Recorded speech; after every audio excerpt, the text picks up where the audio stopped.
The 14th Legion, like all legions, comprised 5,500 men. The basic unit was the Century, of 80 men commanded by a Centurion. The Century was divided into 8-man sections which shared a room together in barracks and a tent when on campaign.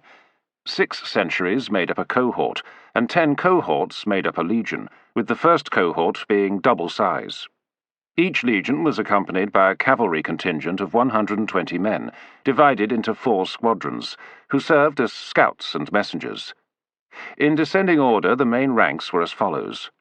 The legate was a man from an aristocratic background. Typically in his mid-30s, the legate commanded the legion for up to 5 years, and hoped to make something of a name for himself in order to enhance his subsequent political career. The camp prefect would be a grizzled veteran who would previously have been the chief centurion of the legion, and was at the summit of a professional soldier's career. He was armed with vast experience and integrity, and to him would fall the command of the legion should the legate be absent or hors de combat. 6 tribunes served as staff officers.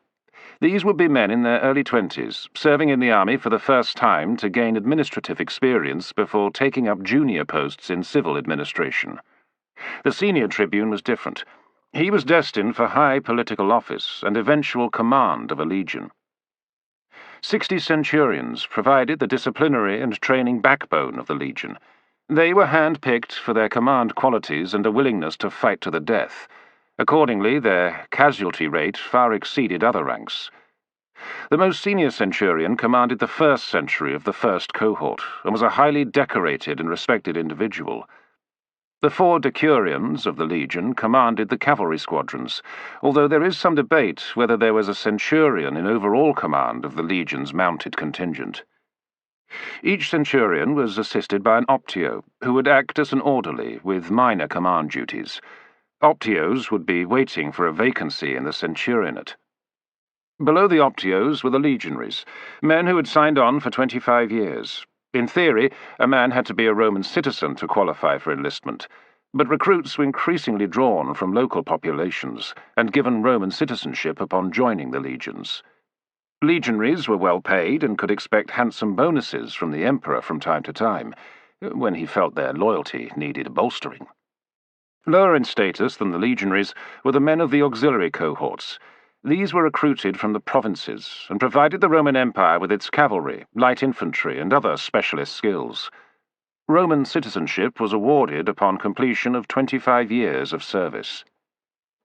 Cavalry units, such as the 2nd Thracian cohort, were either approximately 500 or 1,000 men in size, the latter being reserved for highly experienced and capable commanders.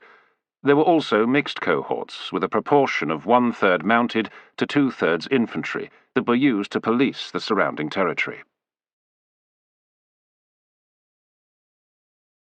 Chapter 1. February AD 51. The column of horsemen struggled up the track to the crest of the hillock, and then their leader raised a hand to halt them as he reined in. The recent rainfall had turned the surface of the track into a pitted and rutted expanse of glutinous mud, and the cavalry mounts snorted and wheezed as their hooves were sucked into the quagmire. The chilly air was filled with the sound of the wet slap of the horses' hooves as they slowed and then stood at rest, snorting jets of steamy breath. Their leader wore a thick red cloak over his gleaming breastplate, across which ran the looped bands that signified his rank. Legate Quintatus, commander of the 14th Legion, entrusted with maintaining the western frontier of the Empire's recently acquired province of Britannia. That was no easy task, he mused bitterly.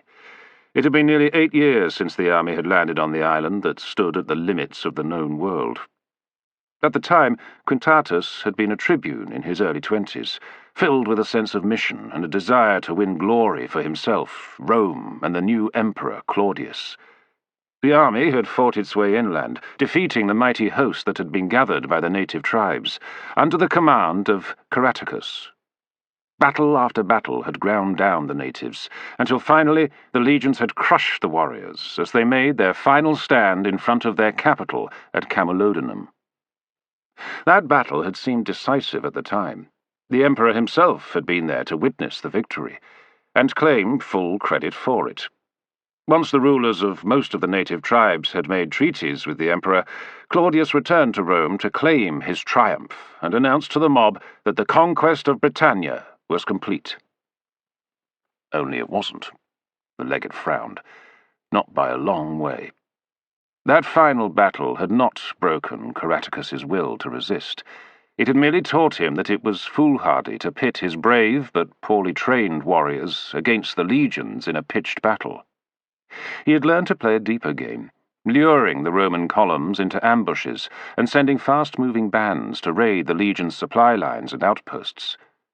It had taken 7 years of campaigning to drive Caratacus into the mountain fastness of the tribes of the Silures and the Auidobook. They were warlike, spurred on by the fanatic fury of the Druids, and determined to resist the might of Rome until their last breaths. They had accepted Caratacus as their commander, and this new centre of resistance had attracted warriors from across the island who nursed a resolute hatred of Rome. It had been a hard winter, and the cold winds and icy rain had forced the Roman army to limit its activities during the long, dark months. Only towards the end of the season, the lowering clouds and mists lifted from the mountainous lands beyond the frontier, and the legions were able to renew their campaign against the natives over the winter. The governor of the province, Ostorius Scapula, had ordered the 14th to push forward into the forested valleys and establish a chain of forts. They would serve as bases for the main offensive that would come in the spring. The enemy had responded with a speed and ferocity that had surprised Legate Quintatus, and attacked the strongest of the columns he had sent into their lands. 2 cohorts of legionaries, nearly 800 men. The tribune in command of the column had sent a rider to the legate the moment the attack had begun, urgently requesting support. Quintatus had led the rest of the legion out of its base at Glevum at first light, and as they approached the site of the fort, he had ridden ahead with an escort to reconnoitre, his heart heavy with dread at what they might find.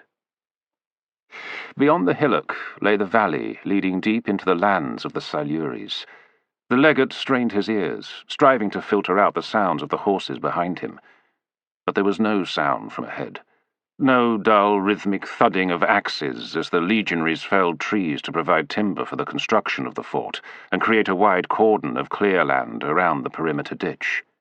No sound of voices echoing off the slopes of the valley on either side, nor any sound of fighting. "We're too late," he muttered to himself. "Too late." He frowned irritably at his failure to keep his concerns to himself, and glanced round quickly in case his words had been overheard.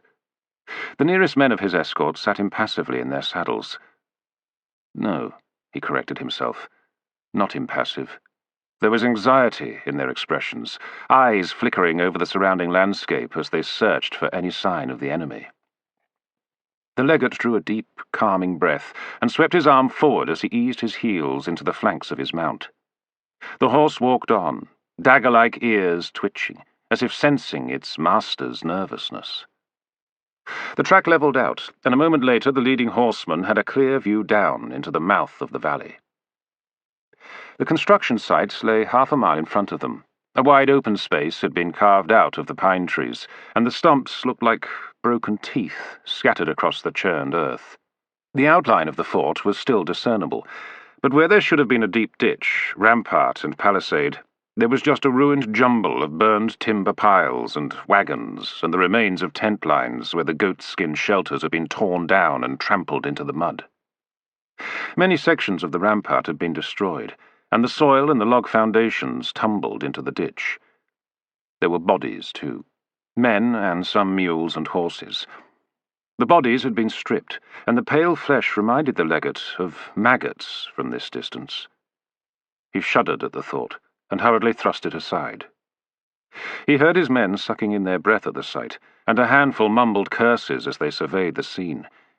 His horse slowed to a halt, and Quintatus angrily jabbed his heels in and snapped the reins to force it into a trot. There was no sign of any danger.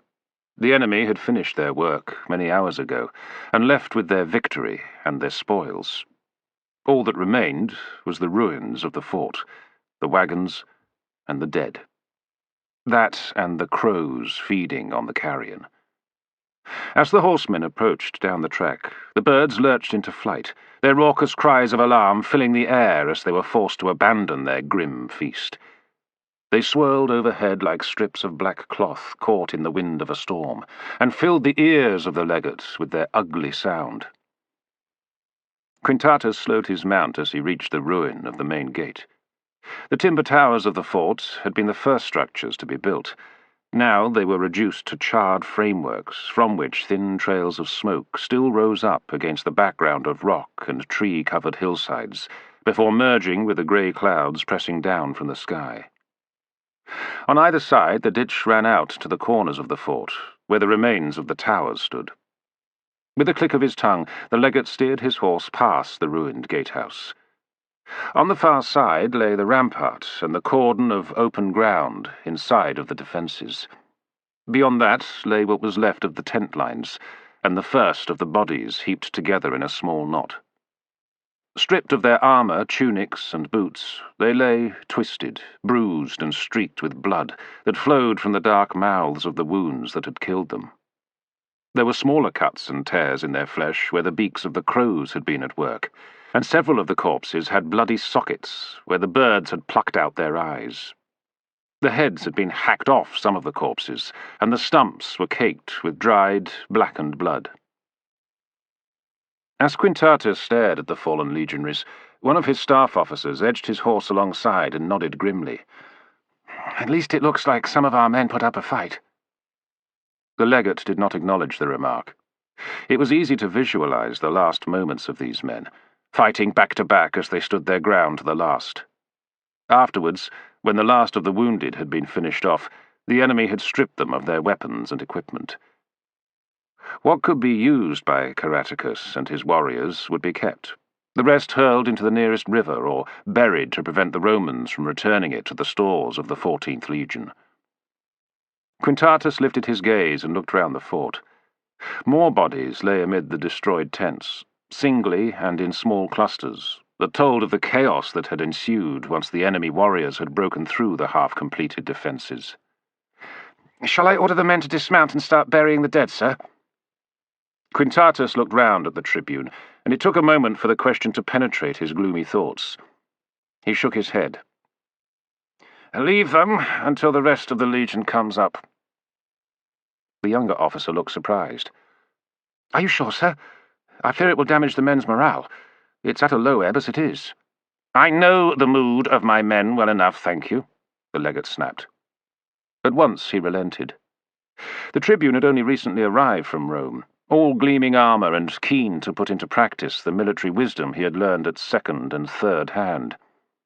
Quintatus recalled that he had been no different when he had joined his first legion.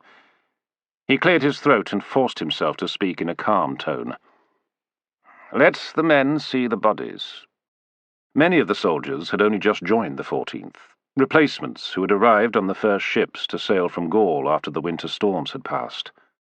"I want them to understand what their fate will be if they ever allow themselves to be defeated by the enemy." The tribune hesitated a moment before he nodded. "As you command." Quintatus gently spurred his horse into a walk and continued towards the heart of the fort. Destruction and death sprawled out on either side of the broad, muddy track that cut through the ruins, intersected by a second way that crossed at a right angle. He came across the shreds of what had been the command tent of the cohort. There was another heap of bodies next to it, and the legate felt a cold shiver trace its way down his spine as he recognized the face of Salvius, the senior centurion of one of the cohorts. The grey-haired veteran lay on his back, staring sightlessly into the overcast, his jaw hanging slack and exposing his uneven, yellowed teeth. He had been a fine officer, Quintatus reflected. Tough, efficient and courageous, and highly decorated. Salvius had no doubt maintained the highest standards of the centurionate to the very end. There were several wounds to his chest and stomach, and the legate felt confident that there would be none on his back if his body was turned over. Perhaps they had left him his head as a mark of respect, the legate mused. That still left the tribune Marcellus, the commander of the construction party. Quintatus raised himself up on the saddle horns, slipped his leg over the back of his mount, and dropped to the ground with a loud squelch. He approached the corpses and searched for any sign of the young aristocrat, whose first independent command had proved to be his last. There was no point in looking amongst the headless corpses, and the legate avoided them as he searched. He could not find Marcellus, even after turning some of the bodies lying on their front. 2 of the dead had been badly cut about the face, mangled flesh, shattered bone, and flaps of scalp making immediate identification impossible. Finding Marcellus would have to wait. Then the legate froze, struck by a sudden realization. He straightened up and swept his gaze around the remains of the camp, roughly estimating the number of bodies that lay scattered in the mud. There was no sign of any fallen enemy, but there wouldn't be. The natives always took their dead away to be buried secretly, where the Romans would not find them, and so know how many casualties they had suffered. "What is it, sir?" asked the tribune, anxious at his superior's sudden reaction. "There's too few of our men here. From what I can see, I'd say a quarter of them are missing." The tribune looked about him and nodded. "Then where are they?" "We have to assume they have been taken alive," Quintatus said coldly. "Prisoners. The gods have mercy on them. They shouldn't have surrendered." "What will happen to them, sir?" Quintatus shrugged. "If they are lucky, they will be used as slaves and worked to death. Before that, they will be taken from tribe to tribe and shown to the hill people as proof that Rome can be beaten. They'll be abused and humiliated all the way." The tribune was silent for a moment, and then swallowed nervously. "And if they're not lucky?" "Then they'll be handed over to the Druids and sacrificed to their gods, flayed or burned alive.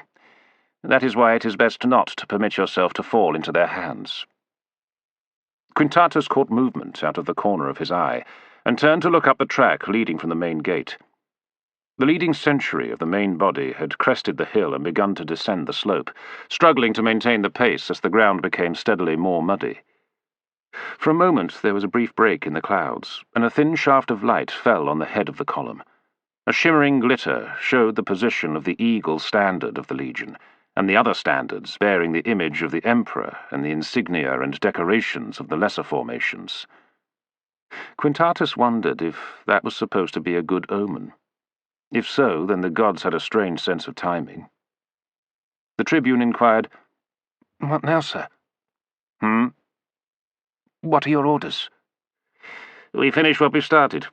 As soon as the legion gets here, I want the ditch and rampart repaired, and then work can continue on the fort." Quintatus stiffened his back and looked up at the dark, forested slopes of the valley. "Those savages have won their small victory today. There's nothing we can do about that. They'll be celebrating in the hills, the fools. This will only harden the resolve of Rome to crush the last vestige of resistance to our will. No matter how long it takes, you can be sure that Ostorius and the Emperor will not allow us any rest until the job is done." His lips flickered in a brief, bitter smile. "Better not get used to the comforts of the fort at Glevum, my boy." The young officer nodded solemnly. "Right, I'll need a headquarters tent set up here. Have some men clear the ground and get to it. Send for my secretary. The governor will need a report on this as soon as possible."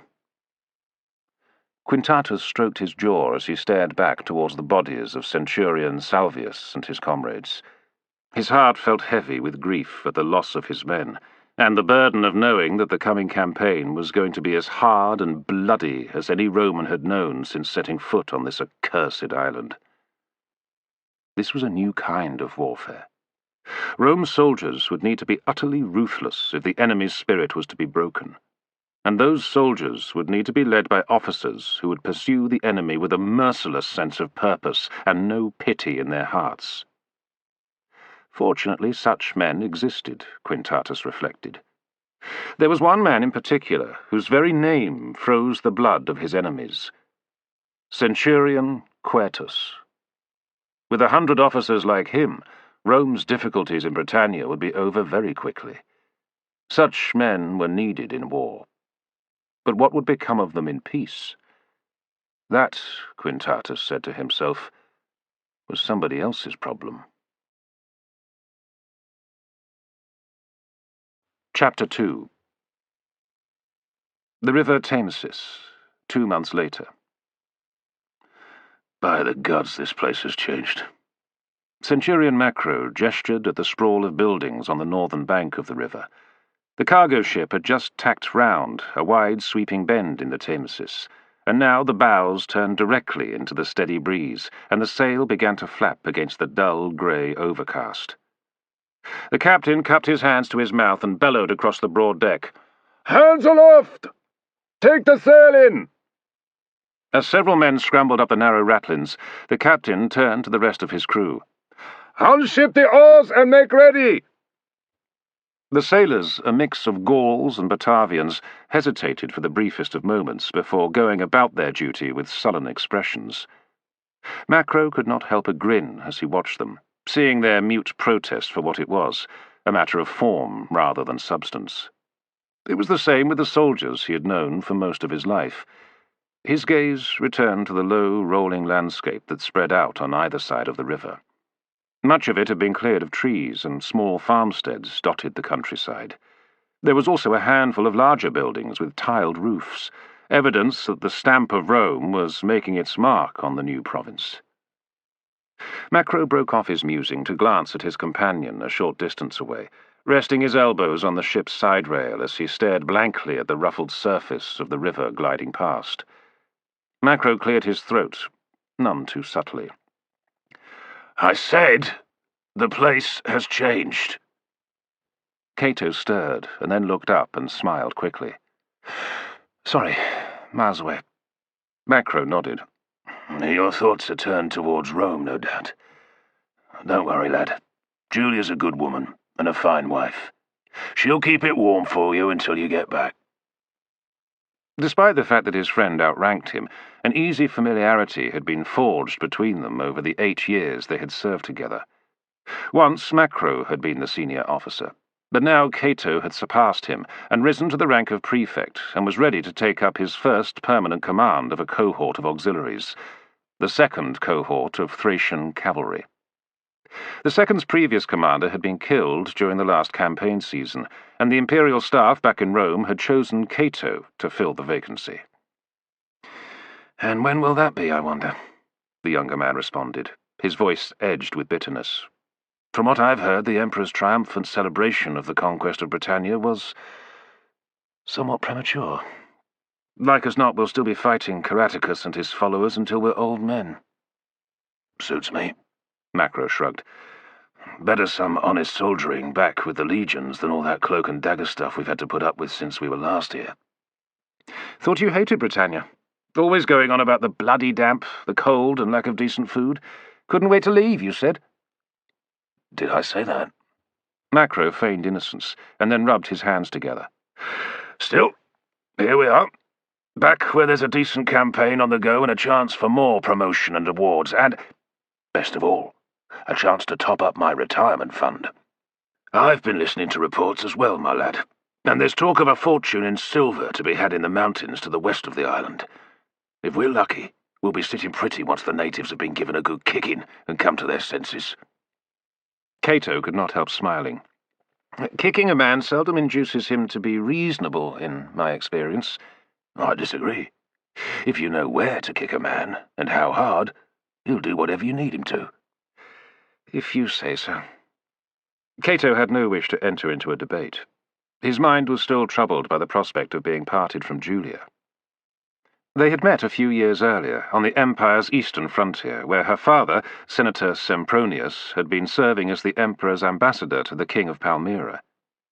Marriage into a senatorial family was a considerable advance in status for a junior legionary officer like Cato, and the cause of some anxiety at the prospect of being sneered at by those from old aristocratic families.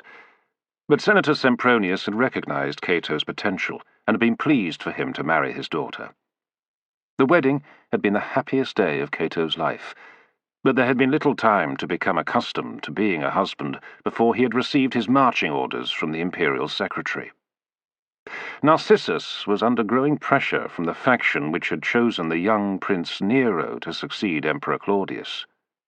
The imperial secretary had sided with those supporting Britannicus, the emperor's natural son, and they were steadily losing influence over the doddery old ruler of the greatest empire in the world. Narcissus had explained that he was doing Cato a favour in sending him as far from Rome as possible. When the emperor died, there would be a scramble for power, and no mercy would be shown to those on the losing side, nor to anyone associated with them. If Britannicus lost the struggle, he was doomed, and Narcissus with him. Since both Cato and Macro had served the imperial secretary well, albeit unwillingly, then they too would be in danger. It would be better if they were fighting on some far-flung frontier when the time came, beyond the vengeful attention of Nero's followers. Even though Cato had only recently saved Nero's life, he had crossed the path of Pallas, the imperial freedman who was the brains behind the prince's faction. Pallas was not inclined to forgive those who stood in the way of his ambitions. Nero's debt to Cato would not save him. So, barely a month after the marriage had been celebrated in the house of Julia's father, Cato and Macro were summoned to the palace to receive their new appointments. For Cato, the command of a Thracian cohort, and for Macro, the command of a cohort in the 14th Legion, both units serving with the army of Governor Ostorius Scapula in Britannia. There had been tears when the time came for Cato to depart. Julia had clung to him, and he had held her close, feeling her chest shudder as she buried her face in the folds of his cloak, the dark tresses of her hair falling across his hands. Cato felt his heart torn by her grief at separation, which he shared. But the order had been given, and the sense of duty that had bound Rome's citizens together and made it possible for them to overcome their enemies could not be denied. "When will you return?" Julia's voice was muffled by the folds of wool. She looked up, her eyes red-rimmed, and Cato felt a rush of anguish flow through his heart. He forced himself to smile lightly. "The campaign should be over soon, my love. Caratacus cannot hold out for much longer. He will be defeated. And then? Then I shall await word of the new emperor, and when it is safe to return, I will apply for a civil post in Rome." She pressed her lips together for a moment. "But that could be years." "Yes." They were both silent for a moment before Julia spoke again. "I could join you in Britannia." Cato tilted his head to one side. "Perhaps, but not yet. The island is still little more than a barbaric backwater. There are few of the comforts you are used to. And there are dangers, not least the unhealthy airs of the place. It doesn't matter. I have experienced the worst of conditions, Cato. You know I have. After all that we have been through, we deserve to be together." "I know." "Then promise to send for me as soon as it is safe for me to join you." She tightened her grip on his cloak and stared intently into his eyes. "Promise me." Cato felt his resolve to shelter her from the dangers and discomforts of the new province dissolve. "I promise." She eased her grip and shifted half a step away from him, with an expression of pained relief, and nodded. "Don't make me wait too long, my dearest Cato." "Not one day longer than necessary, I swear it." "Good." She smiled and stood on tiptoe to kiss him on the mouth, and then stepped back and gave his hands a last squeeze before straightening her back. "Then you must go." Cato took one long last look at her, and then bowed his head and turned away from the senator's house, and marched along the street that led in the direction of the city gate, where he would take one of the boats down the Tiber to join Macro at the port of Ostia. He looked back when he reached the end of the street, and saw her there, standing at the door, and forced himself to turn and stride out of sight. The pain of their parting had not dimmed over the long journey across the sea to Massilia, and then overland to Gessoriacum, where they had boarded the cargo ship for the final leg to Britannia. It felt strange to return to the island after several years. Earlier that day, the cargo ship had passed the stretch of riverbank where Cato and his comrades in the 2nd Legion had fought their way ashore through a horde of native warriors, urged on by screaming druids, hurling curses and spells at the invaders. It was a chilling reminder of what lay ahead, and Cato feared that it would be some years yet before he considered it safe to send for his wife. "Is that it ahead? Londinium?" Cato turned to see a slender, hard-faced old woman picking her way across the deck from the direction of the hatch leading down to the cramped passenger quarters. She wore a shawl over her head, and a few strands of grey hair flickered in the breeze. Cato smiled in greeting, and Macro grinned a welcome as she joined him at the side rail. "You're looking much better, Mum." "Of course I do," she said sharply. "Now this wretched boat has stopped lurching all over the place. I thought that storm would sink us for sure. And frankly, it would have been a mercy if it had. I've never felt so ill in my life." "It was hardly a storm," Macro said disdainfully. "No?" She nodded at Cato. "What do you think? You were throwing up as much as me." Cato grimaced. The tossing and pitching of the ship the previous night had left him in a state of utter misery, curled up in a ball as he vomited into a wooden tub beside his cot. He disliked sea voyages in the Mediterranean at the best of times. The wild sea off the coast of Gaul was pure torture. Macro sniffed dismissively. "Barely blown a gale. And good fresh air at that. Put some salt back into my lungs." "While taking out absolutely everything from your guts," his mother replied. "I'd rather die than go through that again. Anyway, best not to remember. As I was saying, is that Londinium over there?" The others turned to follow the direction she indicated, and gazed at the distant buildings lining the northern bank of the Támesis. A wharf had been constructed with great timber piles driven into the river bed, supporting the crossbeams packed with stones and earth and finally paved. Several cargo ships were already moored alongside, and as many others were anchored a short distance upriver, waiting for their turn to unload their freight. On the wharf, chain gangs were busy carrying goods from the holds of ships into the long, low warehouses. Beyond them, other buildings spread out, many still under construction, as the new town took shape. 100 paces back from the riverbank, they could make out the second story of a large complex rising above the other buildings. That would be the Basilica, Cato realized, site of the market, courts, shops, offices, and administrative headquarters of towns that Rome founded. "That's Londinium, all right," the captain answered as he joined his passengers. "Growing faster than an abscess on the backside of a mule, and just as vile." "Oh?" Macro's mother frowned. "Why, yes, Miss Portia. The place is a rat hole. Narrow streets filled with mud, cheap drinking joints and knocking shops. It'll be a while yet before it settles down and becomes the kind of town you're used to." She smiled. "Good. That's what I wanted to hear." The captain frowned at her, and Macro let out a laugh. "She's come here to go into business." The captain scrutinized the old woman. "What kind of business?" "I intend to open an inn," she replied. "There's always a need for drink, and other comforts at the end of a sea voyage, and I dare say that Londinium sees plenty of merchants, sailors, and soldiers passing through its gates.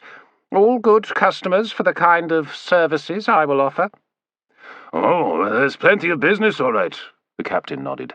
"But it's a hard life, even harder in a new province like this.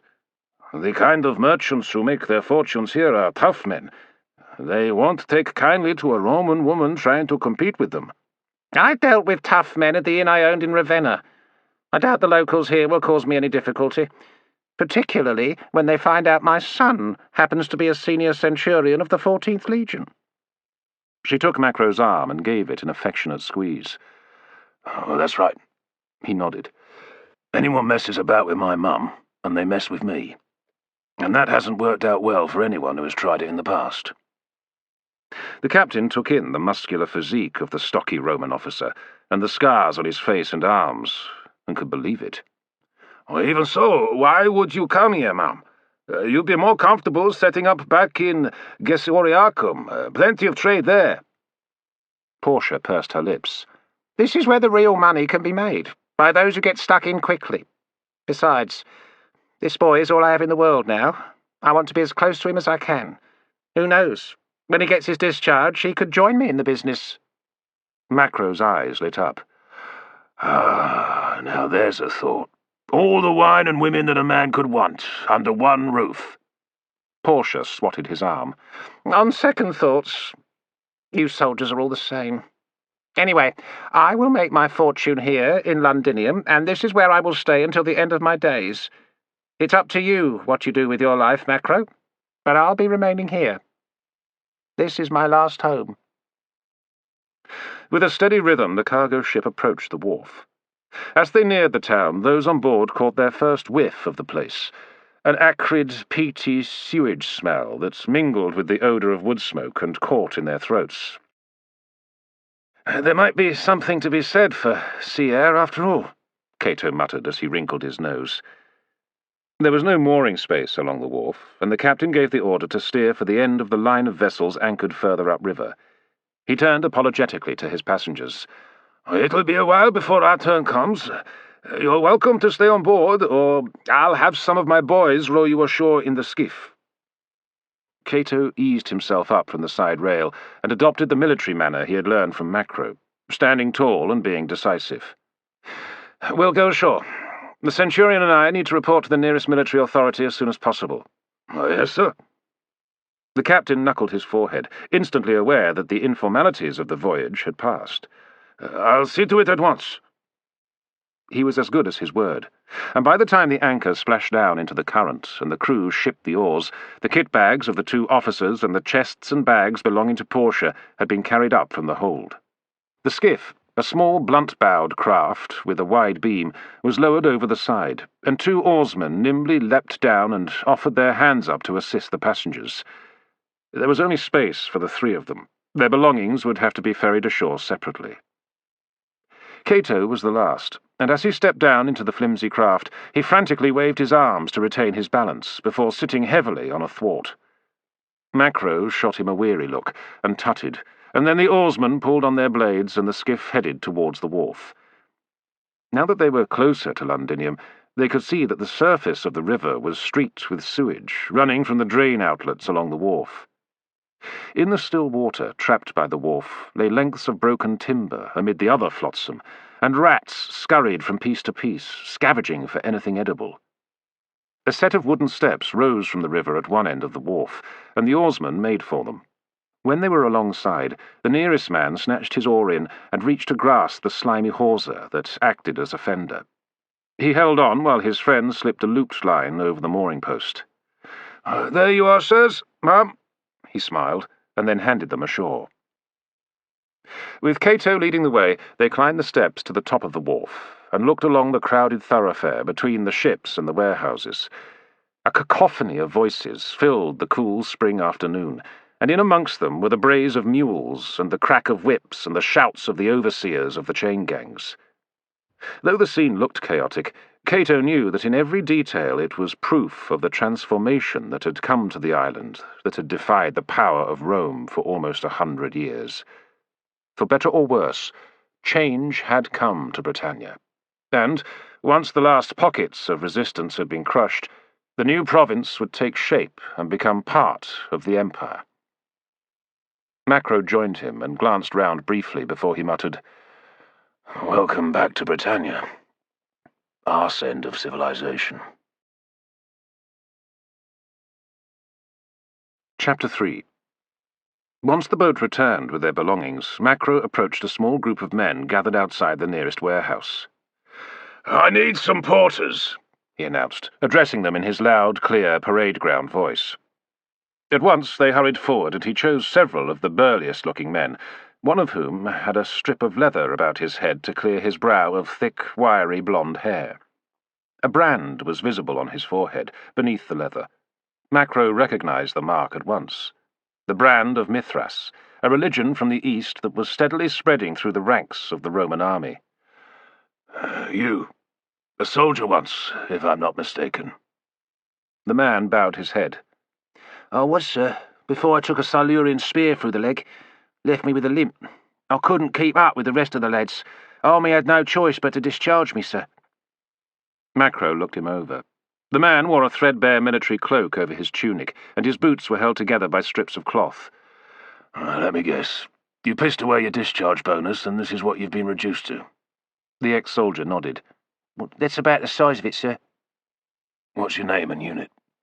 Legionary Marsus Metellius Decimus, 2nd Legion Augustus, sir. The man straightened to attention and winced before stretching a hand down to steady his thigh. The 2nd, eh? Macro stroked his jaw. That's my old mob. Or, I should say, our old mob. He jerked his thumb towards Cato. We served under Legate Vespasian. Decimus tilted his head regretfully. Before my time, sir. Pity. Very well, Decimus. You take charge of these men. Our baggage is over there on the wharf by my friend there, and the woman. Decimus glanced across the thoroughfare and sniffed. She's a bit old for him. Unless she's got money. Then they're never too old. Macro gritted his teeth. The woman in question is my mother. Now move yourself! Decimus quickly turned away and gestured to the other men to follow. As they hefted the chests and kit bags, Cato tried to get his bearings. Which way to the local garrison? There's no garrison, sir. No fort. Not even any fortifications, for that matter. There was a fort a few years back, but the place was growing so fast it got swallowed up. That's where they're building the new basilica, on the site of the old fort. I see. Cato sighed in frustration. Then where can I find someone on the governor's staff? Decimus thought about it. Well, you could try the governor's quarters, sir. They're to the side of the building site. Anyway, that's where you'll find him. Cato was surprised. Ostorius is here in Londinium? Well, yes, sir. But the provincial capital is Camalodunum. Well, officially, sir, yes. After all, that's where Caratacus came from, and that's where Emperor Claudius has pledged to have a temple erected in his honour. But it's too far east. Despite what they may want back in Rome, it seems that everyone here has chosen Londinium as the main town, even the governor. And that's why you'll find him here. Cato took in the information and nodded. Very well. Take us to his headquarters. Decimus bowed his head, and then, shouldering one of the kit bags and grunting under the weight of the armour it contained, he limped off into a side street. Follow me, sir. Londinium proved to be every bit as unpleasant as the captain of the cargo ship had warned them. The streets were narrow and crowded, and unlike Rome, there were no restrictions on wheeled vehicles in daylight hours. Cato and the others had to fight their way up the narrow thoroughfares, crowded with carts, horses, and people. Familiar with the streets, Decimus and his companions hurried on, and Cato feared that he might lose sight of them. He gestured subtly to Macro to chivvy his mother through the throng. From the dress and features of those they passed, Cato could see that most were from elsewhere in the empire, no doubt in search of easy money in the new province. Portia was going to face stiff competition, Cato reflected, and he hoped that the rank of her son would indeed be enough to protect her interests from the conmen, thieves, and gangsters who were already preying on Londinium. "All right, Mum?" asked Macro. Portia stared coldly at a group of tribesmen passing in the street, wrapped in furs and with swirling tattoos down their arms. Savages. Cato smiled to himself and then frowned. There was still a way to go before the people of the island accepted Roman rule. Caratacus and his followers might be far to the west of Londinium, but the spirit of the tribesmen living in and around the town was clearly far from broken. If the legions ever suffered a serious setback, then it was sure to encourage more than a few of the natives into open revolt against Rome. If the main weight of the governor's army was concentrated at the frontier, there would be little to stop the rebels sweeping across those parts of the province that the officials back in Rome had already labelled as pacified on their maps. "Where the hell's that Decimus and his crew?" Macro growled, craning his neck, but unable to make much out due to his short stature. 20 paces or so ahead, Cato replied. "Don't lose sight of the buggers. Last thing we need is to have all our kit nicked the instant we step ashore. I'll not go back to the legions looking like some green recruit mummy's boy if I can help it." Portia snorted. If there's one thing you're definitely not, my son, it is a mummy's boy. They pressed on, struggling to keep up with the porters ahead of them. As they emerged into a crossroads filled with carts carrying amphorae packed tightly together, there was no sign of the porters on the far side of the junction. Cato felt his heart sink in despair, and a sharp anger at Decimus for having tricked them. Hey, Prefect! This way! He turned towards the voice and saw Decimus and his companions just over to their left. The former legionary shook his head mockingly.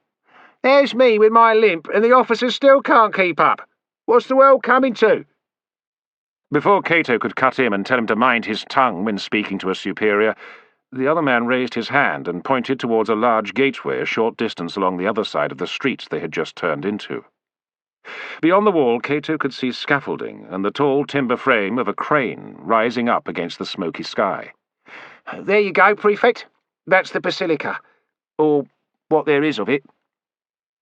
Without waiting for his customers to respond, Decimus set off again, and this time the flow of traffic was such that the new arrivals were able to keep up. When the convoy of wine carts had passed, they made their way across to the gateway and approached the two legionaries standing guard. The surface of the arch had been plastered and whitewashed, but the brickwork on the wall surrounding the building site was unfinished. "State your business," one of the guards said evenly, as he ran his eyes over the two men and the older woman, hurriedly assessing their status. The two officers were dressed in neat new tunics and military cloaks purchased in Rome before their departure. Although there was no insignia to show rank, nor any ornate rings to indicate wealth, the bearing of the two officers and the visible scars told their own story, particularly the long white line that stretched across Cato's face from forehead to chin. The sentry cleared his throat and moderated his tone. "How may I assist you, sir?" Prefect Quintus Licinius Cato and Centurion Lucius Cornelius Macro. He nodded towards Macro before continuing. "Just arrived from Rome to take up our commands. We wish to report to the governor's staff and find accommodation for ourselves." "Well, you won't find much of that here, sir. They knocked the fort down 2 months back." "So I gather. I assume that Ostorius and his staff are not working out in the open?" "Well, fat chance of that, sir." The sentry turned and lowered the tip of his javelin and indicated the scaffolding surrounding a large single-story complex. "Well, that's the start of the governor's palace. He ordered the builders to finish up the ground floor and get out. Still, they managed to get the hypercaust in before they left, so they're all nice and cosy inside. Unlike those of us seconded to escort the governor, sleeping in tents outside. That's what soldiers do, lad." Macro clicked his tongue. "If it's too tough for you, then perhaps you should have joined a pansy troop of actors or something." "Come on!" Cato waved his arm forward and made his way along the path that had been cleared through the building site. On either side, piles of timber, stacks of bricks and roof tiles and cement mixing troughs stretched out. The foundations for several large structures had been completed, and walls waist-high demarcated the first great civic building of the new province that would dominate the landscape and inspire awe in the heart of every native who set eyes on it. Hundreds of men were labouring across the site, with a handful of chain gangs being used to carry materials where they were needed. The sounds of their grunts, the sawing of timber and sharp clatter of stones being cut to size, mingled with shouted instructions from the overseers. Macro nodded approvingly as they passed through. "It should be quite a place once it's finished." On the far side of the site, a gap had been left in the scaffolding to give access to the half-completed building beyond, which served as the headquarters of Governor Ostorius and his staff. Two of his escorts stood guard at the entrance. Once again Cato explained their purpose, and then turned to pay off the porters who set their burdens down just inside the makeshift entrance. He reached for his belt purse and loosened the drawstrings. "That'll be a sestertius, sir." Decimus tapped a finger to his forehead by way of an informal salute. "Each." Macro arched an eyebrow. "By the gods, that's a bit steep." "Well, it's the going rate in Londinium, sir." Cato turned to one of the guards. "Is it?" The legionary nodded. "Very well." He delved into the purse for a few coins, counted them out, and handed them over to Decimus and the others. "Seems like Londinium's going to be an expensive town to live in. You may leave us. Decimus, a word?" The ex-legionary waved his mates on and turned to Cato. "Sir?" Cato stared at him, trying to see beyond the ragged, soiled clothing and unkempt hair to the man who had once been a legionary. If Decimus was speaking the truth, then his army career had been cut short by the fortunes of war. The same fortunes that had seen fit to spare Cato and Macro through all the campaigns and desperate battles they had endured over the years. It sometimes felt to Cato that he was sorely testing the luck that had been apportioned to him. Sooner or later, a spear, a sword thrust, or arrow would find him, just as it had Decimus and countless others. "How many years have you served in Britannia?" Decimus scratched his chin. "Well, I came over 5 years ago from the training depot in Gessoriacum, served with the 2nd against the Decangli before being sent up with a detachment to reinforce the 14th at Glevum. Then 2 years campaigning against the Silures before this." He patted his lame leg. "All right, then." Cato nodded and thought a moment before he continued. "How do you like working as a wharf rat?" "Fucking hate it, sir." He hurriedly turned to Portia. "Oh, sorry, Mum." Portia looked back levelly. "I spent the best part of 15 years living with a Marine, so keep your fucking apology to yourself." Macro stared at his mother in shock. His mouth sagged open and then shut quickly as he decided it was best to ignore what she had said. Decimus turned back to Cato. "But what's an invalid soldier to do? I was lucky to get a partial payout of the discharge bonus. Enough to set me up in digs here, but not enough to live on." "I see," Cato responded. "Well, I may have work for you. Nothing too onerous, but there might be some danger. If you're interested, come back here at first light." Decimus looked surprised for a moment before he bowed his head and limped away. Macro watched him until he was out of earshot and then turned to Cato. "What was that all about?" "Things have changed since we were last here. Sure, we're going to get a briefing from the governor, but he'll paint the scene from his perspective, the usual blend of confidence and underplaying the threat posed by the enemy. Astorius is like any other governor. He'll want to make out that his period in office was a great success, and he'll want any letters or reports that we write home to reflect that. So it might be useful to hear the views of one of Marius's mules. Besides, I'll need a servant in camp to take care of my kit. Someone I hope I can trust." "Trust?" Portia sniffed. "That vagabond? He looks like a common crook to me." Cato wagged a finger. "Don't rush to judgment. Appearance is not everything. If it was, everyone would run a mile from your son." "They already do," Macro growled, "if they know what's good for them." "Oh, you—" His mother lightly slapped his shoulder. "You're a pussycat in tiger's clothing. Don't think I can't see that." Cato, too. Macro flushed with embarrassment. He hated talking about feelings, and the idea that he even had a sensitive side to his nature filled him with disgust. Feelings were for poets, artists, actors, and other classes of lesser mortal. A soldier was different. A soldier was required to put his heart and brains in check and get on with doing his duty. When he was off duty, he should play as hard as he could. Of course, he admitted to himself, some soldiers were different. He stole a glance at Cato, thin, sinewy, and until recently youthful-looking. Now there was a certain hardness to his gaze, and the gawky awkwardness of earlier years had largely gone. He moved purposefully, and with an economy of effort that was the hallmark of a veteran. Yet Macro knew his friend well enough to know that his mind was ever restless, steeped in the works of the philosophers and historians that he had studied so earnestly as a boy. Cato was a very different kind of soldier, Macro reflected, and he grudgingly accepted that the younger man was all the better for it. He cleared his throat with a deep rumble of irritation before addressing Cato. "Oh, well, it's your decision. But why not just buy yourself a slave? You can afford to, and there'll be bargains to be had in Londinium with the prisoners the army has taken." "I don't want some tribesman. Last thing I need is a resentful native cleaning my sword and having to guard my back day and night while I'm dealing with the enemy. No, it has to be someone who chooses to be there. If Decimus was a soldier, then who better? He'll be a useful gauge of the men's spirits." Macro thought a moment and nodded. "Fair enough. Now let's find ourselves somewhere to put the kit." He turned to his mother. "You'll be all right for a bit." "I have been for over 50 years now. Run along, boys." One of the sentries pointed them towards the administration block, being used by the governor, and they strode across the courtyard towards the entrance. The thick walls of the structure slightly muffled the sounds of construction, but there was a thin patina of dust and grime over the flagstones, and building materials were piled around the margins of the courtyard.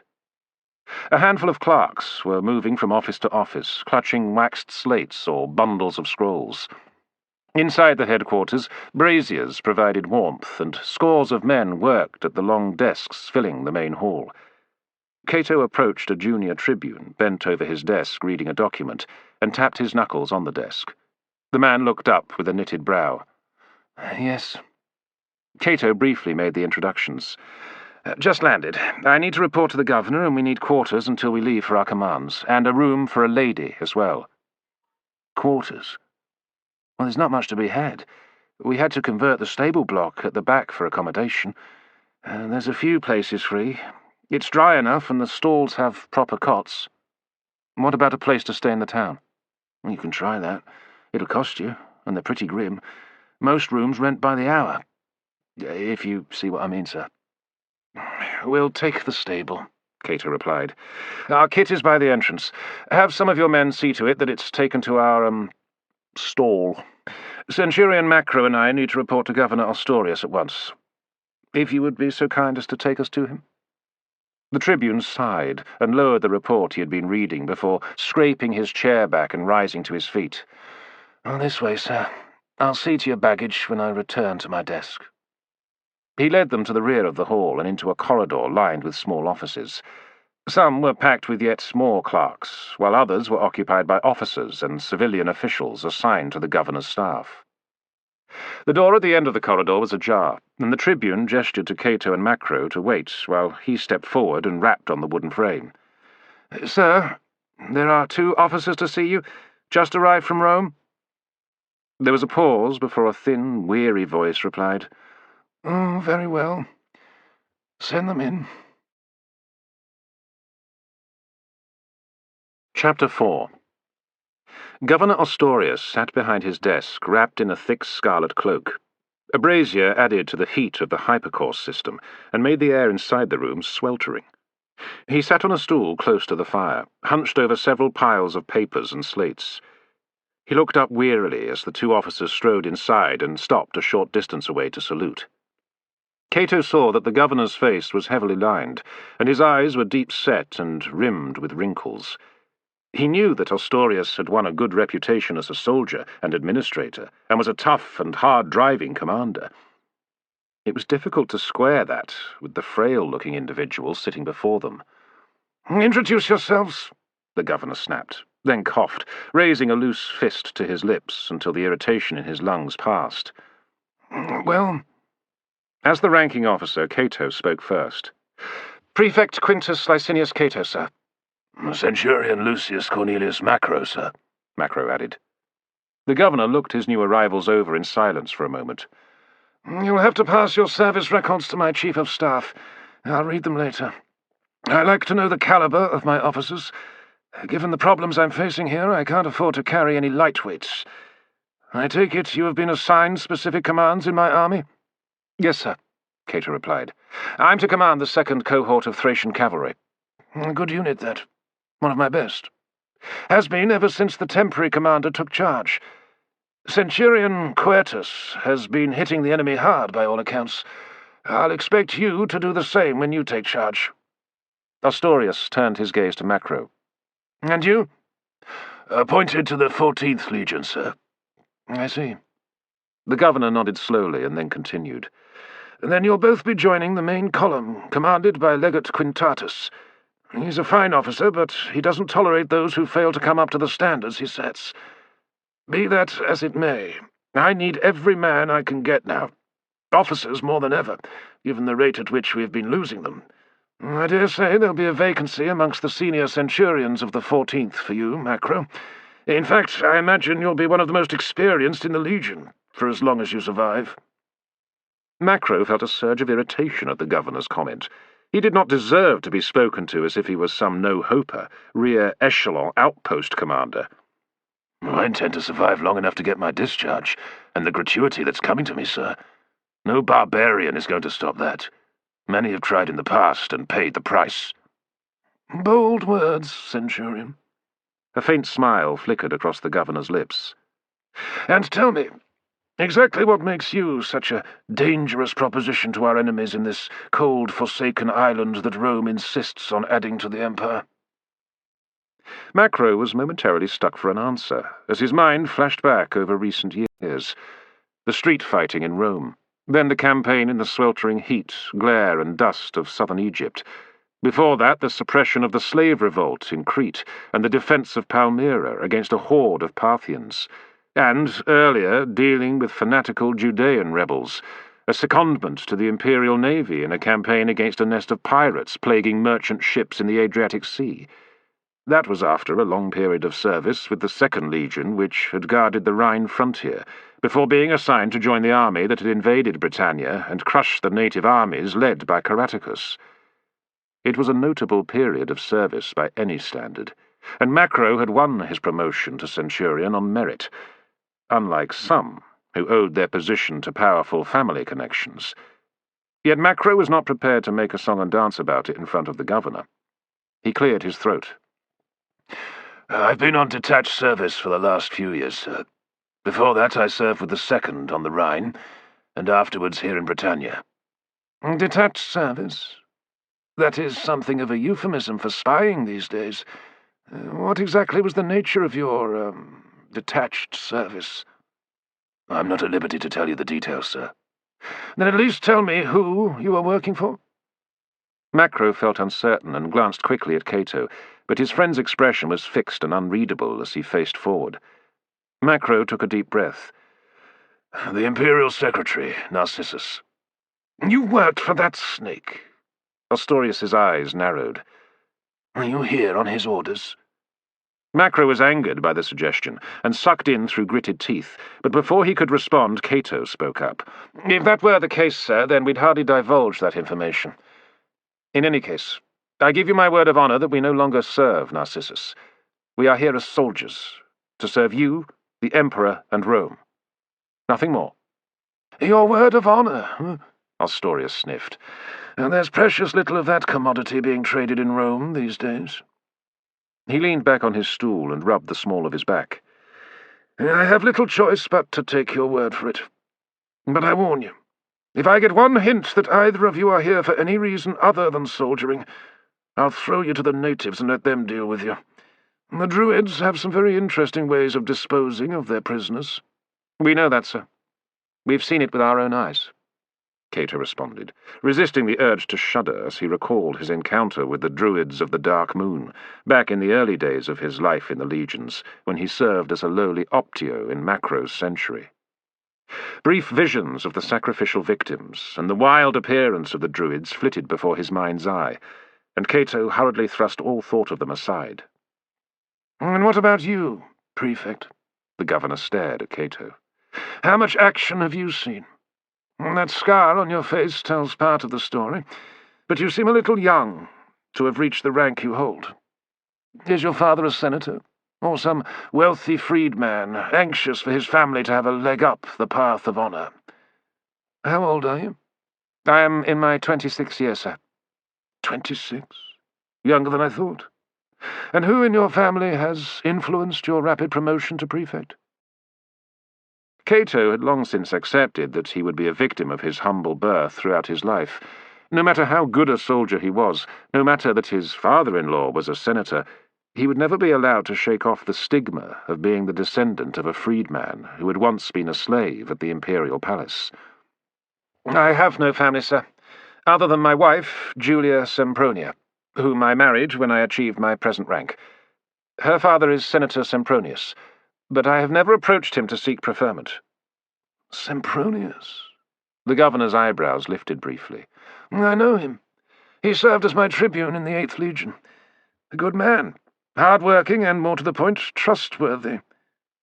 Well, if he's prepared to let you wed and bed that precious daughter of his, then he must have some quality.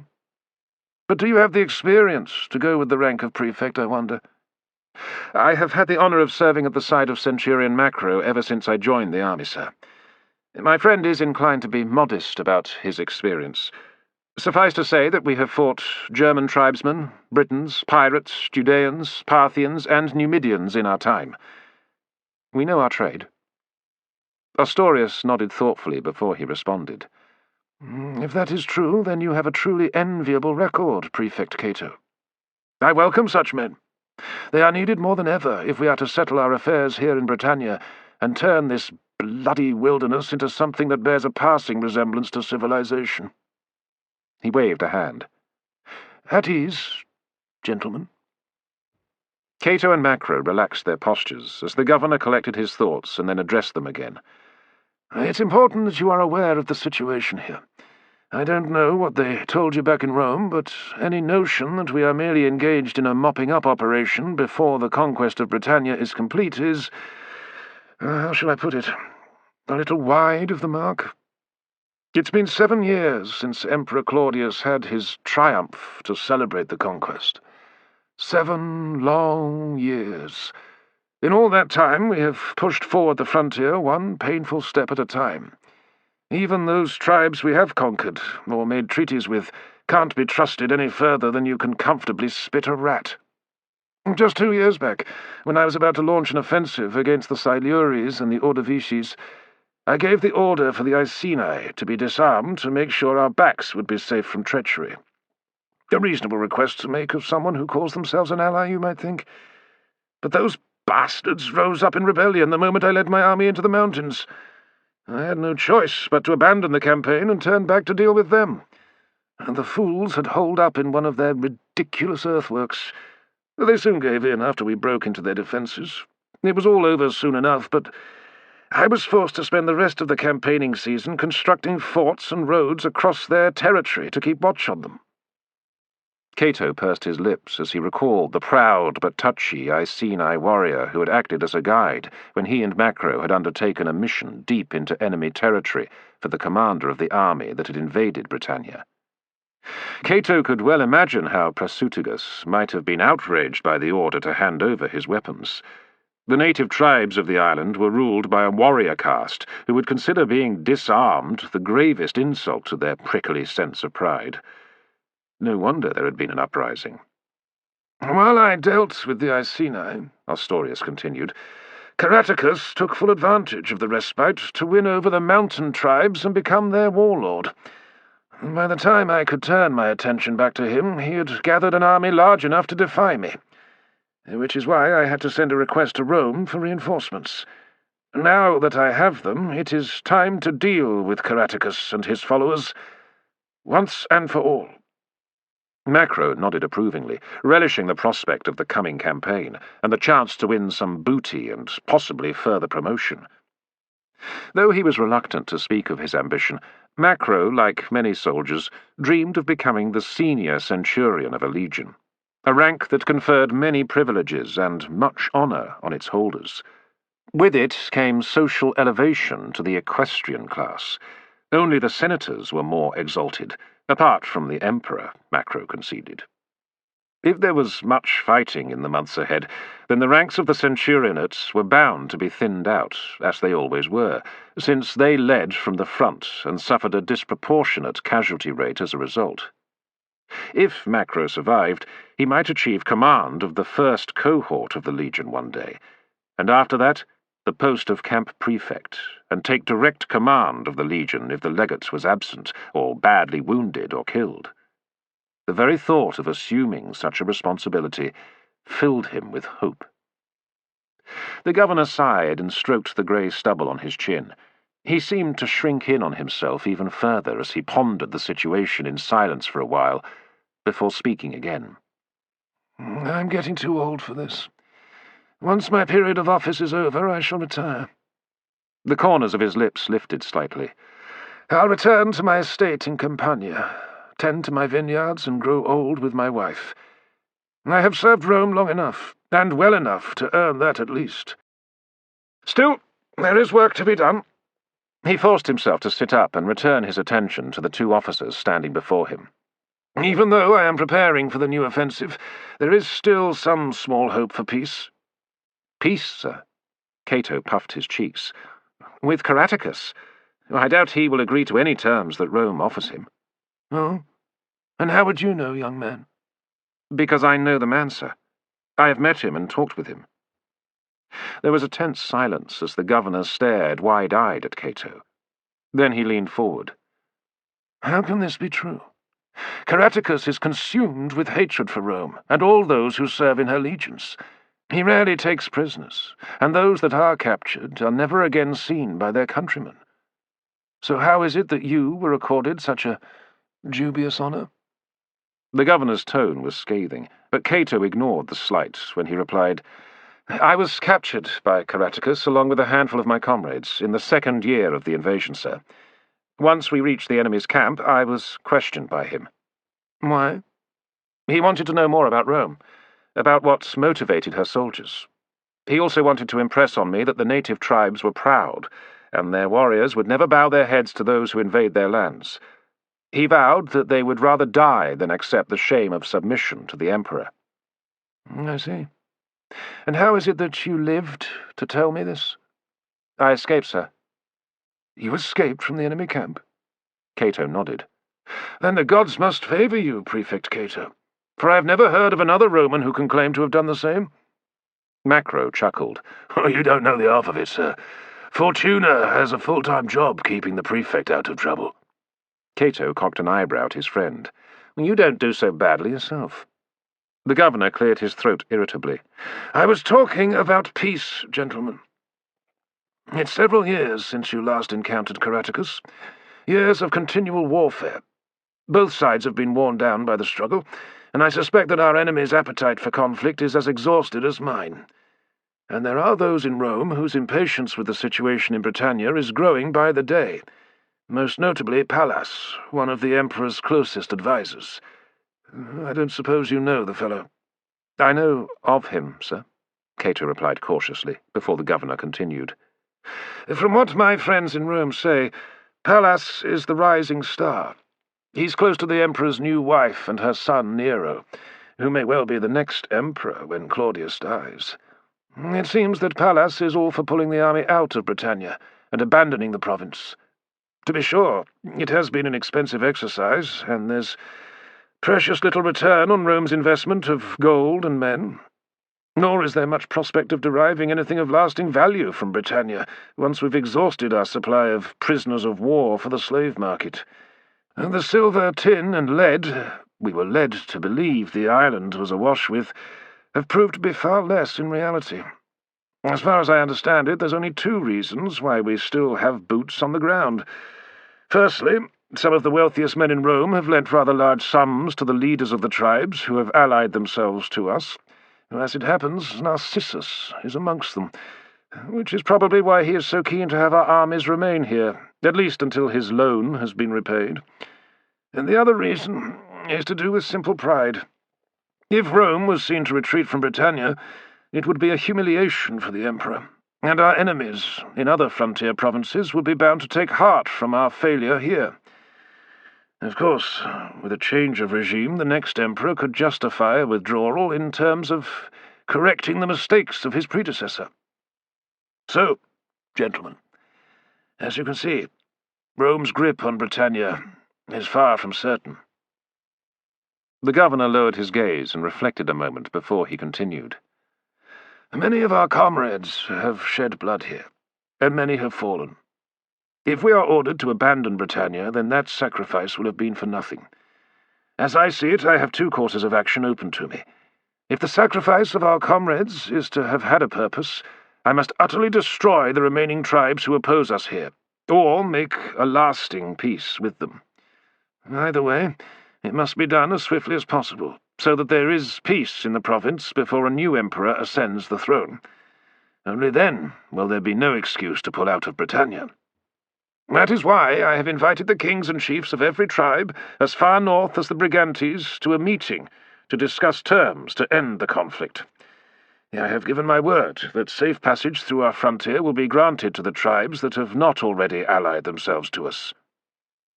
Macro hesitated before he asked the obvious question. Do you intend to keep your word, sir? Of course. Well, even if Caratacus himself turns up? If we bag him and the others who are causing us trouble, we could put an end to the native resistance as quick as boiled asparagus. Ostorius sighed and shook his head. Or we could outrage all the tribes and provide them with a cause to unite them against us, as swiftly as the culinary cliché you suggest. Perhaps it would be best if you kept such thoughts to yourself, Centurion. Leave the thinking to wiser heads, eh?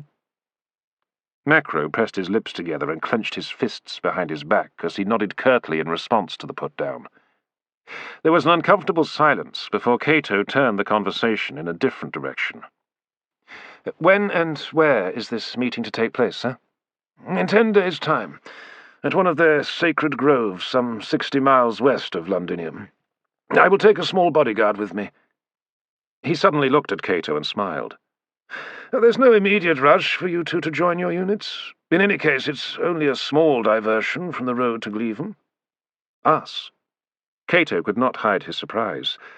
"But we're soldiers, sir, not diplomats. Besides, we hope to join our new commands as soon as possible. If the coming campaign is going to be tough, then I want to get to know the men I am leading as well as possible before we go into action." "Well, that won't be necessary if we can make peace with our enemies. And since you have met Caratacus before, you may prove to be useful during the negotiations. You're both coming with me." "Very well, sir. As you command. There's just one thing. What makes you think the enemy will be prepared to make peace with us?" Ostorius replied in a cold tone. "Because if they don't, then I shall make it perfectly clear that before the year is out, every last village in every tribe that still opposes us will be razed to the ground, and those natives that are spared will all be sold into slavery." The governor yawned. "And now I must take some rest. That will be all, gentlemen. I suggest you enjoy the few delights that Londinium has to offer while you can. I'm sure they'll have some suggestions in the officers' mess. Dismissed." Macro and Cato stood to attention, saluted, and then turned to leave.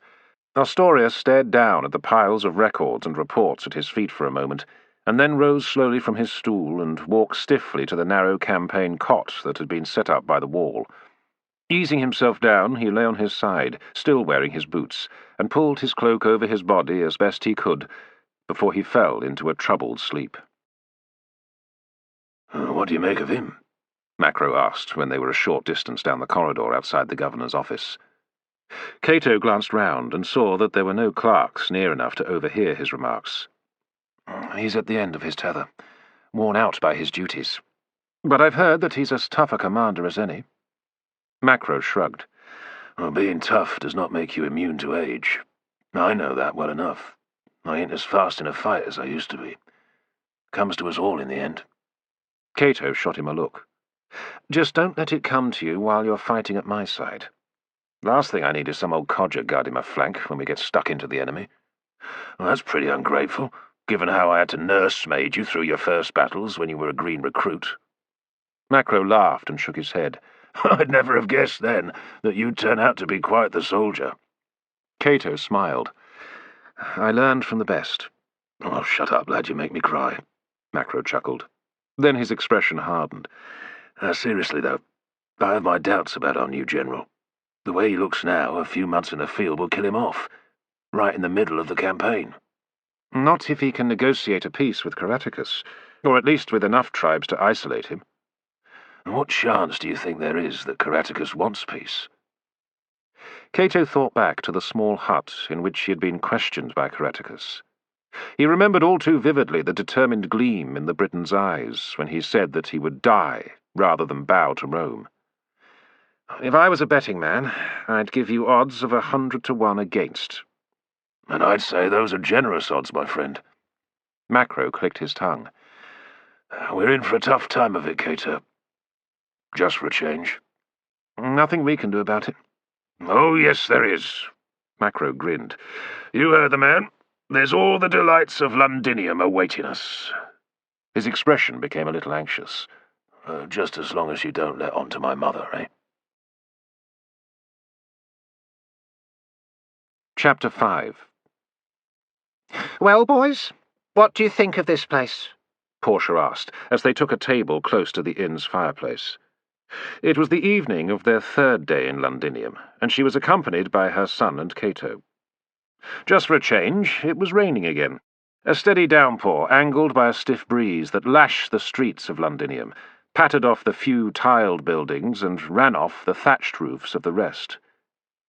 The inn had once been a large barn, before it had been extended with outbuildings that formed a modest courtyard in front of the entrance. A gate opened out onto a wide street that stretched from the quay on the Thamesis up to the site of the Basilica complex. Despite the weather, the street was busy, and the rattle of cartwheels and the braying of mules could be clearly heard over the hiss of the rain. Macro drew back the hood of his military cape and ran a quick glance over his surroundings. The inn was warm and dry, and the floor was paved and liberally covered with straw to absorb the filth on the boots and sandals of those coming in from the street. There was a bar counter to one side, inset with large jars to hold the stew and heated wine that was served to customers. Several long tables with benches on either side filled most of the open space. Despite all the renovations, there was still a faint tang of horse sweat in the air, but Macro did not mind. There were worse odours. Nice enough, he conceded, compared to most in this town. Cato nodded.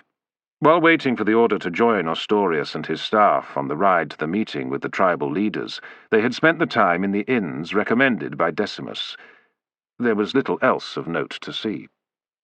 Despite her earlier misgivings about the discharged legionary, Portia had found his guidance useful as she inspected a number of inns and subtly sounded out their owners to discover who might be willing to sell their business to her. Cato gestured to a serving girl behind the bar, and she hurried over to take their order. She was young, barely into her teens, and was dumpy, with a poor complexion, but at least she spoke reasonable Latin. "A jar of wine for the three of us. What's in the stew today?" She shrugged. "Same as every day. Barley and onion gruel." Cato forced a smile. Sounds fine. 3 bowls, then, with bread. I take it that's fresh?" "Baked just the other day, sir. Fresh enough." Without waiting for further comment, she turned and hurried back towards the counter to prepare a tray for their order. "Nice enough," Portia said flatly as she stared at her son. "Is that all you have to say?" What do you want me to say? Macro growled. It's an inn, like any other. "No, as it happens." She wagged a finger. "This is the one I want to buy.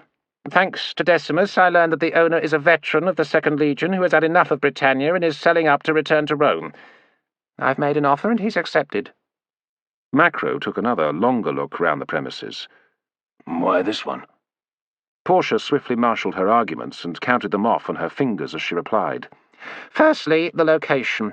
Plenty of passing customers, and a lot of them work at the governor's headquarters, so they can afford to pay more for their wine and food. Second, there's 8 rooms in the courtyard that are already rented to travellers. I can have more accommodation added to the rear. As the province is settled, this town is bound to grow in size, and there's a small fortune to be made from those passing through Londinium. And third, there's some small storerooms on the opposite side of the courtyard that we could rent out to the Prostitutes' Guild. An extra service that some of the customers would welcome, I'm sure. There's plenty of potential here, and the price is very fair." She paused. "There's only one snag. What's left of the money I got from selling my place in Ariminum is not going to cover what I offered." Macro cradled his head in his hands and groaned softly. Oh, I can see where this is going, Mother. You want me to give you the rest from my savings? "Not give, as such. Think of it as a loan, or better still, a sound investment. I can cover half the cost, you pay for the rest, and I'll make you a sleeping partner, and you can take 4/10 of the profits," she added quickly. Macro looked up sharply. 4/10? Why not half? "Because I'll be doing all the hard work. 4/10. That's my final offer." Cato sat quite still, watching the exchange and somewhat in awe of Portia's sound business sense and ruthless approach to getting her way. It was clear which of those qualities Macro had inherited in abundance. Wait a moment. Macro held up his hands. What if I decide I don't want to lend you the money?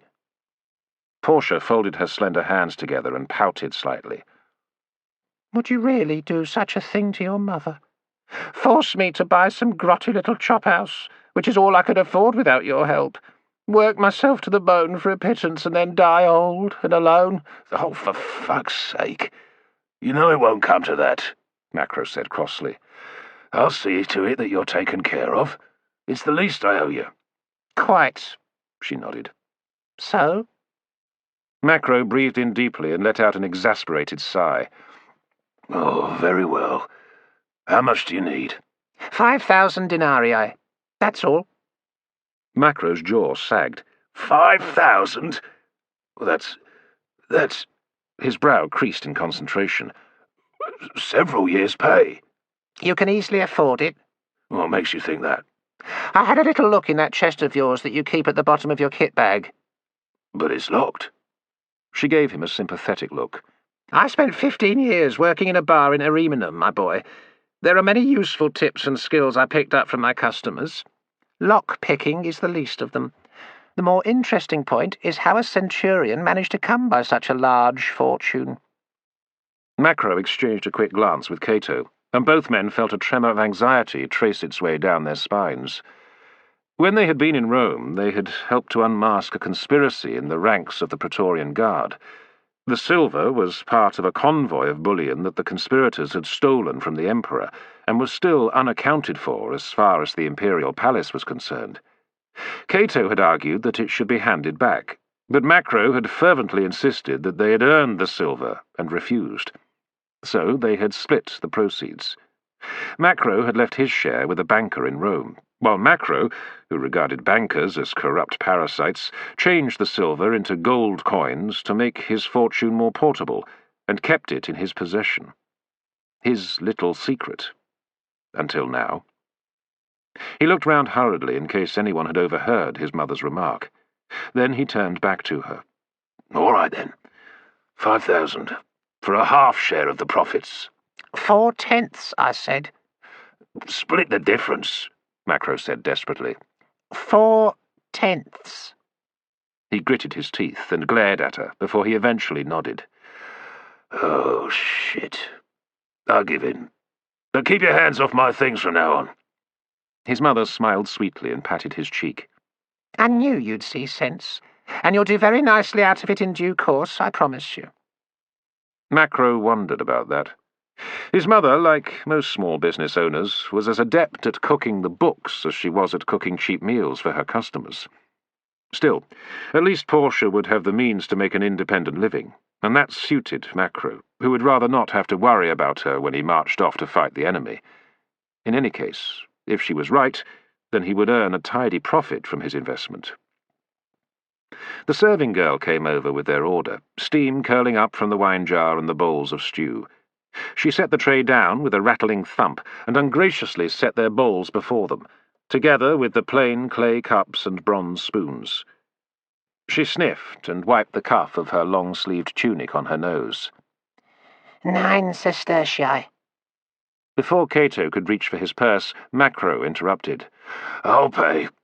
Might as well, since it seems to be my day for being fleeced. He fumbled in his purse for a handful of coins and slapped them into the grubby hand of the serving girl, who counted them quickly before returning to the counter. Portia watched her closely with cold eyes. It would seem, she spoke softly, that there are going to be a few changes when I take over this place. That girl, for one, needs some lessons in how to mend her appearance, and her manner. Let's eat, said Cato, lifting his spoon, anxious to put an end to the carping between Macro and his mother. They were hungry and ate in silence, and Cato's thoughts inevitably drifted back to Julia in Rome. It would be years before he was released from his duties in Britannia. At some point he would have to ask her to give up the comforts and pleasures of her life in Rome, to come and join him. He was under no illusions about the basic conditions of life in a frontier fortress or a provincial town. It would not worry him, but he feared that it would not be good enough for Julia. His thoughts were interrupted by the sound of voices outside in the courtyard, and a moment later 2 officers entered.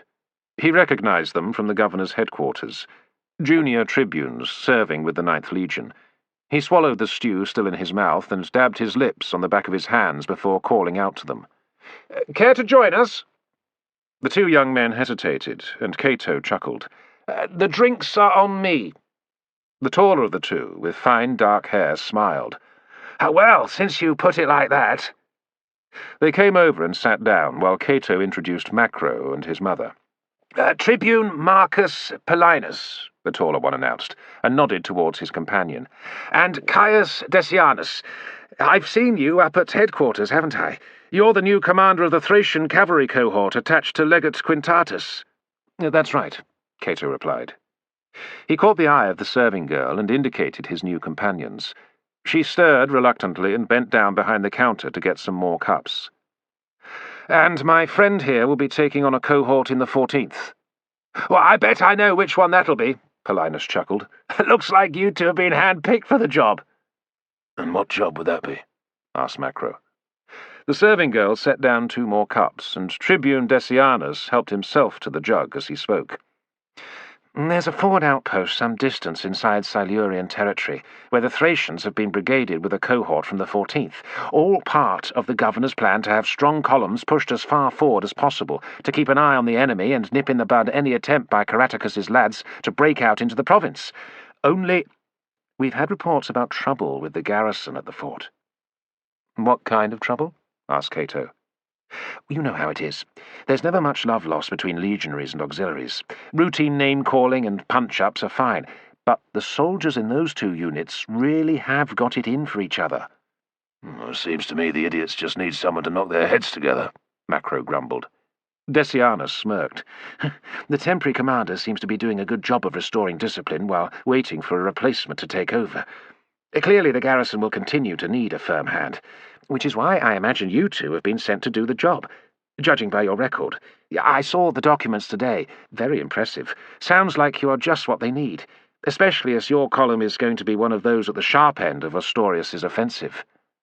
Assuming that he fails to win over the locals at that meeting he's called, said Paulinus. I think we all know that's not going to end happily, his friend responded. The only thing the locals seem to want is to fight. When they're not doing in Romans, they're at each other's throats. Ostorius is wasting time when he should be waving the stick about. A damn good caning is the only thing that'll get the message through their thick skulls. Decianus paused, and his eyes widened. And, since we're talking about thick skulls, did you see that one in the courtyard just now? Portia leaned forward anxiously. What's that? A barbarian here on the premises? Too right, Mum. Him, his woman, and a handful of his brutes just arrived. Since they're armed, they must be on their way to the governor's meeting. Bloody great giant of a man. Wouldn't want to face him in battle. Macro sniffed. I find the bigger they are, the harder they fall. Well, you'd need a great big felling axe to take that one down.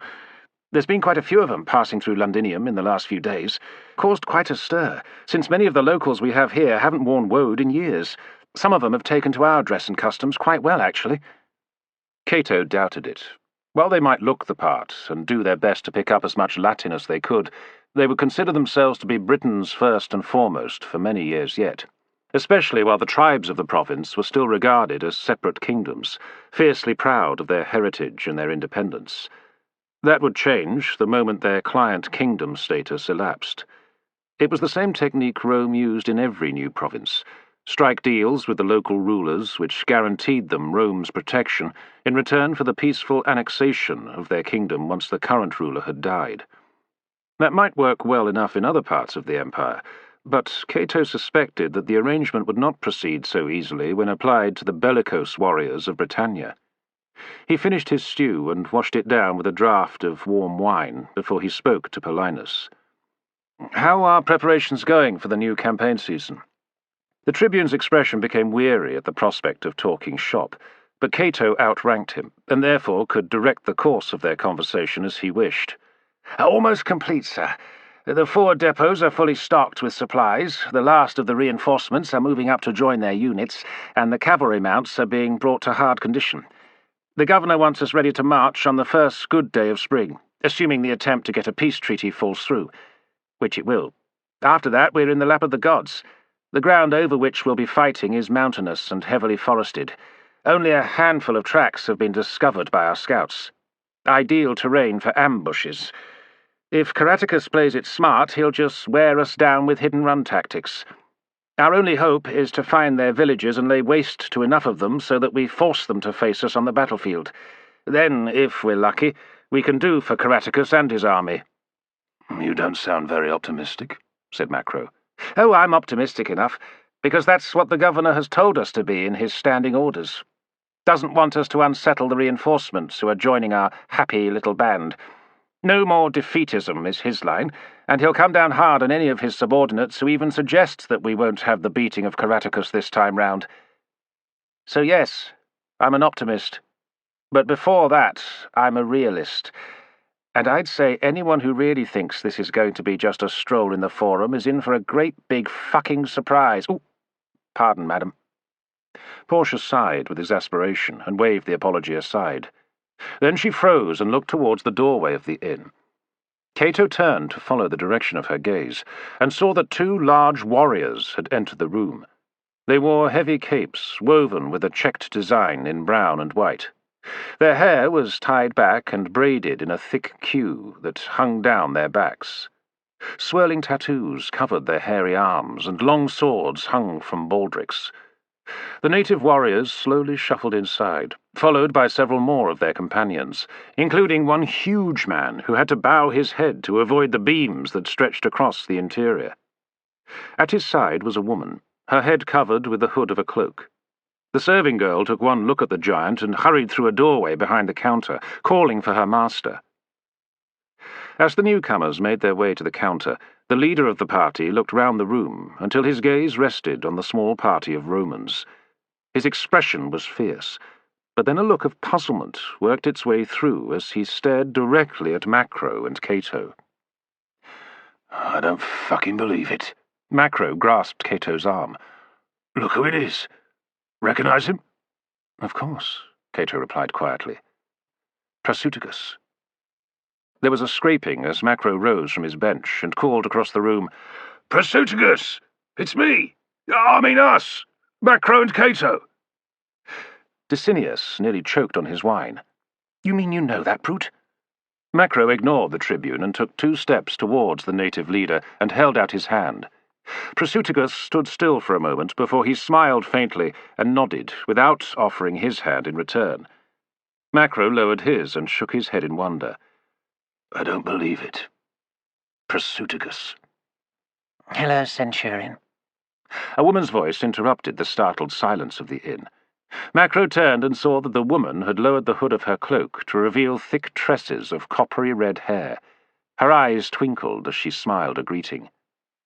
The power of speech failed Macro for an instant before he swallowed nervously and cleared his throat. "Boudica." Chapter 6.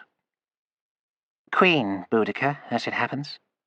She affected an aloofness that was betrayed by the smile that she could not suppress. "Queen?" Macro frowned. "I don't understand." I am the wife of Prefect, and so queen of the Iceni nation. I assume that you 2 have risen in status since we last saw each other? No longer the Centurion we once knew?" Macro shook his head. "Centurion Macro still, though I am more senior than I was." Boudica stepped away from the bar and made for the side of her husband and took his hand. "We are pleased to see you again." The 2 Roman officers exchanged looks with the rulers of the Iceni tribe, and for a moment no one spoke, as memories of shared hardships and dangers flooded back into their minds. Macro felt a deeper pang of loss as he gazed at the woman whose affections he had once known, when Boudica had been no more than the wayward daughter of an Iceni nobleman. At length Prefect could maintain his regal aloofness no longer, and let out a hearty bellow of mirth, before surging forward and throwing his arms round Macro in a rib-cracking embrace of friendship. "Ha! It is good to see you again, Roman. Too many years have passed." Macro clasped the giant's arms and eased himself free of the powerful grip. He took a deep breath before he responded. "I see you've picked up a bit more Latin since last time." "It is well to speak the tongue of your friend," Prefect responded, his accent heavy but his words readily comprehensible. He turned to Cato and grasped his hand and smiled warmly. "And you, Cato, still as cunning and brave, I think." He tapped the scar that ran down from Cato's forehead. The mark of a warrior, The mark of a man who did not get out of the way of a blade in time, more like, Cato replied with a smile. His wife approached and looked Cato over with a slight expression of concern. You were little more than a youth when last we met. Now you look more like Macro did then. What? Macro interrupted. Then what do I look like now? Boudica scrutinized him. Your face is more lined, and there is grey in your hair, but you are still the same Macro I knew, which is as well. It is good to see an old friend. Her tone became more serious. Friendship is needed now more than ever. Relations between Rome and the Iceni are fragile. I take it you are aware of our recent history? We heard about the rebellion, said Cato. It is a pity. Pity? Prasuticus's eyebrows knitted together.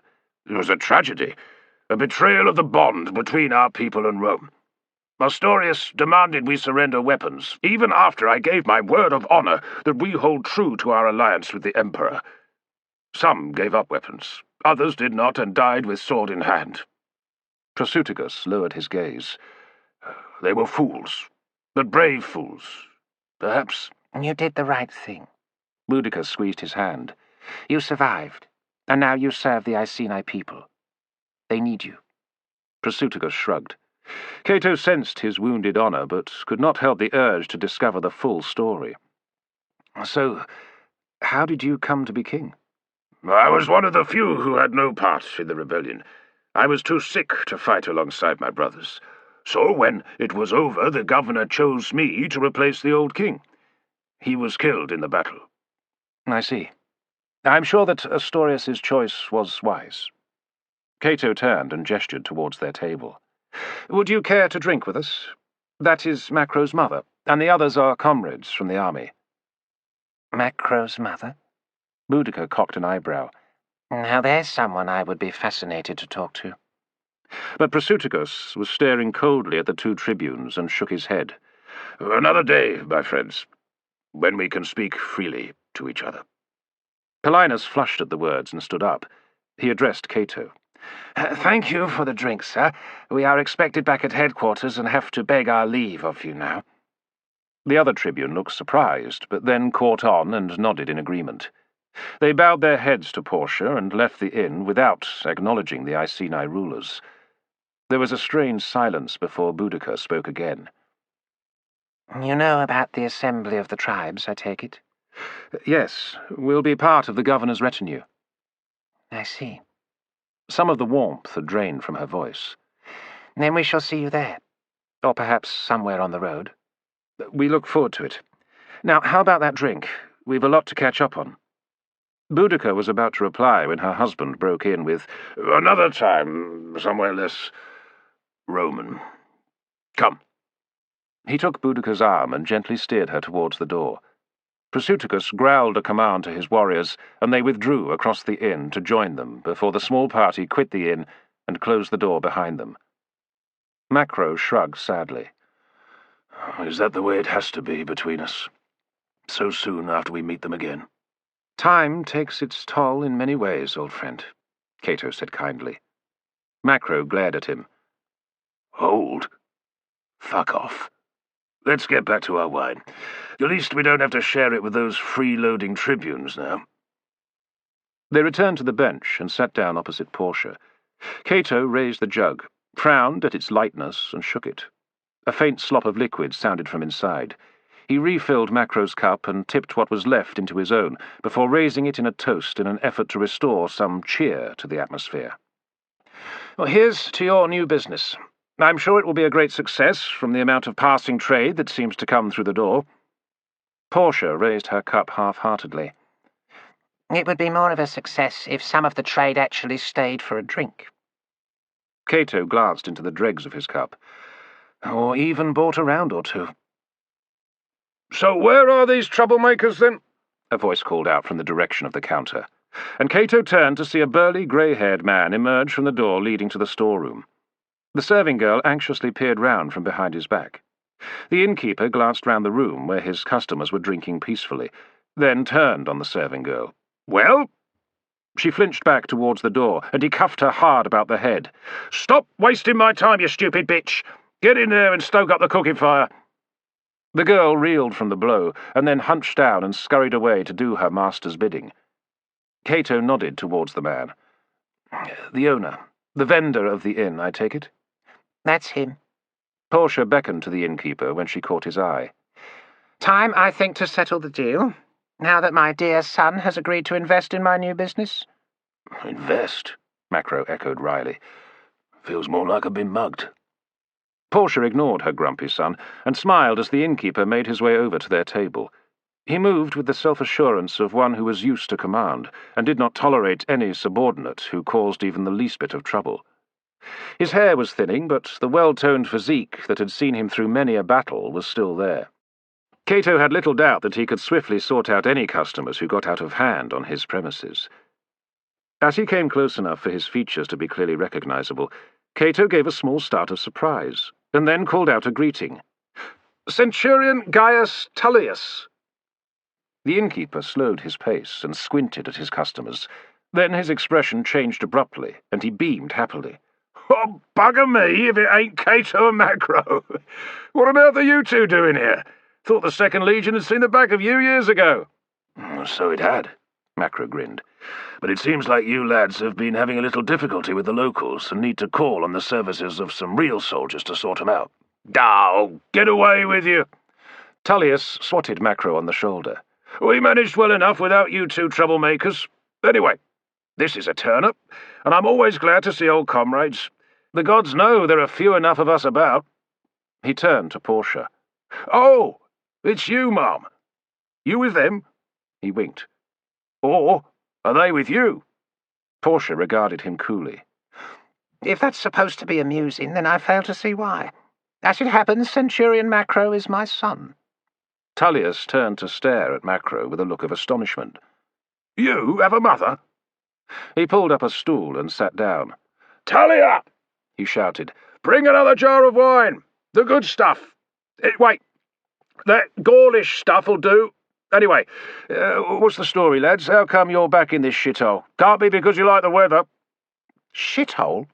Portia fixed him with a stare. Is that why you're selling up? I might have to knock 1,000 or 2 off the price. Tullius dipped his head in acknowledgement of his clumsy remark. "I'm selling up because I want to retire to some place warm in Campania, miss. There's nothing really wrong with Londinium. There's good money to be made here. I'm hardly likely to try and put one over the dear old mother of one of my former comrades in arms, am I? Besides," his tone hardened slightly, "I thought we made a deal." No, I made an offer. You said you'd think about it, and now I'm having a rethink about the offer I made in view of your eagerness to sell. I think 9,000 is a more reasonable price." Tullius could not hide his surprise at the sharpness of her tone. "Fuck me, but you've got a hard and ruthless streak. She's your mum, all right, Macro. The price is still 10. 9. And 500. Portia chewed her lip briefly. 9,500. He frowned. "Well, since you're kin of Macro, it's a deal.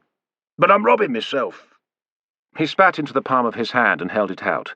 Portia took it at once, before there was any chance of him changing his mind, and sealed their business. The serving girl arrived with a fresh jar of wine and set it down on the table, and hurriedly withdrew. Tullius poured them each a cup, filled right to the brim, and raised his. "To the 2nd Augusta." "To the 2nd," Macro and Cato chorused, and drained their cups. The wine was better than Macro had expected, and at once he reached for the jug to refill their cups. Go easy on that, Portia said firmly. "That's part of my stock now. You pay for the next jug, you hear?" Tullius smiled ruefully. "Hard as nails. Anyway, I take it you two are here to beef up the ranks of the legions for Astorius's new campaign?" "That's right," said Cato.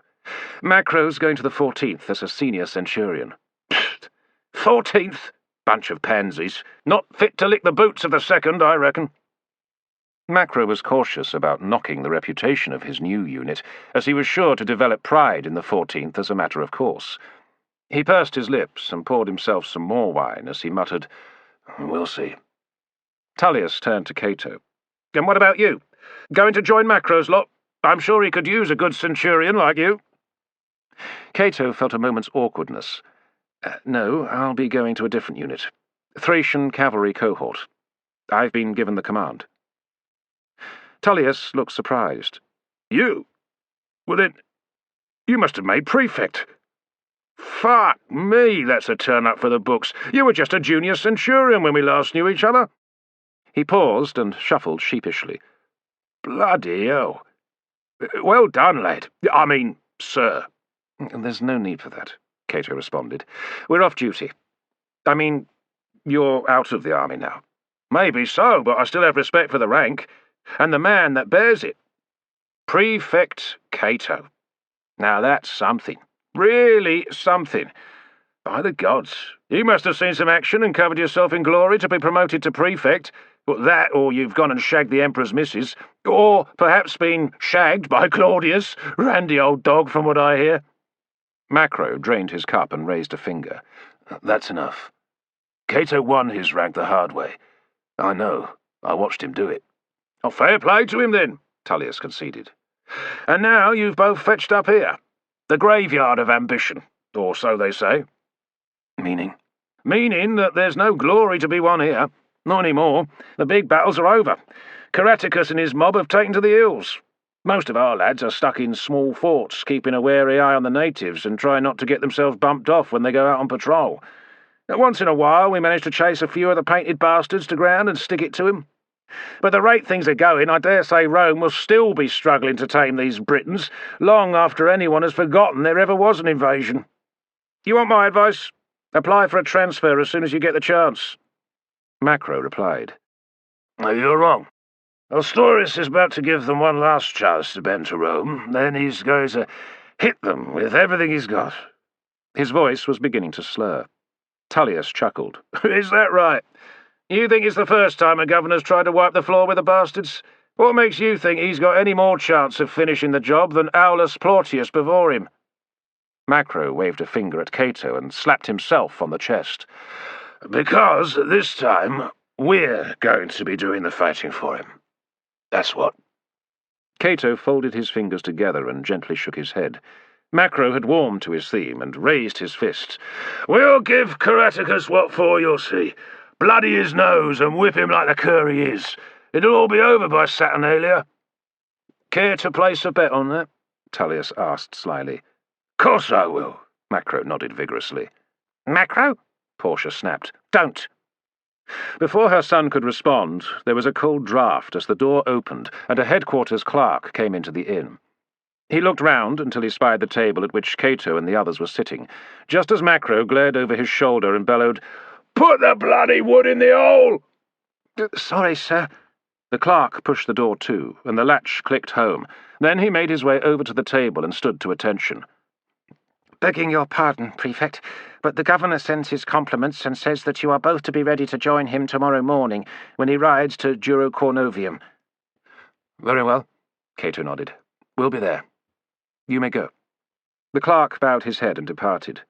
Cato stood up. Come, Macro. We must find Decimus and have our packs made ready. Then an early night is in order. Stuff that. I'm enjoying a drink with Tullius here. I'll be along when I'm done. For an instant, Cato considered ordering his friend to join him, but he knew that would only put Macro in a sour mood. Better to let him drink his fill and roll back into their quarters happy and drunk.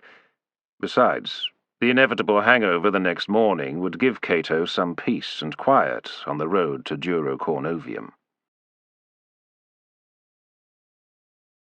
Chapter 7. Portia came to see them off shortly after dawn the following day. Cato had provided Decimus with enough silver to buy 3 mules, 2 to carry their baggage, and 1 for the servant to ride. The governor had authorized the provision of 2 horses for Cato and Macro.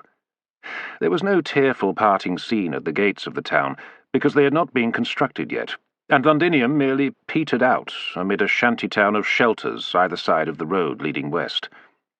Fearing for his mother's safety amongst the barbaric-looking denizens of this fringe community, Macro stopped his horse, waited until the last men in the small column had passed by, and briefly kissed her on the forehead. He wished his own head was not pounding so, Nor did he like the raw nausea in his guts that threatened to humiliate him in front of his companions, should he have to throw up. "It's best that we part here," said Macro. "I'm not sure how far I trust this lot." He nodded to some of the inhabitants who had risen early and watched the Romans leading their horses down the rutted roadway. "I'll be fine." She lifted her cloak aside to reveal a cosh hanging from her tunic belt. "A souvenir from my Ariminum days." "We'll try not to kill too many of the natives," Macro joked, attempting to lighten the mood at their parting. "Leave some for me. That's my job." She smiled weakly, then cupped her son's cheek in her hand and stared intently at him. "Take care of yourself. And that boy, Cato. Don't do anything stupid. I know you. I know what you like. Just don't take unnecessary risks. Understand?" Macro nodded. She sighed and shook her head. "Maybe one day you'll have a son of your own. Then you'll understand. Now go, before you make me cry." "Well, that'll be the day," Macro drawled. "Tough as old boots, you are." "Just go." Without another word or any lingering hesitation, Portia dropped her hand and turned to walk back down the road towards the heart of Londinium. Macro watched her briefly, but she did not look back. "Tough as old boots," he repeated under his breath. Then, tugging on the reins of his mount, he strode forward to catch up with the rest of the governor's escort, while the natives, their curiosity sated, turned away and went back to their rude huts. Once they had passed beyond the last of the huts and emerged into open countryside, the governor gave the order for his men to mount. Cato had been taught to ride as a recruit, and had had some practice in the following years, but he still did not feel wholly comfortable in the saddle, and the horse he had been given had a tendency to nervous jerks and twitches at the slightest flicker of movement in the periphery of its vision. Ostorius rode a length ahead of his men, and glanced over his shoulder once in a while at Cato, and the latter understood his intent well enough. The governor was testing his new cavalry commander to see how he handled a difficult mount. Accordingly, Cato concentrated on keeping the beast in check and trying to anticipate its reactions to its surroundings to make sure that it did not bolt or rear or cause any embarrassment to him. The road was a rough affair, often no more than a muddy track, and where the ground was particularly soft, the army's engineers had constructed corduroys of logs packed with earth to provide a stable surface for marching columns, riders, and wheeled traffic. Although there was no rain, the sky was overcast, and pockets of mist filled the hollows of the landscape. With no sun to burn them off, they were set to remain there through most of the day, and Cato could well understand why that was the prevailing impression of the island in Roman minds. The country-scented air was cool, and a relief after the cloying stench of Londinium. It was late in April, and the bare limbs of trees and shrubs were budding, and hardy flowers provided a splatter of bright colours across the landscape.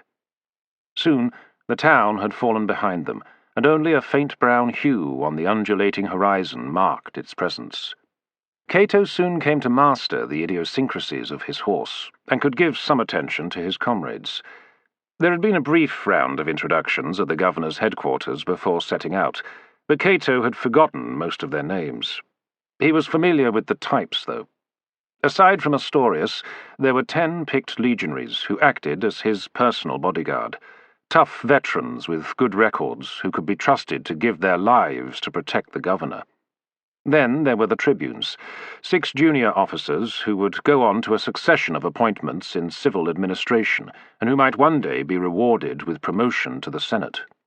From there, the select few would be awarded the post of governor of one of Rome's provinces. Ostorius Scapula was such a man. He had devoted his life to the twin ideals of Rome and to adding lustre to his family name. No doubt he had hoped to tame Britannia as a fitting end to his long career, Cato reflected. Too bad the native tribes had different ideas about being tamed. The last member of the party was a native translator, though with his neatly cut brown hair, red tunic and cape he could easily be taken for a Roman. It was only the gleam of the ornately patterned torque round his neck that indicated his true heritage. Marcomius, the Latinized version of his native name, was in his 30s, slender and well-groomed. It was clear that he had abandoned the ways of his people. Cato rode behind the tribunes, while Macro had slipped back to join the bodyguards and engage them in conversation. Their cheerful chatter mingled with the rumbling clop of hooves as the small column followed the track across the green downs of the lands of the Atrebates. There was heavy cultivation and small farms, and a handful of villas, with their more regular pattern of fields, lay scattered amongst the remaining woodlands of ancient oaks and smaller trees. Now and then they passed some of the natives working their land. Ostorius smiled a greeting, and his officers followed his example, Cato noted approvingly. He could never understand the haughty, high-handed attitude of many Romans to the peoples they had conquered. The swiftest way to Romanize a population was to encourage good relations. The quickest way to antagonize them was to beat them down and treat them as inferiors, a policy that only caused bitter resentment where it did not result in outright revolt. 5 miles or so down the road, Ostorius gently tugged on his reins and fell into step alongside Cato. The road had dipped down into a shallow vale, filled with mist, which closed in around the riders and made vague shapes of the trees and bushes on either side. They exchanged a nod before the governor began speaking. I briefed my tribunes and the bodyguard before we left, but just wanted to ensure that you and Centurion Macro were put in the picture. As you can appreciate, this is very much a make-or-break occasion, our last chance to secure peace with Caratacus and his followers. Of course, there's no guarantee that he will put in an appearance, but there will be some there who share his views and will doubtless report back to him. The vast majority are already firm allies. Some, admittedly, are more grudging. Even so, there will be more voices raised for peace than war, and, if nothing else, this meeting will serve to emphasize the isolation of those who still resist. That said, I am taking nothing for granted. You and your subordinate will at all times treat the native delegates with courtesy and respect. Is that clear? Yes, sir. And that goes for any druids that are present as well.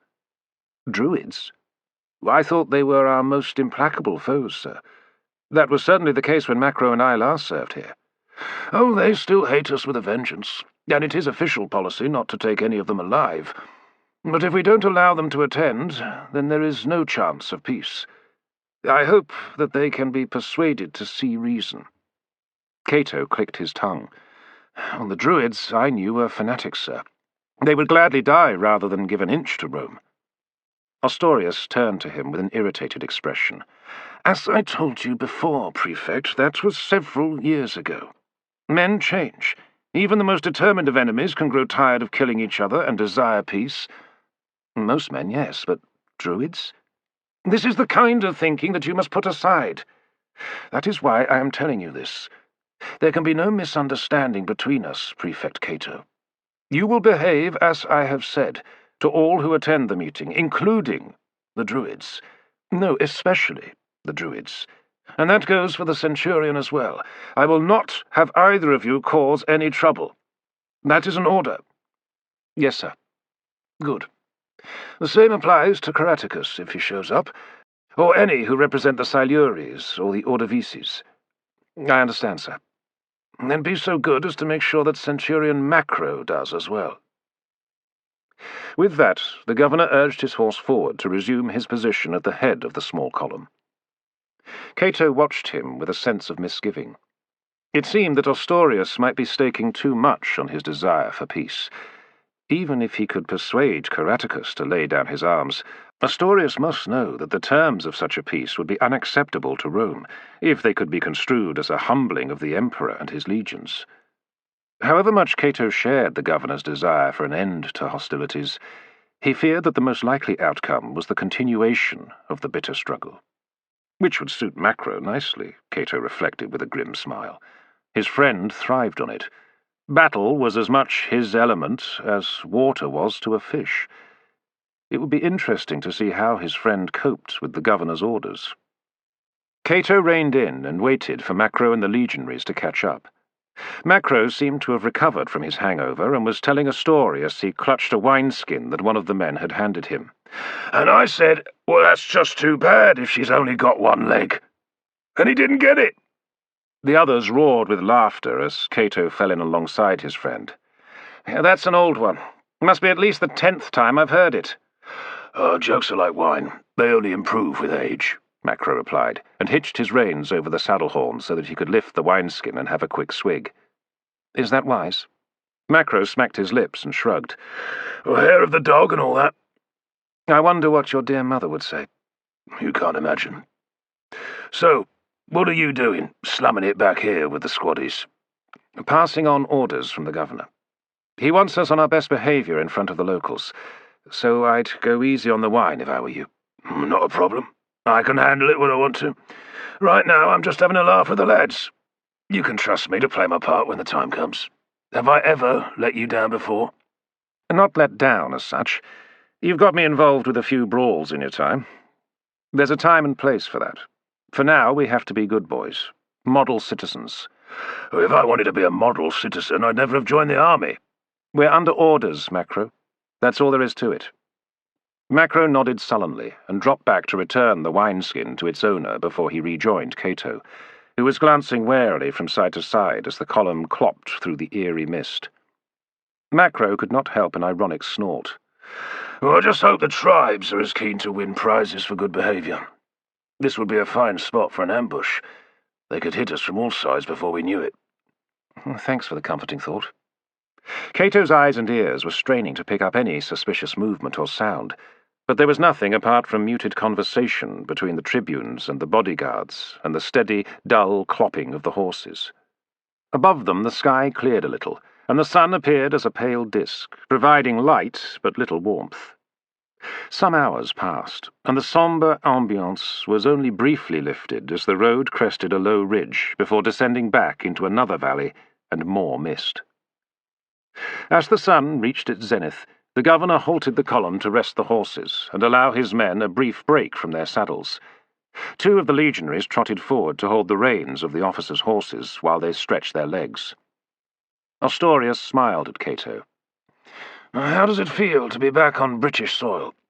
There's no place in the Empire like it for making the hairs stand up on the back of your neck, eh? Cato recalled that the mists and fogs of Britannia could wreath the landscape for days at a time, playing havoc with the imagination of some of the men. Not something that plagued Macro, of course, but it left Cato feeling tense and anxious. He was about to respond to Ostorius when he heard it. The faint sound of hooves pounding along the track. At once, Ostorius's smile disappeared, and he stepped off the road and looked back past his bodyguards standing silently by their mounts.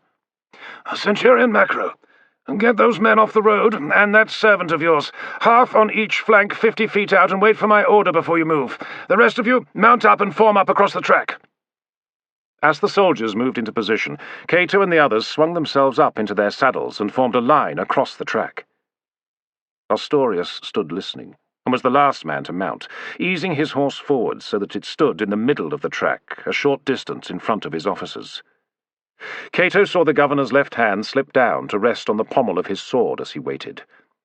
The sound of the approaching horses was much more distinct now, and one of the junior tribunes at Cato's side cleared his throat nervously. "How many of them, do you think?" Cato was unsure who the question was aimed at, but knew that the young officer needed reassurance. He had heard enough cavalry in his time to hazard a guess. "No more than 10, I'd say." The tribune nodded, and, following the example of his commander, he rested his hand on the pommel of his sword. Cato noticed the nervous tremor in the officer's fingers. He recalled his own fears in the early days of his army service, when combat seemed imminent. The fear had gone, but he still suffered from the gnawing anxiety of letting his comrades down, Macro foremost. That, and the terror of a crippling wound that would leave him as an object of pity and ridicule. Then his thoughts were distracted, as his mount shied and tried to retreat from the line. He dug his heels in firmly and gritted his teeth as he struggled to still the brute and get it back into position. By the time that was done, the sound of hooves was much closer, and then a shadowy form emerged from the gloom, and there was a shout an instant later in a tribal tongue. The rider reined in abruptly, and then there were several more, forming up on each side, and others behind. A challenge sounded in the same language, and Ostorius raised his left hand in greeting. "Romans!" There came a gruff muttering in response, and then stillness and silence. A faint metallic scraping sounded close to Cato, and he glanced aside to see the tribune's sword emerging from its scabbard. "Put that back, you fool," Cato hissed. "We do nothing without an order from the governor." The tribune eased his blade down, and the fingers of his hand clenched and unclenched. "Advance and be recognized," Ostorius called out. There was a tense pause before one of the Britons urged his horse forward and emerged from the mist, revealing a large man in a fur-trimmed cloak beneath which mail gleamed dully. His hair fell across his shoulders, and as he drew nearer, the governor lowered his hand and bowed his head in greeting. "King Caratacus?" "Governor Ostorius," came the deep rumbling reply. "I thought that it was maybe an ambush for a moment." "Who would ambush you here, in territory we control?" "We all have our enemies." Caratacus turned and beckoned to his retinue, and they trotted forward to join their leader, as Ostorius called out to Macro and his bodyguards to return to the road. The Iceni riders looked round suspiciously as the legionaries appeared from both sides. The governor edged his mount forward and clasped arms with Caratacus. "I'd be honored if you joined us for the rest of the journey to Dura Cornovium." "As would I, if you joined us." Ostorius was silent for an instant before he nodded. "Very well. I should be pleased to accept your invitation." The tension eased, and Cato heard the tribune next to him let out a long, low breath as he relaxed in his saddle. Shortly afterwards, the enlarged party of riders emerged from the mist as the track climbed gently up towards a more heavily used track running along the top of the chain of low ridges stretching away to the west. The overcast began to break up, and the sun shone intermittently from patches of blue sky, causing shadows to glide across the landscape. The governor rode beside Caratacus, occasionally attempting conversation. The Iceni warriors followed behind. Then came Queen Boudica, with Cato and Macro on either side, and then the rest of the Romans. "I had hoped we would catch you up," she admitted. "After last night's touchy atmosphere, I wanted a chance to clear the air." Unlike her husband, she had been taught the Roman tongue from a young age by a merchant hired by her father, who had foreseen the need to be able to converse with the great power that had reached the coastline of Gaul and stood poised to invade Britannia for so many years before taking the plunge. "It's been such a long time," she continued. "But you've not changed much, Macro.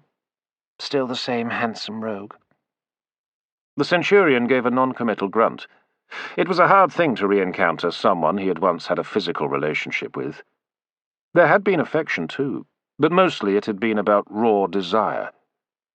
The situation was made more difficult by the presence of Caratacus, to whom Boudica had become betrothed the last time Macro had seen her. Now she was his wife, and he was a king. It was a bloody awkward situation, and Macro was not sure how he should deal with it.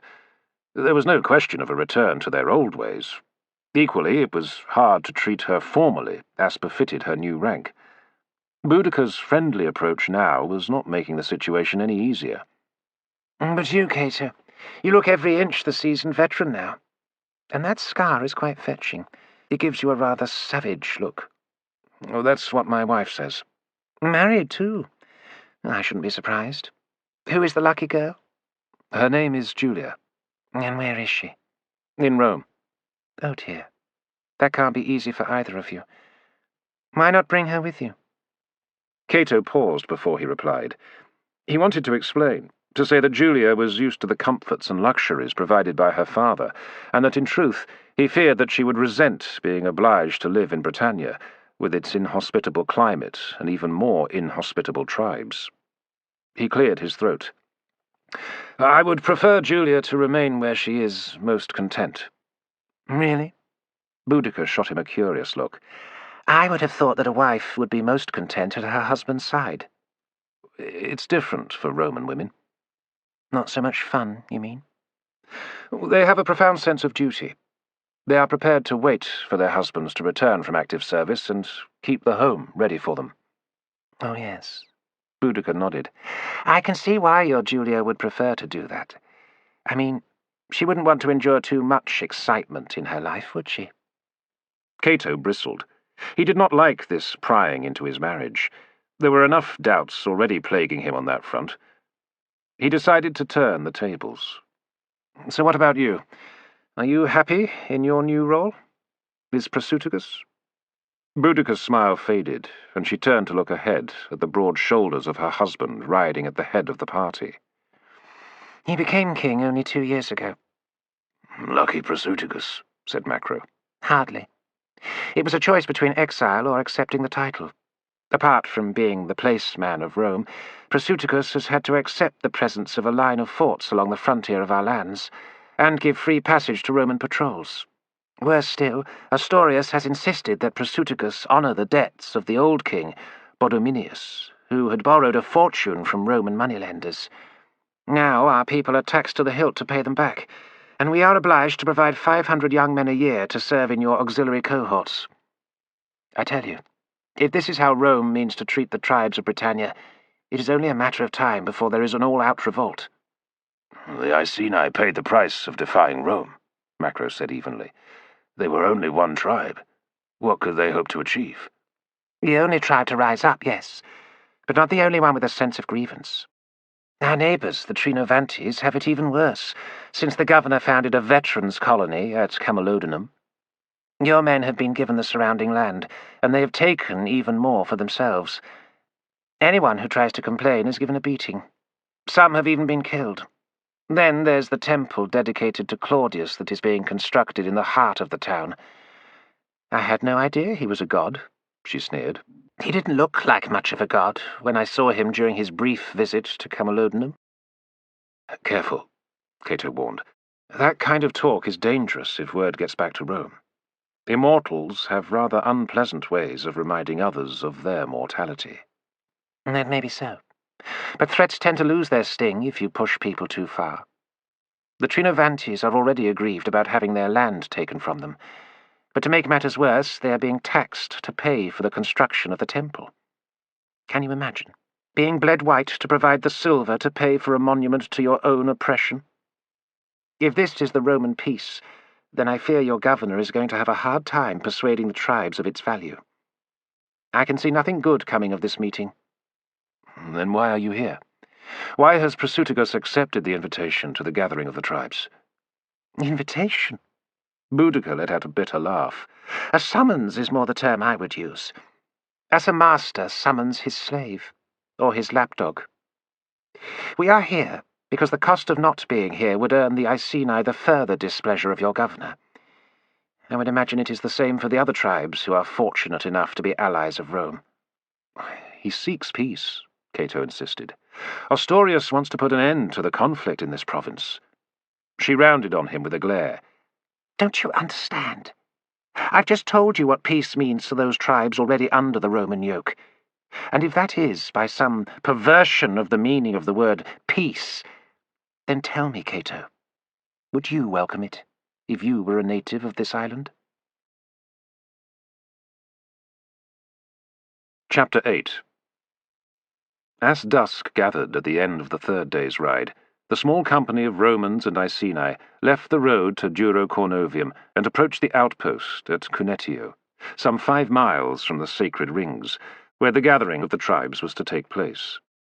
The small garrison comprised a half-century of Gauls under the command of an Optio, who made his meagre quarters available for the governor, while the rest of his men were ordered out of their barrack blocks to make way for the other visitors. The soldiers would be obliged to spend the night in the storerooms, or in the open. The Optio had been briefed about the gathering and told to remain in the outpost and avoid any contact with any passing natives. Astorius was leaving little to chance in his pursuit of an alternative to yet another season of bitter campaigning. "We've done as ordered, sir," the Optio confirmed. "The men haven't been out of the gates for the last 5 days. "Good. Have you seen any of the tribal delegations passing by?" "Yes, sir, plenty of them, and some of them as might be druids." "You can tell?" Macro queried. The Optio thought briefly and nodded. "The tribesmen wore bright colours. The others were in plain cloaks. Not many of them, mind, but they looked different, and kept themselves apart from anyone else on the road." Macro turned to Cato. "Druids?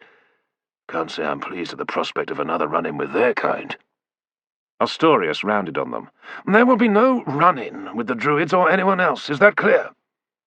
All who attend have been given free passage to and from the rings at Avibarius for a period of 10 days. I'll have the head of anyone who causes any trouble for the duration of the truce. Oh, yes, sir. Macro bowed his head in acknowledgement. But what if the other side doesn't abide by the arrangement? What are the rules of engagement? None of our weapons are to be drawn except in self-defense, and only then if they draw theirs first, Ostorius said firmly, staring round at all his officers. The Iceni had already occupied the barracks allotted to them, and only a handful stood outside, looking on in silence as the governor addressed his men. If it should become necessary for us to fight, then you will await my order before acting. The gods help any man who fails to obey my orders on this. He let his threats sink in before speaking again in a more moderate tone. All parties should have arrived by now.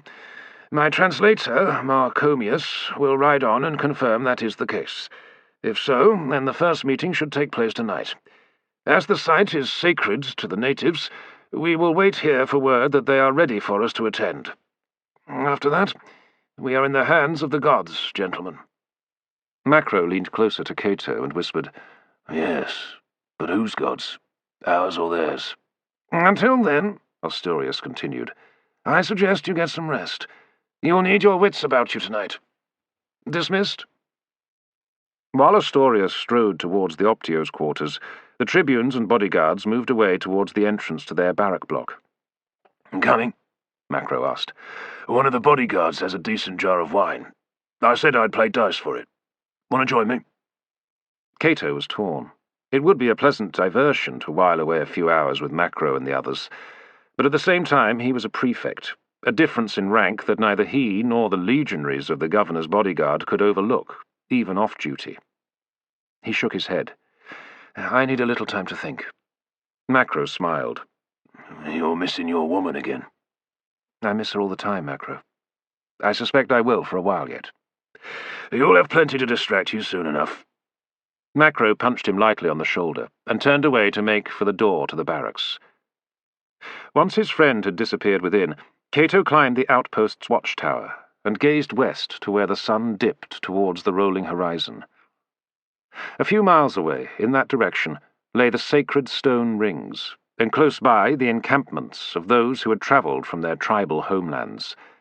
In amongst them, some druids. Cato felt a shiver ripple down his spine as he recalled the druids of the Dark Moon. He and Macro had fought against them the last time they were in Britannia. Fearsome and fanatic, there was no extreme of cruelty they did not embrace in the war against Rome.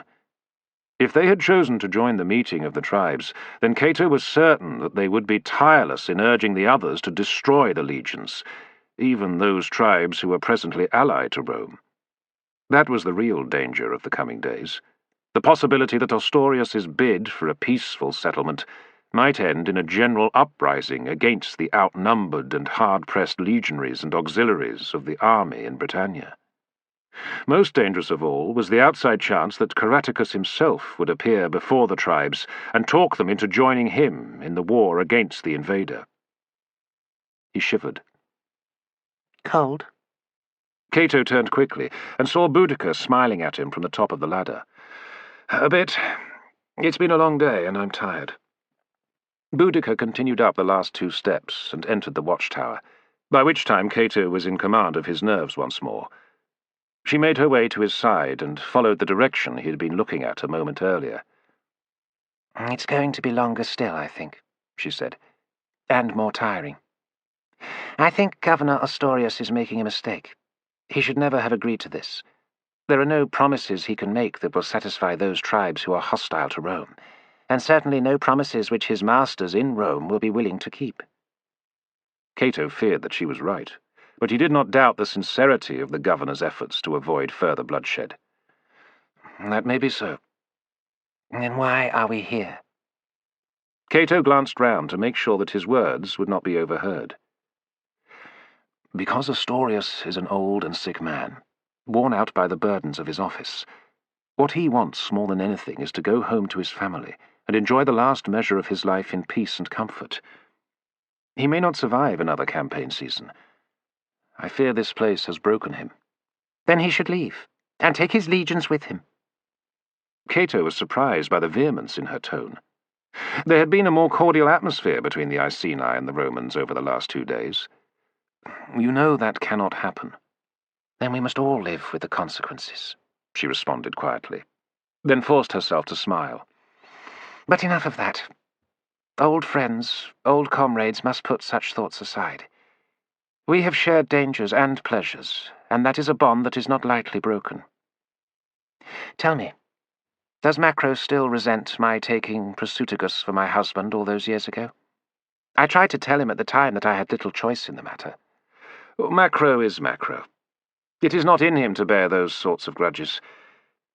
He had a strong affection for you, certainly, but you pledged yourself to another man, and he felt a passing sorrow and anger, and then put the matter behind him. That is how he chooses to live.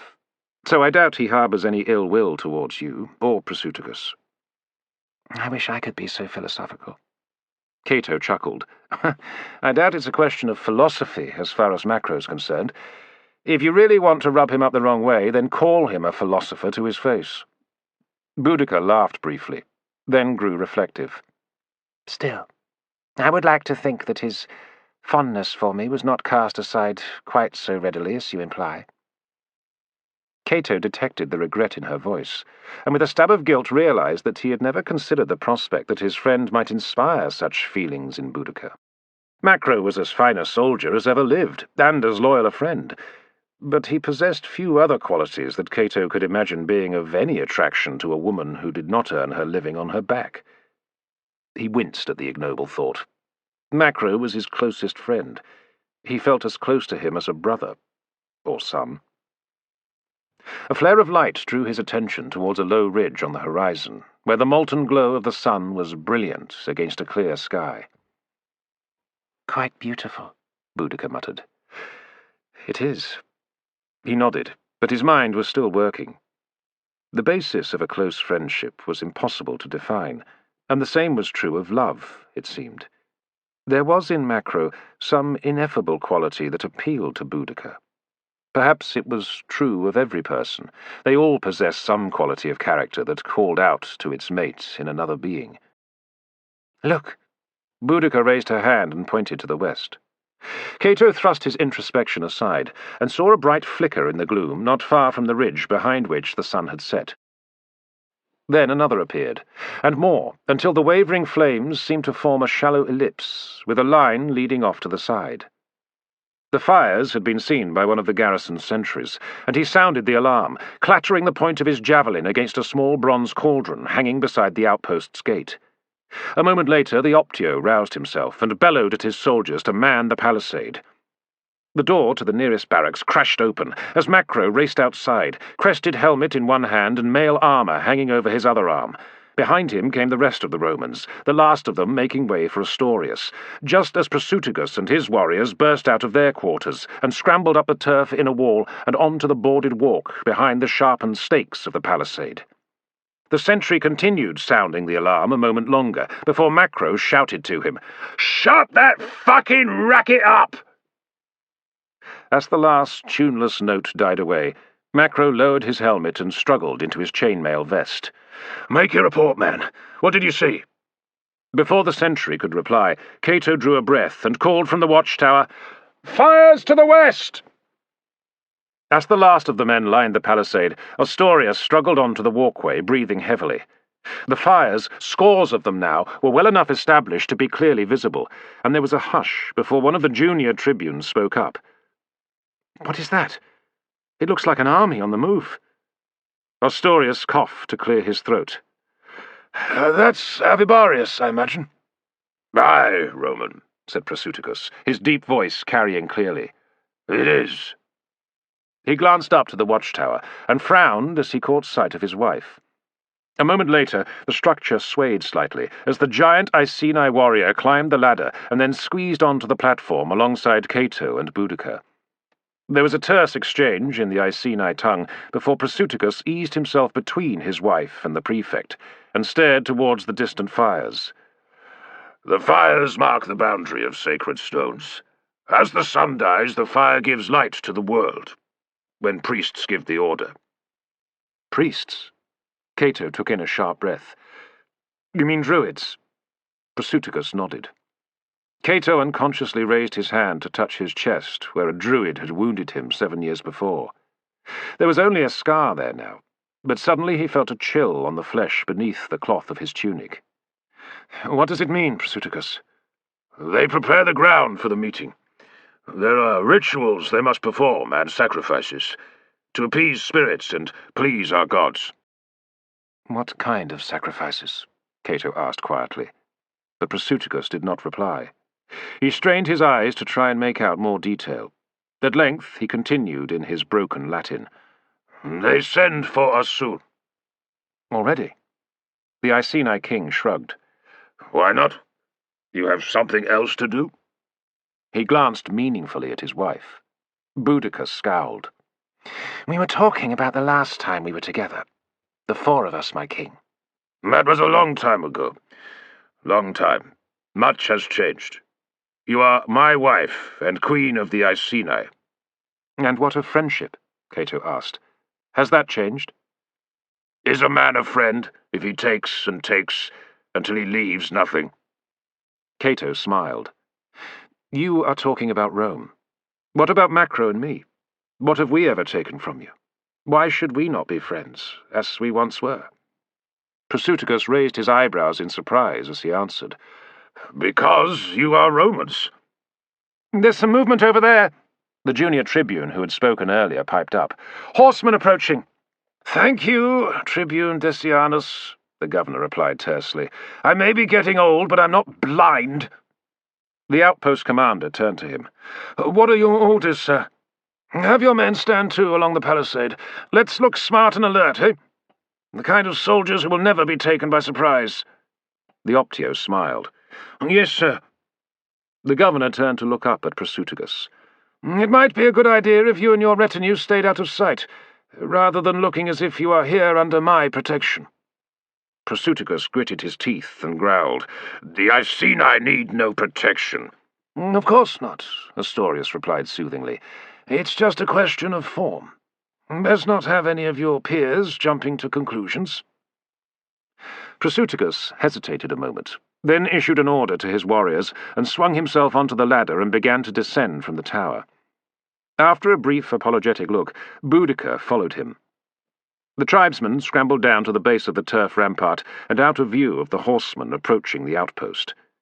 The soft thud of hooves carried to the ears of those standing on the walkway, and then the pace of the rider slowed. There was a tense silence as he made his way close enough to the outpost to address those within. Then the dim shadow stopped, 50 feet from the ditch, and a voice called out to them in a native tongue. "Where's my damned interpreter?" Astorius demanded in a low voice. "Marcomius! On me, damn you! Quickly!" The interpreter thrust his way past the tribunes to join the governor. "What did he say?" He asks for you, sir. "Ask him how he knows that I am here." There was a brief exchange before Marcomius relayed the words. He says that we have been watched closely since we passed through Khaliva, sir. Us and the Iceni contingent.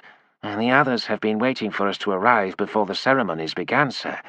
Now he asks us and King Prasutagus to follow him to the sacred rings. "Who is he?" Astorius demanded. "What is the fellow's name?" Cato had a better view from the watchtower, and could easily make out the dark robes and wild, flowing hair of the rider. He already knew the answer even before the translator could reply to the governor.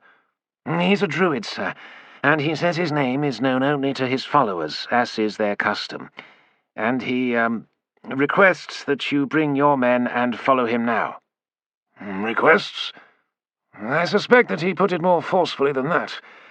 I need you to interpret as accurately as possible. Tell me the precise words he used and let me deal with the nuances." Yes, sir." "Then tell him we will come at once."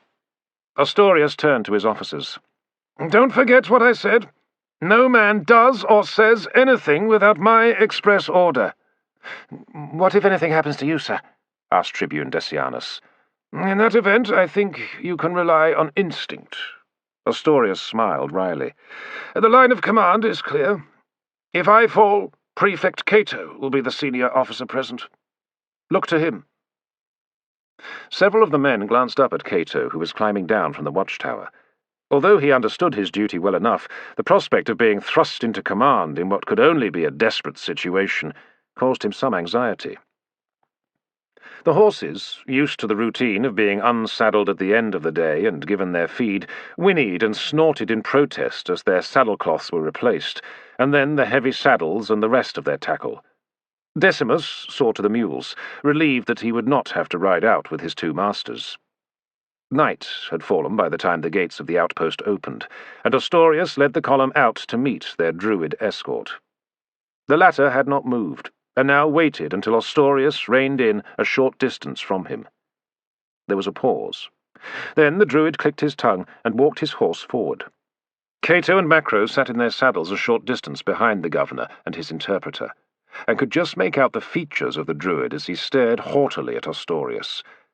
Up close he appeared even more wild and unworldly, with his unkempt hair and dark robes. "If he thinks that staring routine is going to scare me, then he'd better think again," Macro said under his breath. "If it weren't for orders, I'd have the bastard." "Early days, Macro," Cato whispered. "If I'm any judge of the situation, you'll get your chance." The druid turned his attention from the governor and slowly rode down the column. Astorius stared fixedly ahead, not willing to let the druid's scrutiny unsettle him. As the latter passed beside Macro and Cato, Macro gave a broad wink, and the druid growled what sounded like a curse back at the Roman officer. He continued, passing the tribunes, who were taking a lead from their commander and striving not to look anxious. Then the druid stopped in front of Prefect and his retinue. There was a long silence, and the druid sniffed the air, before his nose wrinkled with distaste, and he spat on the ground in front of the Iceni king. Then he spoke. "What did he say?" Astorius asked calmly. "He said that the Iceni have been spending too long in the company of Romans. They are, beginning to stink like Romans." Macro chuckled softly. "Oh, that's rich, coming from a bog-hopping, hairy-ass barbarian." Cato glanced at him. "Shh." With a sudden harsh cry, the druid wheeled his shaggy mount round and rode back to the head of the column. He gestured to Astorius to follow him as he trotted away from the outpost towards the distant fires. The night air was filled with the thud of hooves and the chink of the bits of the horses and the armour of the riders. "He's going too fast," Tribune Decianus complained. "It's madness in this darkness." "If he can do it, then so must we," Cato called back to him.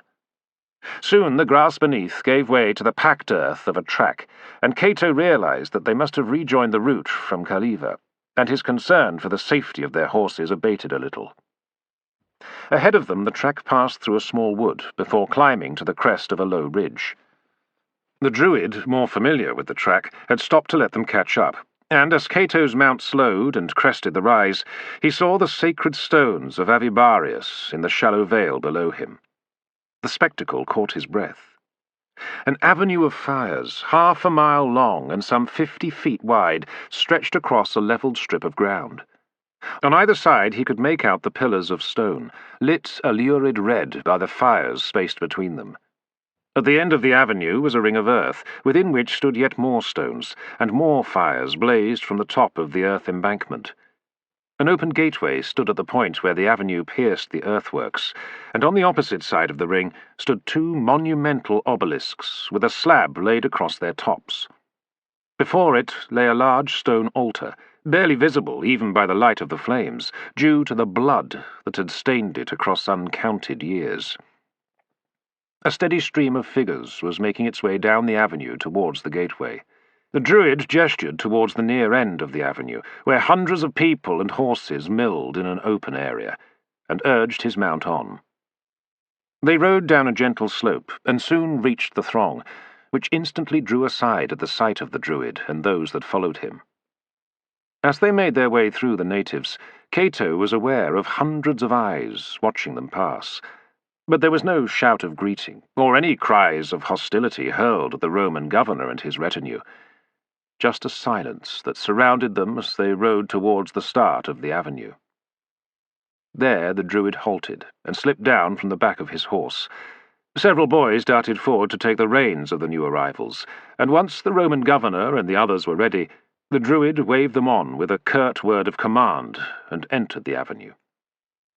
Most of those attending the meeting had already entered the ring, and only the tail end of the earlier procession remained in the avenue of stone and fire. The druid walked quickly, but Ostorius led his men at a more sedate pace, refusing to hand the initiative to the druid. As he looked back, the druid saw that a gap had opened up, and his teeth bared in anger. He stopped and waited, and then led at the pace set by the Romans. Cato was aware of figures on either side of them, barely visible as they watched from the fringe of the loom cast by the fires. The silence and the spectacle of the setting filled him with a sense of foreboding. "I don't like this," Macro muttered, his hand moving towards the handle of his sword before he was aware of it. He forced it back to his side. "If there's trouble, we'll be a long way from the horses, even if we did manage to fight our way out." "If there's trouble, we won't even make it out of the ring," said Cato. "Oh, thanks. You're going to be a real inspiration to the men of your cohort." "A bitter truth is better than the sweetest lie, my friend." Macro spat scornfully, and then marched on in silence, keeping a wary watch on each side.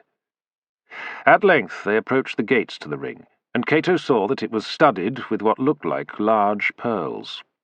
It was only as they got closer he realized that they were skulls hanging face down from nails. "Oh, sweet Jupiter," Decianus muttered. "What is this place? A temple or a slaughterhouse?" "A bit of both, actually," Marcomius answered him in an undertone. "Our gods demand blood sacrifices from time to time." Decianus looked at the interpreter with a disgusted expression. "Barbarians." "No one asked you to come here, Roman." "Then it's as well we did. Time to put an end to these atrocities." Ostorius looked back angrily. "Quiet there! Keep your tongues still." They passed between the gates, 15 feet high and made of oak. There must have been over 100 skulls fixed to the timbers, Cato estimated, and he could almost sense the spirits of the dead looking on, sinister and hostile to those who came to Britannia unasked. The ring opened out before them, 100 paces in diameter. The tribesmen who had already arrived had taken their places round the perimeter. The druid pointed across the ring to the left of the altar, where there was open ground, and spoke briefly to the interpreter. "He says we are to stand there, sir. The Iceni are to stand by you." Ostorius nodded. "Very well." Every face turned towards the last arrivals, and watched them as they crossed the beaten earth at the heart of the sacred site. "Are the mountain tribes here?" Cato asked Marcomius. "The Ordovices and the Siluris?" The interpreter scanned the tribesmen lining the ring. Cato had noted the subtle differences in clothing and hairstyling between the groups. Marcomius shook his head. "And no sign of Caratacus either. Hardly surprising, given how badly you Romans want to get your hands on him." The governor gave his word that all would be given safe conduct, even Caratacus. "Such guarantees are easily broken." Cato looked at Ostorius. "Not by some Romans, at least." A figure emerged from between the stone pillars behind the altar. Robed in black from shoulder to toes, the druid wore a leather headpiece, from which a set of antlers protruded, like the bare branches of a tree in winter. As the Romans and the Iceni took their places, the druid who had brought them here hurried to join the others standing beside the altar. There was a silence before the antlered figure stepped up to the altar and slowly raised his hands into the air, fingers spread so that his untrimmed nails looked like claws in the red hue of the fires burning on top of the earth rampart.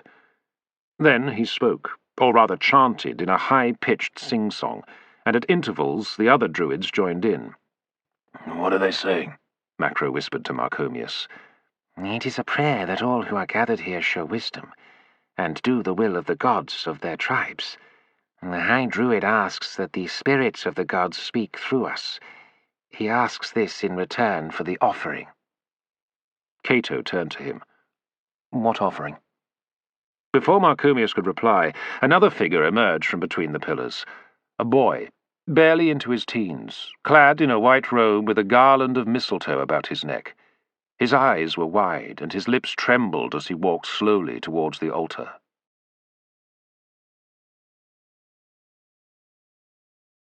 Chapter 9. Behind the boy walked a man in a richly patterned cloak. He rested one hand on the boy's shoulder, and the other hung limply at his side. He struggled to contain his grief. When the boy reached the altar, the man stepped forward and kissed him tenderly on the top of his head, and was still for a moment, before the High Druid snapped a word of command. The man shrank away in fear, his mouth open to cry out to the boy, but no sound came. And then 2 druids took him by the arms and held him in place. "What in Hades' name is going on?" Macro growled. "This better not be what I think it is. Marcomius, tell me." "This is the sacrifice demanded by the gods. An unblemished child. The man is his father." "What? What father would play any part in this fucking horror show?" "It is an honor to be chosen, Roman. See, the boy goes quite willingly, and the father will be held in respect by his people when it's all over." "How could any man be respected for leading his son to the slaughter?" There was genuine anger and outrage in Macro's voice, and Cato knew his friend well enough to fear that he would charge forward at any moment to put a stop to the ritual, with no thought to the consequences. "Macro, for pity's sake, control yourself." Cato clamped his fingers round the wrist of the Centurion's sword arm. "There's nothing we can do. We cannot change what is going to happen." "We'll see about that," Macro snarled, shaking off his grip. "No." Cato stood in front of his friend, blocking Macro's view of the altar. "Stand your ground. That is an order."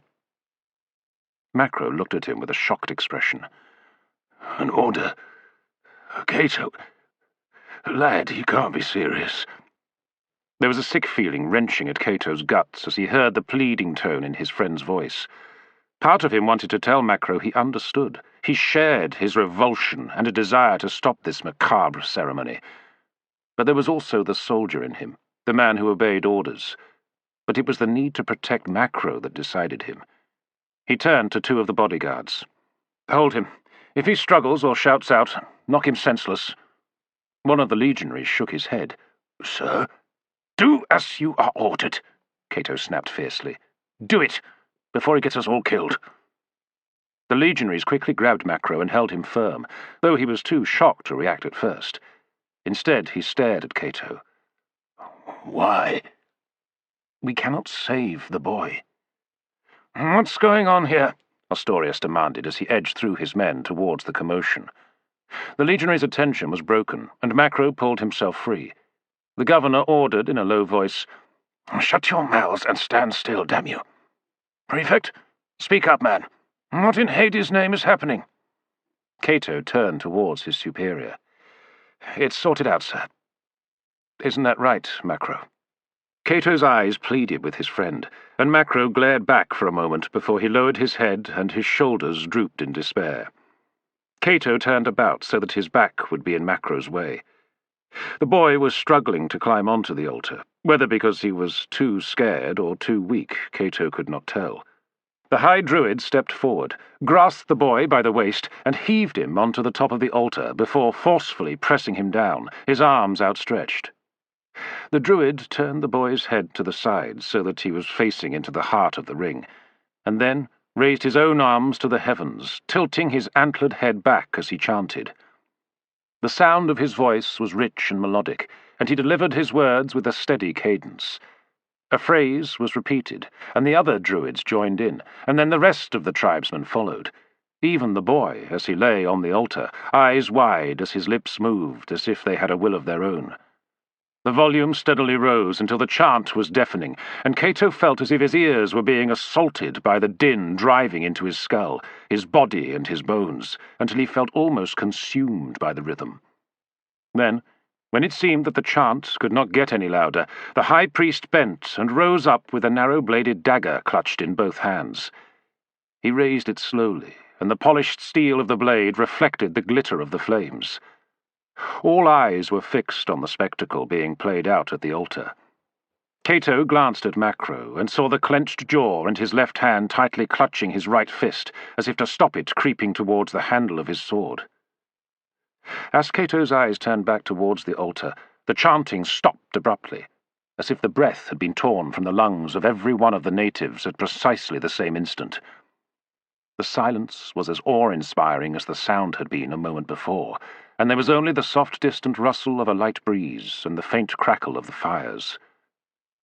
With a shrill, inhuman scream, the High Druid stabbed his blade down with all his savage strength. The point plunged into the white tunic over the boy's heart with such force that his arms and legs jerked wildly, and the air exploded from his lungs with a half-cry, half-grunt. Then his head snapped back, jaw agape, as he screamed briefly and writhed beneath the dagger that pinned him to the altar. The blood quickly soaked through the cloth and pooled on the stone surface, before a dark stain began to trickle over the edge and streak down the side of the altar.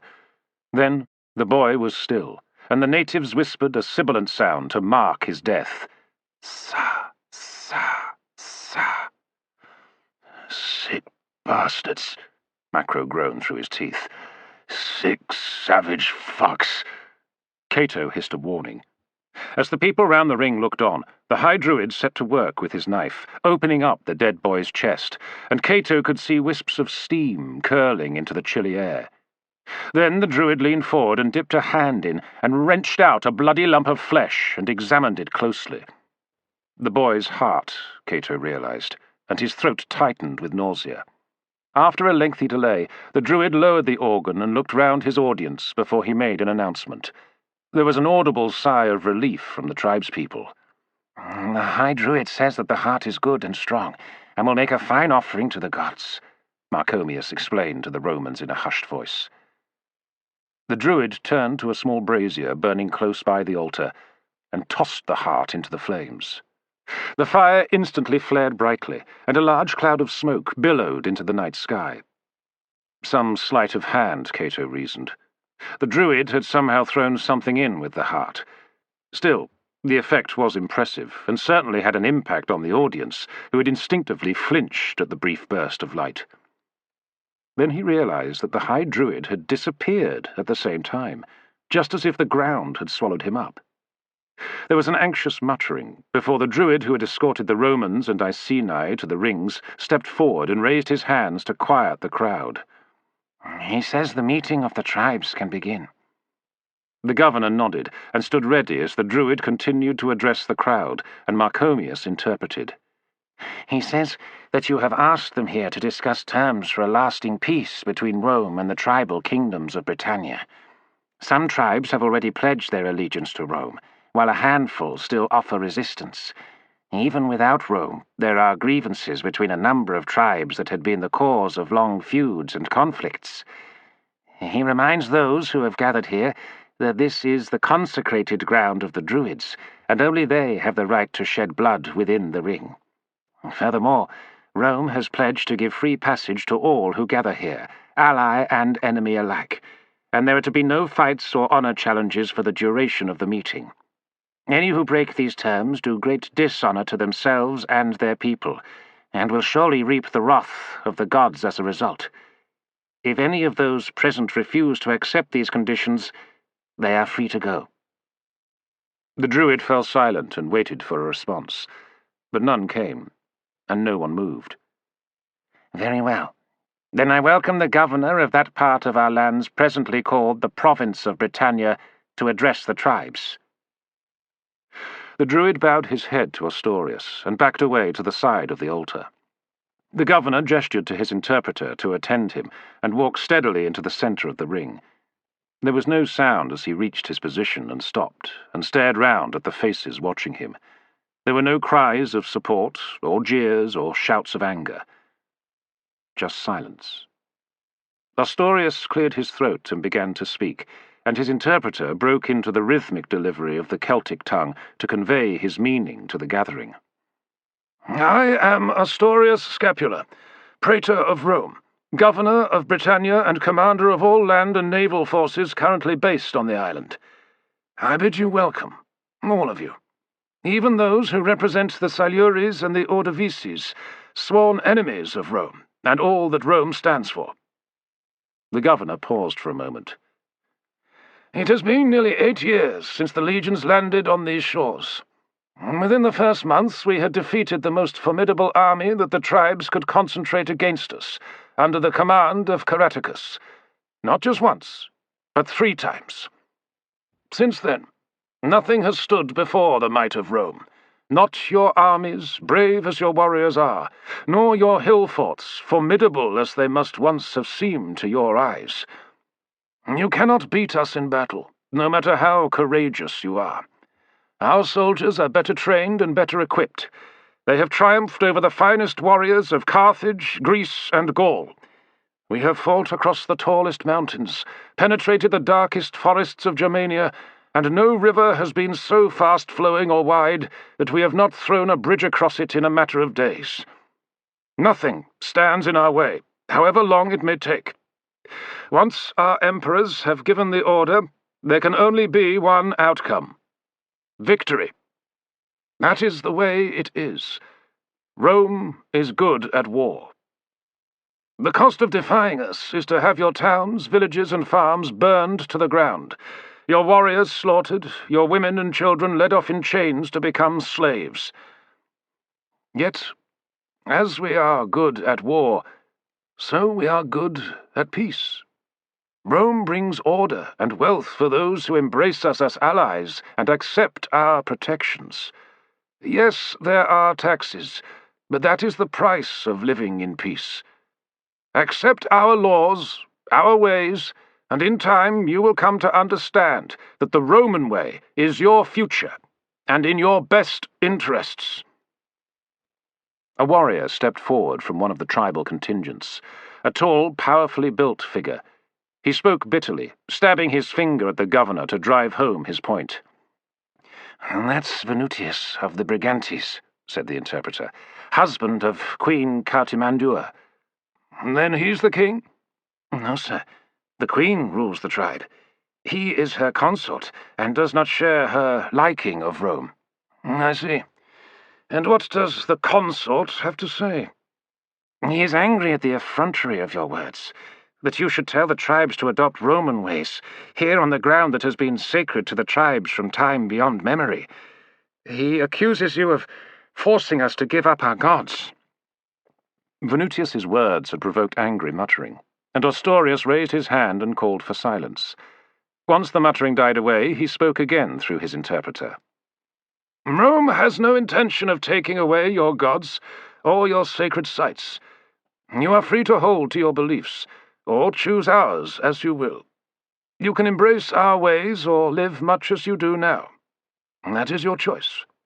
But you must learn to live under our rule and our laws. It is a small price to pay for an end to the bitter conflict of recent years, and before that, the continual raids and small wars that raged between your tribes." Venutius listened to the words and responded immediately, in the same angry tone as before. "He says that is the way of the tribes. How else is a warrior supposed to prove himself? He must show his courage and his skill in battle. If you take that away from him, then you take away his purpose in life." Ostorius replied firmly. "Then the warriors must find a new purpose. They must learn to be farmers, or they can volunteer to serve Rome in the ranks of our auxiliary forces. That is their only future. You must accept the truth. Your warriors must give up the old ways, or die in battle against the legions." Venutius laughed harshly. "He says you give him no choice." "On the contrary, I am offering him the choice between life or certain death." When the governor's words were translated, there were cries of protest and angry shouts from around the circle, and Cato feared that his superior was in danger of pushing the tribal leaders too far. Then another man emerged into the open. He raised his hand and commanded the attention of the others. He was solidly built, but had run to fat, and his jowls hung heavily, fringed with a neatly trimmed beard. Though he was clad in a woven cloak and leggings, beneath he wore a Roman-style tunic, and his hair was cut much shorter than the other natives. He strode confidently into the middle of the ring, and waited until he had silence before he addressed the gathering. "Who in Hades' name is that clown?" asked Macro. "I can guess," said Cato. "Cogidobnus of the Regni." "The one who sold out to us even before the first boot was planted on British soil?" "That's the one." Macro saw the looks of contempt on the faces of many of the other natives. "I can't help wishing he wasn't speaking up for our side." The man in the centre of the ring spoke with a clear, deep voice as his words were translated. First, I would like to offer my sincere gratitude to the governor for offering us this chance to make a lasting peace. You all know me. I am King Cogidobnus. I wish to speak plainly, to speak the truth. I, too, was raised as a warrior and have led my men into battle. I have no need to prove my worth to back up my words. I come here to support the arguments of Governor Ostorius Scapula. Rome has indeed proved a mighty friend and ally to me and my people. I can swear to the fact that we have profited from the coming of Rome, and what is true for the Regni can be true for any tribe that accepts the hand of friendship extended by the governor." "Traitor!" a voice called out in Latin, and then repeated the cry in the native dialect. Cogidobnus frowned as he and everyone else turned towards the source of the accusation. There was movement in the native ranks, and then a large warrior thrust his way to the front. He wore a hooded cloak, and drew it back to reveal his long fair hair. At once there was a chorus of excited muttering. Marcomius shook his head in surprise. "Caratacus." Chapter 10. The old enemy of Rome strode forward and stopped a sword's length from Cogidobnus. He scrutinized the king of the Regni with contempt, his fists resting on his hips. Then he spoke, his voice carrying clearly to the fringes of the crowd as Marcomius translated for the Romans. "You have profited all right. All of us know about the fine palace the Romans are building for you. A luxury kennel for the Emperor's favourite lapdog. That's what you are. A mongrel, half Briton and half Roman, begging for fancy titbits from the table of your master. You have sold your honour for fripperies, Cogidobnus, to your eternal shame." Cogidobnus opened his mouth to protest, but the other man took a menacing step towards him, and he wilted, backing away towards his contingent. Caratacus glared at him for a moment, before making a sweeping gesture with his hand, as if swatting away an irritating insect, before he addressed the crowd. "You all know me. You all know that I have fought against the Romans from the first. I have never given in to the enemy. Our enemy. It is for our freedom that I have fought so long. While the eagle standards of the legions fly over our lands, we can only be slaves. That is the way of it. The Roman governor says that we must change. We must forget who we are and become part of the Roman Empire. Is it so easy to give up all that we are?" He pressed his hand against his chest. "I am Caratacus, king of the Catuvaloni.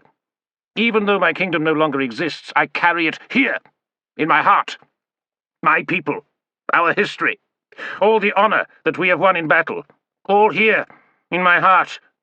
And I live for the day when the Romans are thrown back into the sea, as they were before when their great general Julius Caesar first attempted to steal our land. That day will come. I believe it as surely as I believe in our gods." He thrust his finger at Ostorius. "The Roman governor tells us we must give up the old ways or die in battle.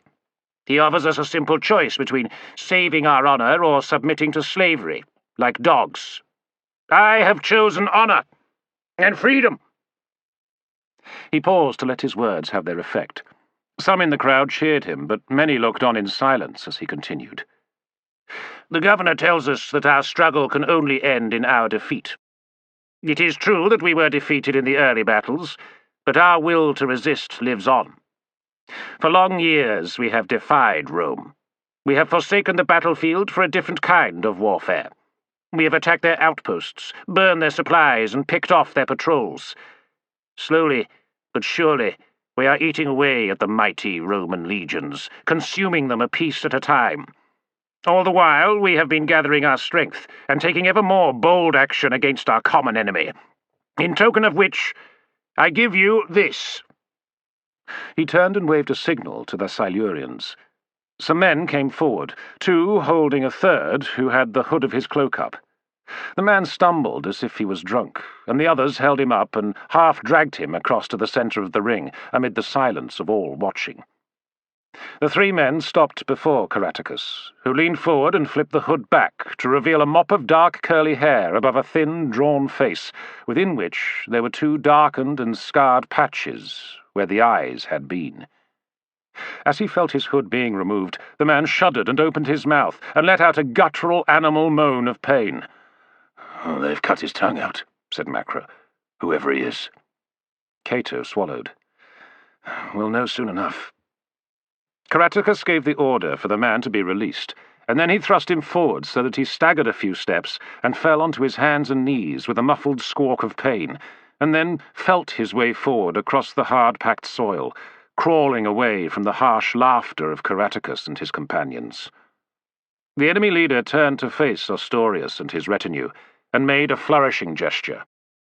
"I return him to you. We took him prisoner a few months ago, along with some others who have since been disposed of. This man was passed from village to village, and sorely abused in the process. A pity, since I am certain he would have had a promising future. But it was necessary to prove that the men of the legions are flesh and blood like the rest of us, and just as easily broken. Even men like your Centurion Quertus, who we will deal with in due course. For now, we have grown tired of using this tribune for our amusement, and it is time for him to rejoin his comrades. Isn't that right, Tribune Marcellus?" He strode up behind the helpless captive, and with his boot he shoved the man towards the governor so that he collapsed onto his face. A ripple of cruel laughter sounded from certain sections of the gathered tribes. Others looked on in shock, fearing the inevitable wrath of the Romans when they reacted to this outrage. Governor Ostorius pressed his lips together as he fought to control his anger. Then he turned back to his men and spoke in a quiet, cold voice. "Pick him up. Get him out of here." Macro was the first to move, striding forward, jaw clenched, and Cato followed him. The Centurion leaned down and gently took the tribune's arm. The other man flinched and instinctively recoiled with a meaningless croak. "Let's get you up on your feet, sir," Macro said evenly, even as he felt sick to his core at the ruined features of the face that turned blindly towards him. Cato took his other arm, and between them they lifted Marcellus up and led him towards the other tribunes and the bodyguards, who looked aghast. "It's all over now, sir," Macro continued. "You're back with your own kind." Cato gestured to two of the bodyguards. "Over here. Take care of the tribune. Get him to the outpost at once and see that his wounds are treated and he is fed."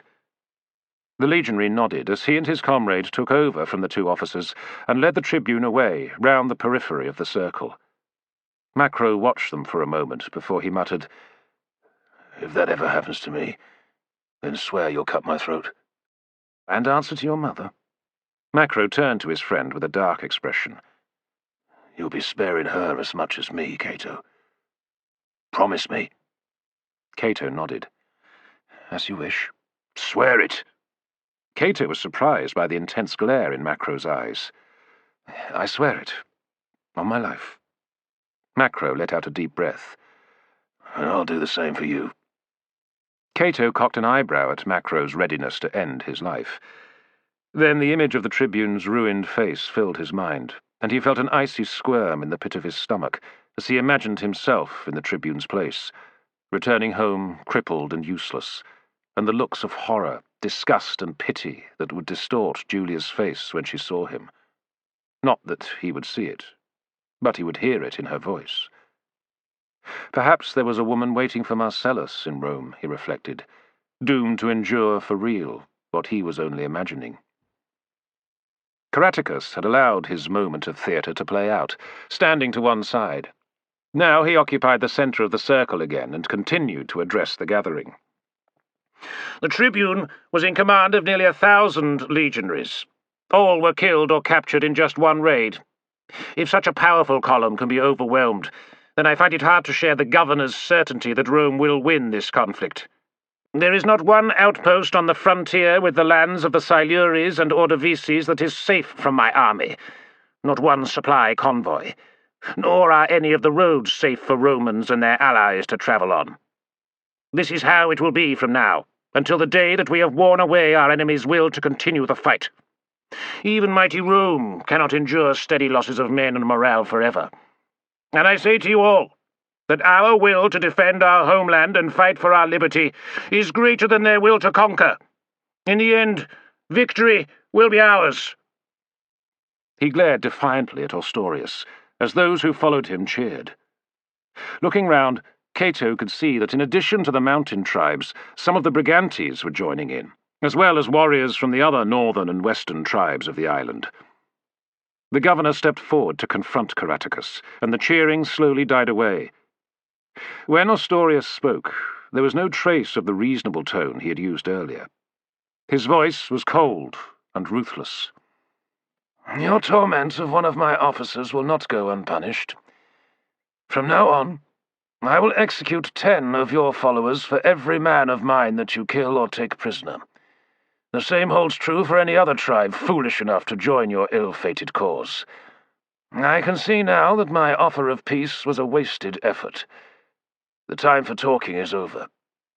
Instead, I swear an oath now, on my life, and by all the gods that I worship, that I will not rest until you are defeated and taken, together with your family, to Rome, where the humiliation you visited upon Tribune Marcellus will be repaid tenfold upon you and those who share your blood. Furthermore, I swear that I shall not rest until the mountain tribes are crushed. The Auidobook and Silures will be utterly erased. Only memory of them will endure, as a reminder to every other tribe on this island of the cost of defying Rome." "Let's told the bastard," Macro nodded approvingly. Caratacus laughed. "Swear what you like, Roman. It changes nothing. We will continue to defy you and kill your men, until your spirit breaks." Before Ostorius could respond, another figure entered the debate. Prefect stepped forward and waited for silence before he spoke. Marcomius listened to the opening phrase and translated for the Roman officers. "The Iceni king says that there has been enough bloodshed already. Too many have died on both sides.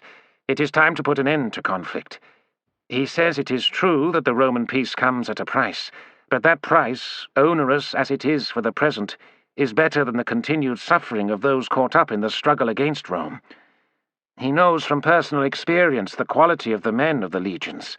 He has fought at their side, and knows they cannot be beaten, and they will never give in until they have achieved victory." As he interpreted, Marcomius shifted his words to the first person. "I beg you, Caratacus, to seize this chance to put down your sword and embrace peace, and follow the example of the Iceni." "Follow your example?" Caratacus snorted with derision. "You, who became king only after the last noble with the balls to resist Rome had been cut down? And how long did it take the brave Iceni to turn on the Romans in the first place? Years after they had sold their souls to the emperor in exchange for his silver coin. Too late did your people learn the cost of their perfidy. Too late to help us when we first faced the legions. Too late to make a difference when it counted. And now you live under the heel of the Roman boot, just like the spineless Trinovantes who now play unwilling host to a veteran's colony, and are squeezed for every last coin in tax to pay for the cost of a temple in honor of Emperor Claudius. So much for leaving us free to worship the gods we choose to." He lowered his voice marginally. "Prefect, your people suffer from the same burden. Your warriors have been forced to surrender their weapons. You stand defenseless before the will of Rome. What is to stop them treating you like slaves? You think the Iceni will endure the situation forever? One day they will have had enough, and they will rise up. On that day they will see your treachery clearly. You say that you want to save lives and have peace. The truth is that you had to choose between dishonor and war. You chose dishonor, and you will have war, as surely as night follows day." He turned to point his finger accusingly at all the rulers and their tribes who had made treaties with Rome. When your warriors and tribesmen have had their fill of Roman peace, they will sweep you away like chaff. You will perish in their flames alongside your Roman friends. Think on it. If you come to your senses, then seek me out in the mountains." He stared defiantly at the assembled rulers, and then approached Ostorius and his officers and spoke in Latin. His accent had much improved since he had summoned Cato to his hut many years before. "The war continues. You cannot defeat us. Save yourselves and quit this island. Only then can we have peace. The peace that exists between equals." Ostorius shook his head. "I have my orders. The Emperor has spoken, and his word is law. Britannia will become a part of the Empire." "Then there is no more to be said." Caratacus looked at the officers standing behind Ostorius. "Take heed. You will end up like your governor, old and exhausted in pursuit of the impossible. Britannia will be your grave." He paused as his gaze fell on Cato, and frowned. "I know you." "We met once before, sir, when I was your prisoner, back when we fought in the marshes to the west." The enemy commander thought a moment, and then his eyes widened as he recalled. "Yes. You seemed much younger then. Now you are scarred and marked by the years of war you have endured." "As are you." Caratacus smiled briefly. "You can't imagine. As I recall, when you were my prisoner, we talked at length." "We did, sir. I hoped to persuade you to give up the struggle." "And here we are, years later. You are older, but no wiser, it seems." It was Cato's turn to smile. "I was thinking the same thing about you, sir." Caratacus's expression was fixed for a moment, before he smiled sadly. He clasped Cato's forearm. "Well said. It is a pity that we should be enemies." "Then let us not be enemies, sir." "It is too late for that. Rome should have treated us as partners, rather than try to be our masters. If we ever meet in battle, I shall kill you without pity or regret." Cato pursed his lips. "Perhaps. Or maybe the next time we meet, you will be my prisoner." Caratacus's expression darkened. He released Cato's arm and strode back across the ring towards the gateway, summoning his followers. Macro watched him leave and then muttered to his friend, "It seems the time for talking is over. Now we've got a fight to the finish on our hands." Cato said heavily, "There was never going to be any real negotiation. It was already too late. Caratacus wants a war, and Ostorius is all too willing to give him one. This was all a waste of time. Now it's about to become a waste of good men."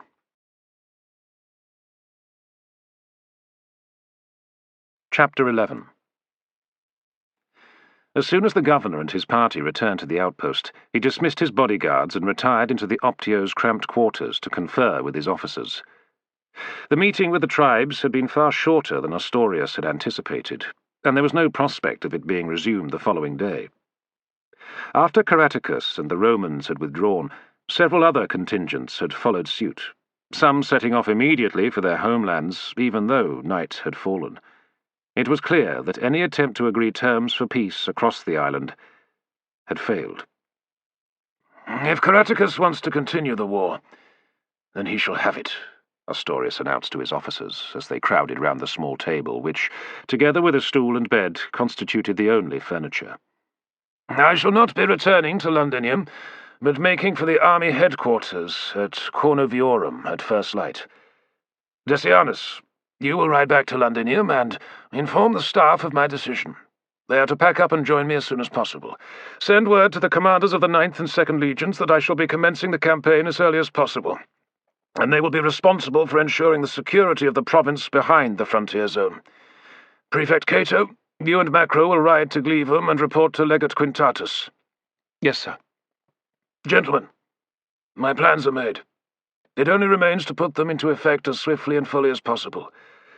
There will be no mercy shown to those who side with Caratacus. My orders are that there is no requirement to take prisoners. Such women and children as are spared will be marched to the rear and sold to the slave contractors at the depots. All hostile settlements we encounter are to be torched and razed. I meant what I said earlier. Those who take up arms against Rome are to be crushed. Is that quite clear?" His officers nodded. "Then you had best retire for the night and get what sleep you can. That's going to be something of a luxury in the days ahead. Dismissed." The officers saluted and filed out of the room into the darkness. Macro saw that the small garrison was under arms and spread out along the palisade. The Optio must have spoken to some of the governor's bodyguards and heard what had taken place in the sacred ring. He was taking no chances, and had ordered his men to keep watch through the night. The legionaries of the bodyguard had settled round the garrison's cooking fire, and were warming themselves as they muttered in low, anxious tones about what they had witnessed. To one side, Decimus was carefully bathing the wounds of Marcellus. The tribune had stripped to his loincloth, and was carefully spooning gruel into his mouth, and making a gurgling noise as he struggled to swallow. As he ate, the servant washed the grime from his pitifully emaciated body, revealing the bruises and cuts that told of the brutal treatment the tribune had been subjected to. "What will become of that poor sod?" Macro wondered. "I'm sure he has family in Rome. They will care for him as best they can." Macro stared a moment longer. "It would have been kinder to kill him. Fucking barbarians. No better than animals." "Maybe. But they're clever. Everyone who sees Marcellus on his journey home is going to learn what happens to those soldiers captured by the enemy. And it's going to shape them. Even more so back in Rome, far from the battlefield. A mutilated young aristocrat is going to be something of a talking point. It may add weight to the words of those arguing that we should not expand our territory in Britannia, and even abandon the province altogether. Caratacus knows how to make his point eloquently, and ensure that it is rammed home as deeply as possible. Killing Marcellus would have been a wasted opportunity." Macro stared at his friend. "By the gods, you're as cold-hearted as he is." "No, I just understand the thinking behind his deeds. My only worry is that Ostorius may be playing into the enemy's hands. If he brings fire and sword to the mountain tribes, he may turn some of the others against us. There's a wider problem, too. If our men get used to treating the natives harshly, it's going to be hard to rein them in when they are redeployed after the campaign. That's assuming we manage to hunt down Caratacus and force him to turn and fight."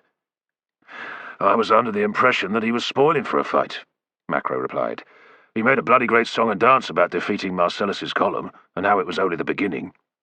"Yes, he did. So perhaps that's the impression he is keen to give us." Macro sighed irritably. "And what exactly do you think he intends, then?" "I'm not certain. If we strike deep into the mountains looking for his army, or his main stronghold, then we'll be stretching our lines of communication and leaving them vulnerable to raids. Looks to me like he's reverting to his old tactics, luring us on, only to strike at our rear. He's certainly succeeded in goading Ostorius." "Or he's getting overconfident and looking for a set-piece battle on favourable terms." Cato shrugged doubtfully. "And there's a further possibility." "Which is?" Macro queried with forced patience. "The show he put on was as much for his own followers as us. He's fighting a long war. It's going to stretch the resources and will of his own followers as much as our side. And whereas our soldiers have discipline, the tribesmen need to be inspired to fight. I wonder how far Caratacus can depend on them. As long as he presents them with victories, they will stand by him. If we grind them down, then he's going to be forced to fight a battle while he still has enough men prepared to follow his standard." "Well, then let's hope that's what happens. I don't fancy spending the next few years chasing shadows through mountains and forests." "Quite." Cato reflected for a moment. "At least one of our officers appears to have the right idea. That Centurion Quertus has made his mark on Caratacus. Sounds like a good man to have around when I take command of the Thracians." Macro scratched his chin. "Quertus might not be so pleased about it. He's making a name for himself, and then you fetch up. Could be a difficult situation." "Not if he's half the officer you are, Macro." Cato stretched his shoulders and yawned. "Better get some rest." They retrieved their saddlebags from the stable and made their way across to their quarters. Inside the small barrack block, a single oil lamp provided just enough light to see. The tribunes had already settled down on their bedrolls, wrapped in their thick military cloaks. A handful were still awake as Macro and Cato picked their way over to the far corner and laid out their thin rolls of coarse cloth stuffed with horsehair. "I'm telling you," Decianus was muttering to his companions, "this campaign is going to be a disaster. These people are savages, no better than wild animals." There was a pause before another tribune replied, "I don't want to end up like Marcellus." "Oh, we should leave the bastards to their mountains," Decianus continued. "Build a line of forts and hem them in. That would be best." Macro eased himself down onto his bedroll and cleared his throat. Tribune, if you don't mind, I'd like to get to sleep. It ain't easy if you're going to sit there all night scaring the women." In the gloom, Cato could just make out the tribune opening his mouth to respond, then thinking better of it. Instead, he lay down and pulled his cloak up to his chin and fell silent. Macro tutted gently, and then shuffled into a comfortable position, and a moment later began to snore lightly. Cato knew that there would only be a brief opportunity to get to sleep before Macro began snoring in earnest. He had taught himself a trick on their journey from Rome to clear his mind and drift off. He imagined building a small villa in the Alban Hills close to Rome, room by room. Before he got as far as the triclinium, he was asleep. However, if he ever came to that part, then he knew that a troubled night lay ahead. A long day in the saddle and the nervous strain of the assembly took their toll, and Cato was asleep even before he had completed the atrium, and, thankfully, long before Macro's deep rumbling filled the room, disturbing the slumber of the more anxious of the tribunes, huddled along the far wall. It was more than half a day's hard ride to Glevum, where the governor and his retinue continued north along the road to Cornoviorum. As they reined in at the top of a gentle slope, Cato, Macro, and Decimus surveyed the scene below them. The 14th Legion had constructed a large fortress on low ground close to the river Severnus, and, as was usual, a large civilian vicus had established itself a short distance from the outer ditch of the fortress, just beyond bowshot. Most of the buildings were constructed in the native style, round huts of wattle and daub with thatched roofs. A small opening at the apex of the thatch served to let the smoke escape from the hearth inside. Some of the structures were more substantial affairs, erected by traders from Gaul who had followed their customers when the legions had been transferred to the army that had invaded Britannia. The vicus was where the off-duty soldiers could indulge their appetites for drink and women, and, if the legion remained in the location, some of the men would take women for wives and raise families. Such arrangements were unofficial, as common soldiers were forbidden to enter formal marriages while serving, but it was a long-established custom, and the men were only human after all. In addition to the fortress, there were two smaller forts for the auxiliary, cavalry, and infantry units attached to the 14th Legion, and the entirety had the appearance of a modest town in the making, as it lay beneath a thin skein of wood smoke. On the far side of the river, the landscape was open and flat, and in the distance, Cato could see the grey mass of the line of hills that marked the boundary of Silurian territory. Clouds hung over the hills, obscuring the heavily forested mountains that lay beyond. "Not the most cheery of prospects," Macro commented. "But at least we're no longer skulking around doing dirty work for Narcissus." Given the situation, that's a small mercy, I think you'll find. Cato clicked his tongue and urged his horse down the broad, muddy track that led to the eastern gate of the fortress. The route passed by a few small farms, where the natives were sowing seeds in strip fields for summer crops of barley and wheat. They were so used to soldiers passing by that hardly anyone paid attention to the three riders. Only a small child, a boy, squatting in the muddy soil beside his mother, stared up from beneath a fringe of dark hair and smiled suddenly at Macro. The spontaneity of the infant's expression touched his heart. "Look, Cato. Not everyone seems to hate us." Macro smiled back and winked at the child. Cato shook his head. "Give him time. That one will reach for his sword soon enough." Quite the little ray of sunshine today, aren't you?"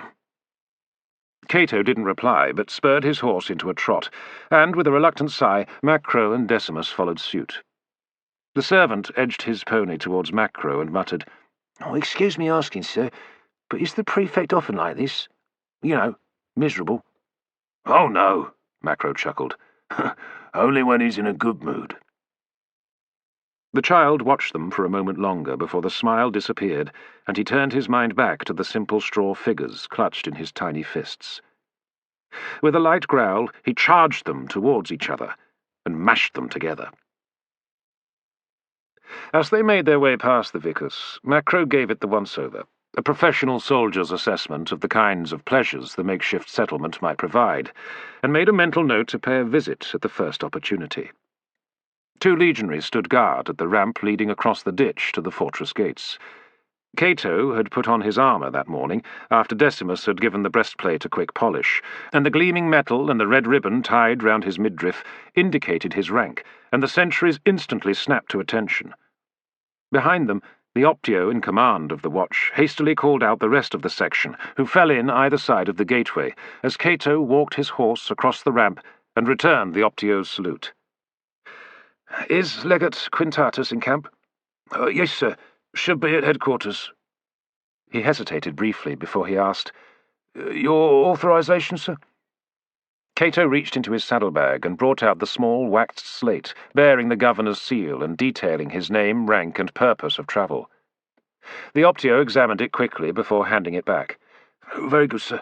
You may pass."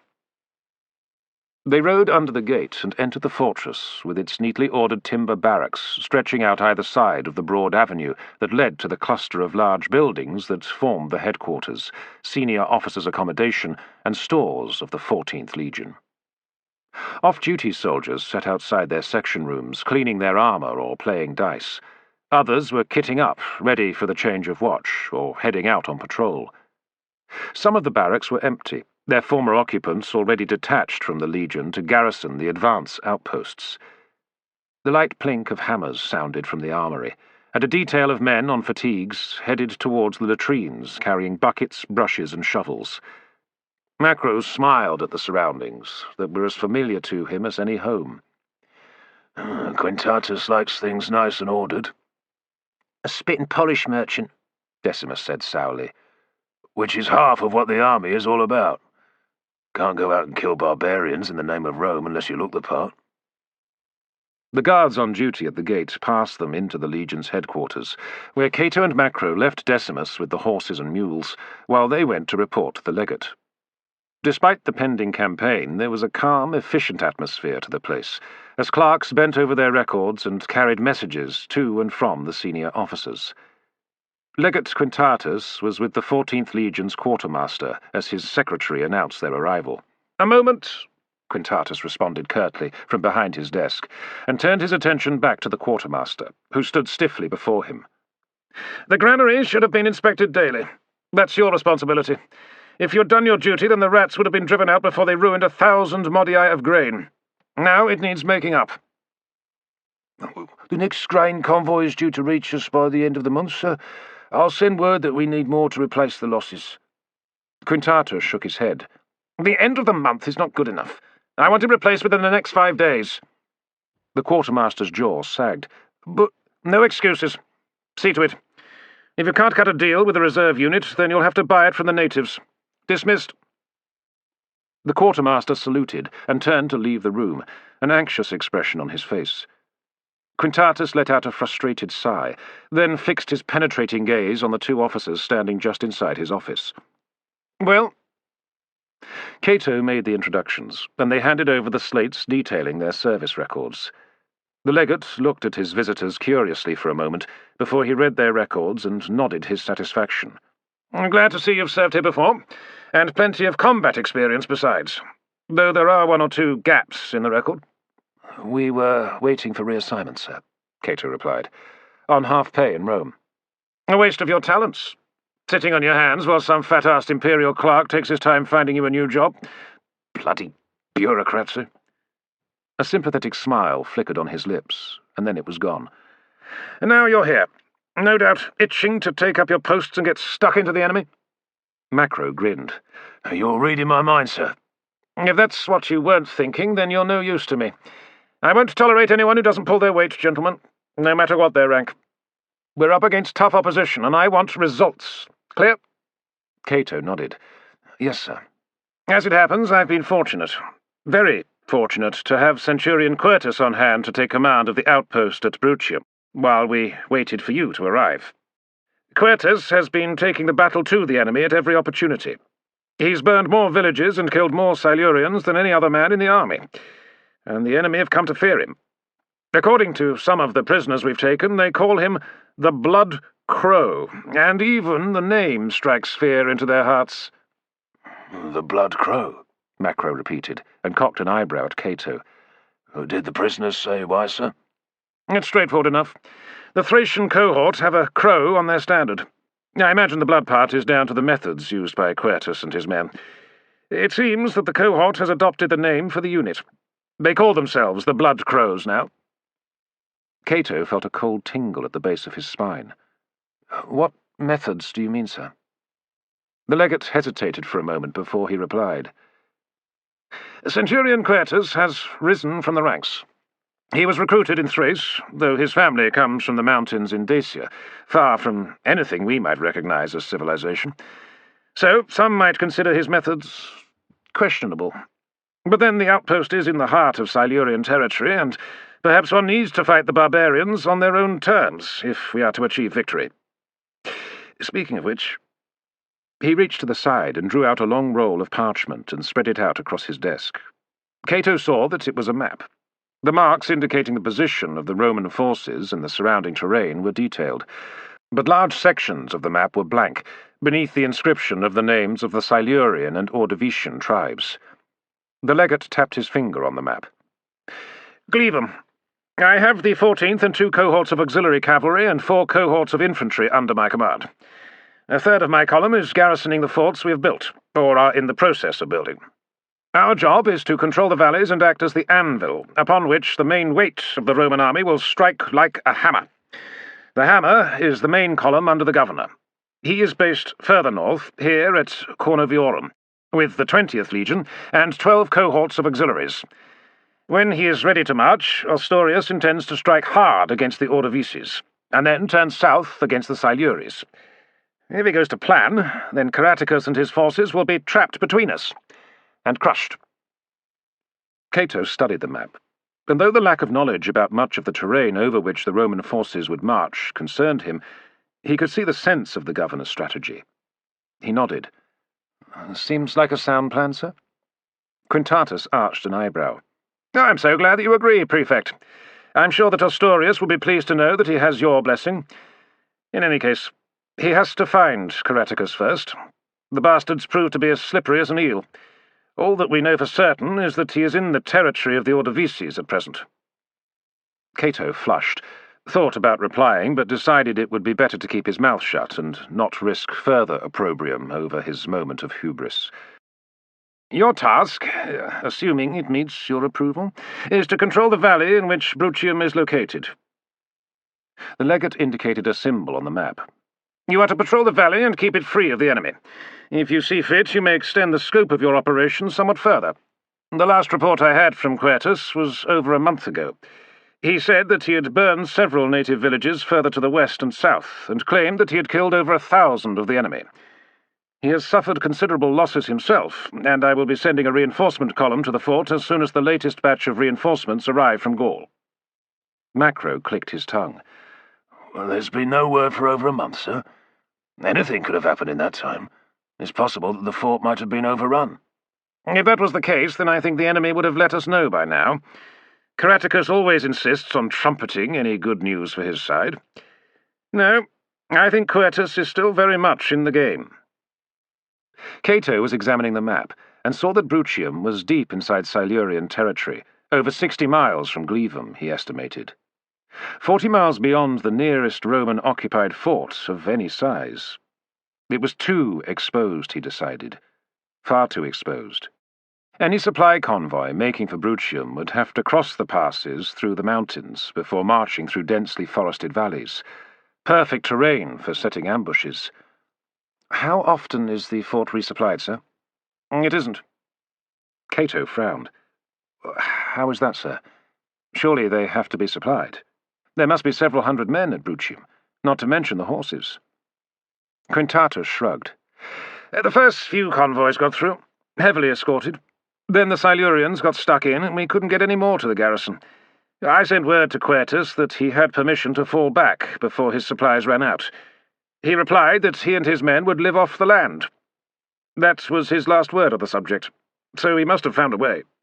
Well, that's hard to believe, sir, said Macro. He's surrounded by the enemy. Surely they could starve him out if they put their minds to it. Well, they haven't, as far as I know. However Quertus keeps his men going, it works. You'll see for yourselves once you reach the fort. You're going to find that there's a lot Quertus can teach you. If you are wise, Prefect, you'll pay heed to the man. The implied criticism angered Cato, and he struggled not to let it show. He was a professional soldier who had served his emperor loyally and effectively for many years. He knew damn well that it was wise to listen to his subordinates, especially one as evidently capable as Centurion Quertus. Cato swallowed his irritation. "Of course, sir." "Good. Then you can leave at first light. I'll assign you an escort to get you to the fort. A squadron from the Legion's mounted contingent should suffice. After you take command at Brutium, I want a more detailed report of the strength and condition of the two cohorts, as well as the progress they are making against the Silurians. That's if it is safe to send a rider back to Glevum. Now, if you'll excuse me, gentlemen, I am hard-pressed to prepare the rest of my column for the coming campaign. Good fortune go with you." He gestured towards the door, and Cato and Macro saluted and left the legate's office. Outside in the corridor, as they made their way back to the courtyard to rejoin Decimus, Macro spoke quietly.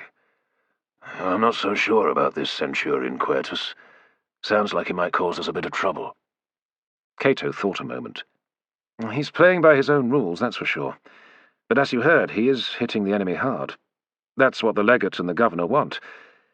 I just hope we can maintain the standard when I take command." Macro breathed in deeply. "Somehow I don't think Centurion Quertus is going to be very welcoming. He's run the show his way for some months now. What makes you think he'll be happy to hand over the reins to you?" "Because he's a soldier, and he does as he's told." Macro pursed his lips. "I hope you're right." Chapter 12. It began to rain shortly after dawn, and Glevum disappeared behind a grey veil of drizzle as the riders hunkered down inside their cloaks and urged their mounts along the track that led towards the distant line of hills. Macro and Decimus had visited the vicus the night before and shared a few jars of cheap wine in one of the simple inns. Cato had remained in headquarters, searching the records office for as much information as he could find about his new unit, and the officer temporarily in command of it. The Thracians had performed creditably in the years they had been posted to Britannia, but in the last few months they had accounted for more of the enemy than they had in the previous 8 years. As for Quertus, there was nothing on record that revealed any more than Quintatus had already told him, except for one minor complaint from the previous commander of the Thracians. Following a skirmish on the banks of the Severnus, Prefect Albinus had issued an order for Quertus to escort their captives to Glevum. They never reached the fortress. According to Quertus, they had all attempted to escape on the first night of the march, and were killed in the process. None survived. There was no mention of any disciplinary action, and a few days later the prefect was killed when he was thrown from his horse, and his skull was caved in when it struck a rock. The cohort of legionaries that made up the rest of the garrison of Brutium had an equally competent and unspectacular record up until their success of recent months. The only curious aspect was that neither unit had reported any breaches of discipline since Centurion Quertus had led them into the mountains. Normally, such infractions were part of the reports that were regularly sent back to the Legion's headquarters. But after the first few reports, there were only brief outlines of the number of enemies killed and villages burned, and nothing more for over a month now. Cato, his companions, and the escort crossed the timber bridge thrown across the Severnus by the engineers of the 14th Legion, and followed the route along the riverbank. There were fewer signs of the natives here than at any point on their journey through the new province. A handful of small farmsteads dotted the landscape. The inhabitants, wild-looking people in furs and rags, tended a handful of goats, and worked small fields in the rich soil beside the river. Every 5 miles, the riders encountered one of the small fortlets that had been built to guard the route. Each garrison of 20 or 30 auxiliaries sheltered behind a turf wall, topped with a stout wooden palisade, and a sentry kept watch over the surrounding landscape from a small tower rising up above the meagre fortifications. At the end of the day, they reached a large fort at Iska, garrisoned by a cohort of Gauls. After the mounts and baggage animals had been stabled for the night, Cato and his comrades joined the decurion, leading the cavalry escort in the cohort's mess. There was only one small room with 2 tables and a small counter, where a skinny merchant sold bad wine for a premium to his captive market. This side of the Savernus was Silurian territory, and none of the Roman army's camp followers had been brave enough to settle into a vicus outside the walls of the fort. Macro and Decimus had worked off their hangover during the day's ride, and Macro ordered some wine from the merchant with the begrudging attitude of a man who knows he is being exploited. 5 sestertii for this piss, Macro growled, as his lips wrinkled away from the rim of the cup following his first sip. Fucking outrage is what it is. Well, it's not so bad, sir. Decimus raised his cup and drank again. Macro looked at him sourly. It never is so bad when you haven't had to pay for a drop of it. I ought to take deductions from your pay for the wine you consume. Then you'd only go and have to drink more of this piss, sir. Decimus pretended to look hurt. Really, you should be thanking me for helping you out with it. Really? Macro narrowed his eyes a moment, then turned to Cato. What do you think? Eh? Cato looked up vacantly. Sorry, what was that? The wine. Taste it and tell me what you think. Cato looked down into the Samian-ware cup and sniffed it. It was not unlike vinegar, but somehow suffused with a very ancient blend of goat's cheese and sewage. Still, for Macro's sake, he took a sip, and as the foul liquid flowed across his tongue, he winced. He set the cup down with a sharp rap. That's wine? According to our friend behind the counter, the sewer brewer, I've a mind to have a word with him. What good would it do? This is as good as it gets this far beyond the frontier. Macro looked shocked. By the gods, I hope not. What in Hades' name must they be drinking up at Brutium? The comment stirred Cato's thoughts, and he turned to the decurion, who had been drinking quietly, clearly preoccupied. Cato cleared his throat. It's Trebellius, isn't it? The decurion looked round and nodded. Oh, yes, sir. You don't seem to be enjoying your little trip up into the mountains very much. At least the wine will keep your mind off it. Drink up. Trebellius dutifully took a sip, without any change of expression. Well, it seems like someone has a taste for it, said Macro. Decimus chuckled. Like I said, sir, not so bad. You get used to such things in Britannia. The worst of everything. Weather, wine, and even the women are as rough as you'll find anywhere in the whole empire. It's a wonder that Claudius and his advisers think there's anything good to be had out of the bloody place. If you ask me, we should never have invaded and left the barbarians to themselves. If they want to live in mud huts, worship bloody druids and fight each other all the time, then let 'em. If the Emperor had given Britannia a miss, then I'd still have a good leg. Macro stared hard at him. And did I ask you? No. You knew the score when you signed up. You go where you're sent, and don't stop to ask questions. You kill who you're told to kill, and that's it. If the buggers get you first, then that's the risk you take. Otherwise, you might as well be some shirt-lifting ponce who spends his life reading philosophy. Macro shot a quick glance at Cato. Present company accepted. Thank you, Macro, Cato responded testily, before turning his attention back to the decurion. How long have you served with the 14th? 20 years, sir. Come summer. And how long has the Thracian cavalry been serving with the 14th? That lot seemed to be something of a fixture, sir. As long as I've been with the Legion. Cato smiled. I've seen plenty of auxiliary units in my time. Some good, some bad. Never served with Thracian cavalry, though. So what are they like? The decurion sniffed. Well, they don't stink like some of them. Germans is worst, but at least with your Germans you know where you are. Them Thracians is different. Got a cruel streak in them, they have. Bloody good horsemen, though. Glad they're on our side is all. I see. Cato reached for the jar and topped up the Decurion's cup. And what about Centurion Quertus? The Decurion answered warily. I can't really say. The Thracians tend to keep to themselves. I've come across him on the parade field when we've been on training manoeuvres. He's a big man, built like a brick shithouse, and has the guts to match. Well, you have to be so careful what you eat, Macro chipped in. Cato shot a frown at him before he spoke to the Decurion again. What else? Like I said, he's brave, and the men would follow him anywhere. Inspiring, then? You could say that, sir. Depends what kind of inspiring you mean.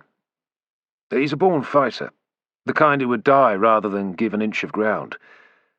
Trouble is, he wants the same from those who he leads. I saw him beat a man senseless on the parade field once because he wouldn't leap his horse over a ditch. Let's just say he takes discipline seriously, and loyalty. I've heard he's supposed to be some kind of prince in his homeland. Decimus looked round and leaned closer. That and some kind of priest. The kind who knows magic. The kind of magic that needs blood sacrifices.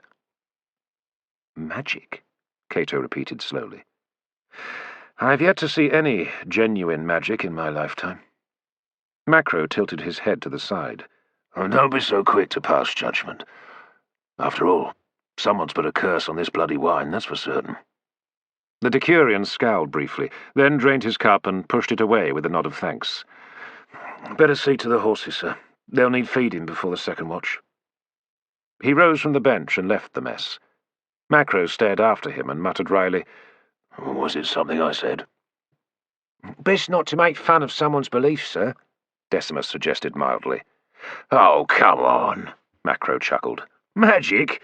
Priests? Sacrifices? That's a load of old bollocks. Anyone with half a brain knows that the only gods with any clout are Roman gods. That's why Rome rules the world. I thought Rome ruled the world because our soldiers were better than everyone else, said Cato. In any case, we clearly don't rule half the tribes on this island. Decimus made to reply to Macro, but then closed his mouth and looked down into his cup. He was silent for a moment before he said quietly, Some gods are false, perhaps most of them. But there's one who is powerful, one who comes from the east, and he promises a life in paradise to all those who choose to follow him. Macro laughed. I've heard that kind of rubbish before. Cato, you remember, back in Judea, the fools who called themselves servants of some wandering holy man. I hope that's not who you're talking about, Decimus. The former legionary shook his head. Never heard of no Judean nonsense. I'm talking about Lord Mithras, sir. He's the one. Mithras? Macro scratched his stubbly jaw. Bit of a cult in some units, so I understand. Can't see the attraction myself. What's he got to offer that Jupiter hasn't, eh? Believing in Mithras is no better than that nonsense Trebellius was talking about our Thracian friend. Decimus pursed his lips. Well, I think there's more to it than that, sir. Macro pointed at the brand on Decimus's forehead. I can see why, but you're wasting your time. I'm telling you, Jupiter, best and greatest, and the rest of our lot piss all over anyone else's gods. Well, maybe that's what you believe now, sir, but I'll pray to Mithras that he shows you the righteous path all the same. Macro shrugged. Pray all you like, it ain't going to change a bloody thing. I'll personally put a curse on any man who says different. Cato sighed and turned his mind back to the matter of Centurion Quertus. It was evident the man had quality as a warrior and leader, and was carrying out his orders to the satisfaction of his superiors. Such a man would not relinquish his position eagerly, or even willingly. Brutium was far enough away from Glevum for Cato to have to rely on his own authority to take command of the fort and its garrison. It was an acutely uncomfortable prospect, and the more he brooded over it, the more of a challenge it seemed. The following morning, the track entered the Silurian mountains and wound its way up the broad valley through which the river Iska flowed. The river was wide and glassy, swollen by the rain that had fallen during the early months of the year, and the snow on the tops of the mountains that had melted into the streams and tributaries of the Iska. The route was guarded by more of the fortlets, whose sentries peered anxiously from behind their palisades at the grim landscape around them. The engineers had felled trees either side of the track to remove the cover that could be used to ambush any patrols or supply columns travelling through the valley. Beyond the cleared ground, the trees reared up, and the shadows beneath their boughs were dark and impenetrable. In the distance, as the ground rose steeply, the tree line gave out onto rocky slopes with long grass and shrubs, bent over in the wind that blew across the mountains. The track began to twist and turn around the rocky outcrops and hills, and the conversation of the riders died away as the oppressive landscape and the possibility that they were being watched by the enemy played on their nerves.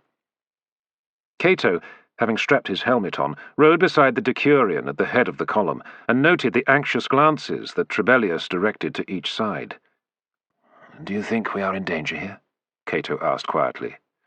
"Well, there was a patrol ambush not far from here several days ago, sir. Lost half their men before they could reach the nearest outpost. In any case, the enemy has become more bold recently.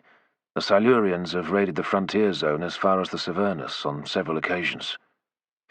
"Well, if they've set an ambush here once, they'd be foolish to do it again, where it might be expected. We should be safe." The Decurion looked at him. "I hope you're right, sir." Cato shrugged off the other man's fears. "How much further to Brutium, do you think?" "Half a day's ride to the last outpost. Then another day should see us over the pass leading down into the valley. A few miles on from there is where you'll find the fort." "That's good." Trebellius smiled faintly.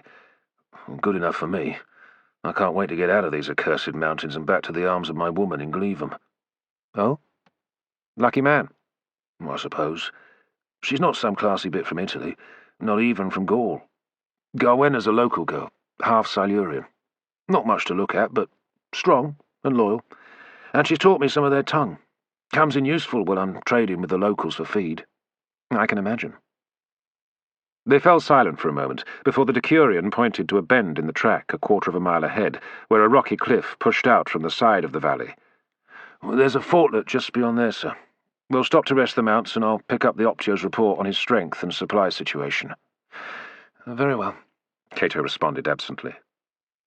The rain had subsided into a misty drizzle, and he was looking forward to enjoying a little shelter and warmth before they resumed their march. Then he heard a muffled noise above the sound of the hooves clopping over the stony track. He was alert in an instant, straining his ears. For a moment he wondered if he was imagining it. The Decurion's anxiety was starting to rub off on him, but better safe than sorry. Cato tugged on his reins and threw his right hand up. "Halt!" Beside him the Decurion reined in, and the rest of the column lumbered to a stop, and the quiet of the surrounding landscape closed in around them. Macro edged his mount forward to join his friend and the Decurion. "What is it?" "I heard something. Up ahead." Macro listened intently, then shook his head. "Well, I don't hear—" Then it came again. The long, deep blast of a horn, muffled by the drizzle and the mass of the cliff rising up in front of them.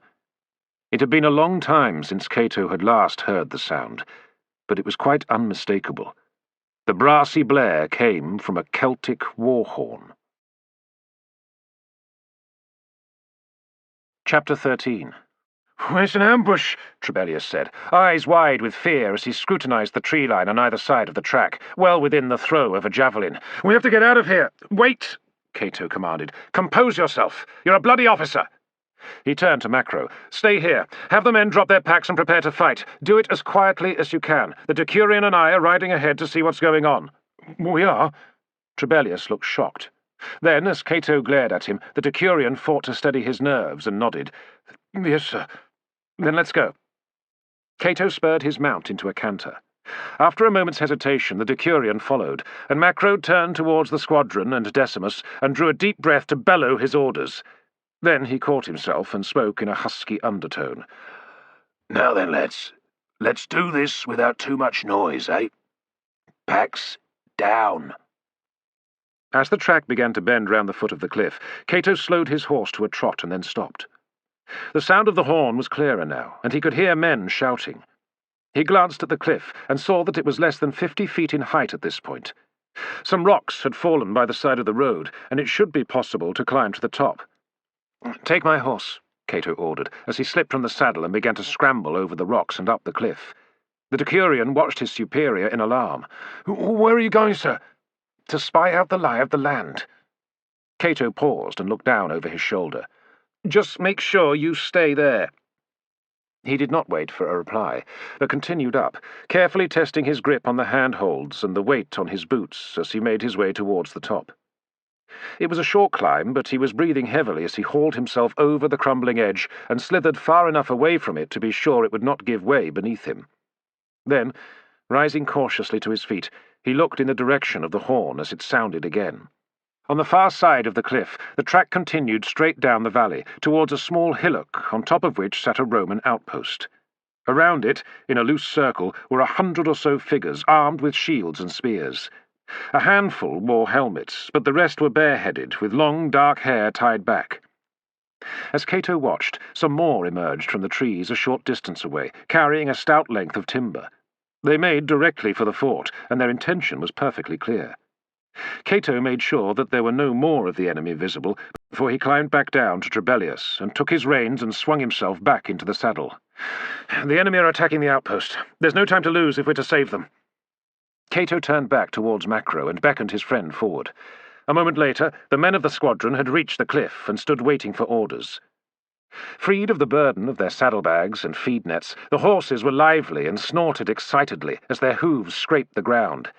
Decimus, on his mule, came up last, armed with a buckler and his old army sword hanging from its strap across his shoulder. "The enemy are trying to take the outpost up ahead," Cato explained, his mind racing ahead to form his plan. "Their attention is fixed on our auxiliary comrades, so they won't see us coming until it's too late. They'll be caught between the garrison and ourselves. When we get round the cliff, I want you to form line and follow the pace that I set. We must hit them at the same time, so the charge carries as much weight as possible. Anyone tries to overtake me, and they'll be in deep shit, specifically latrine duty for a month." Some of the men laughed at his feeble joke. The rest, even Trebellius, smiled, and Cato knew that they would not let him down. "When I give the order to charge home, hit them as hard as you can. Break 'em up and ride 'em down. Show no mercy until it's clear the fight's been knocked out of the enemy." He glanced over the faces before him to make sure that they understood. The eagerness in their expressions told him all he needed to know. Cato turned his mount round and reached for the handle of his short sword. He intended to draw a longer cavalry blade from stores when he reached Brutium. "Ready weapons!" Macro, Decimus, Trebellius, and Cato drew their swords, while the men hefted their spears.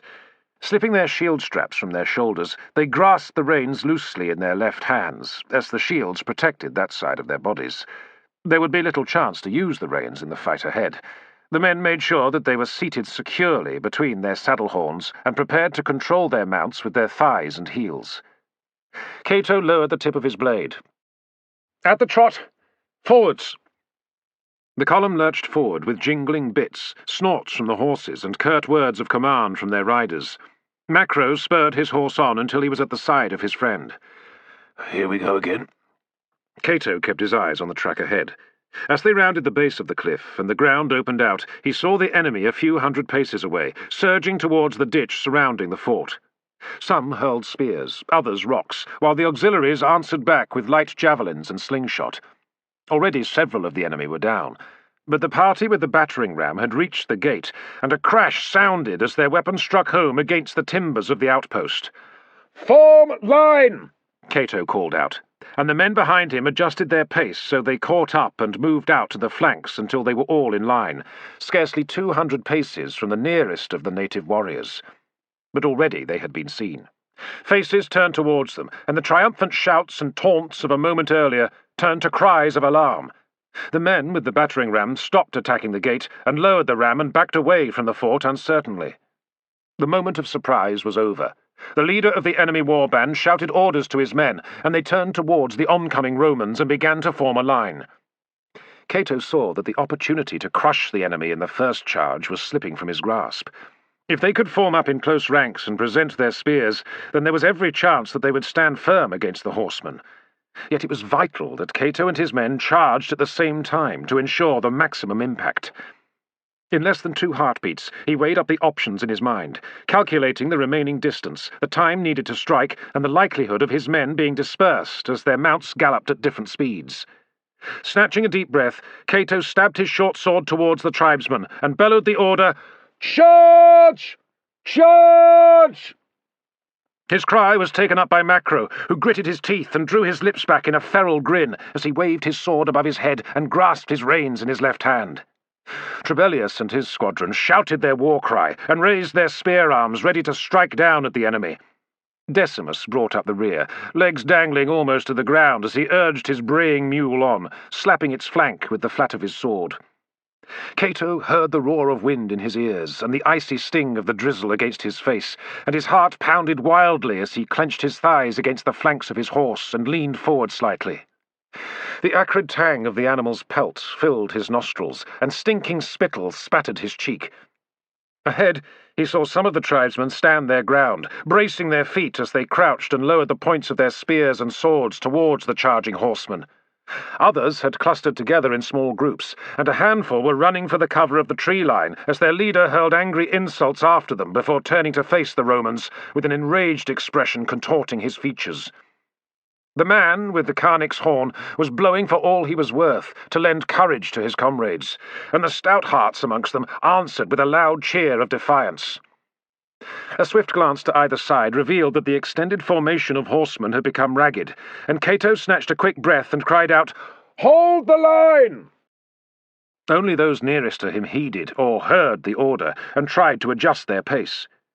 But before Cato could do anything more about it, they were upon the enemy. There was a blur of faces, etched with rage and fear, some with woad patterns painted on their skin. Then a thud from Cato's left as the first of the horses burst into a loose group of tribesmen, smashing into a shield. The horse let out a shrill whinny, and its rider stabbed his spear down, piercing the neck of the man knocked down by his mount. Cato glimpsed the other tribesmen closing round the horse, thrusting with their swords and spears. Then his attention snapped to the line of men directly ahead of him, and beyond them their leader, shouting encouragement to his warriors. These men seemed more disciplined than their companions, and were better armed with bronze-trimmed shields. Some even wore helmets and armour, looted from the bodies of Romans.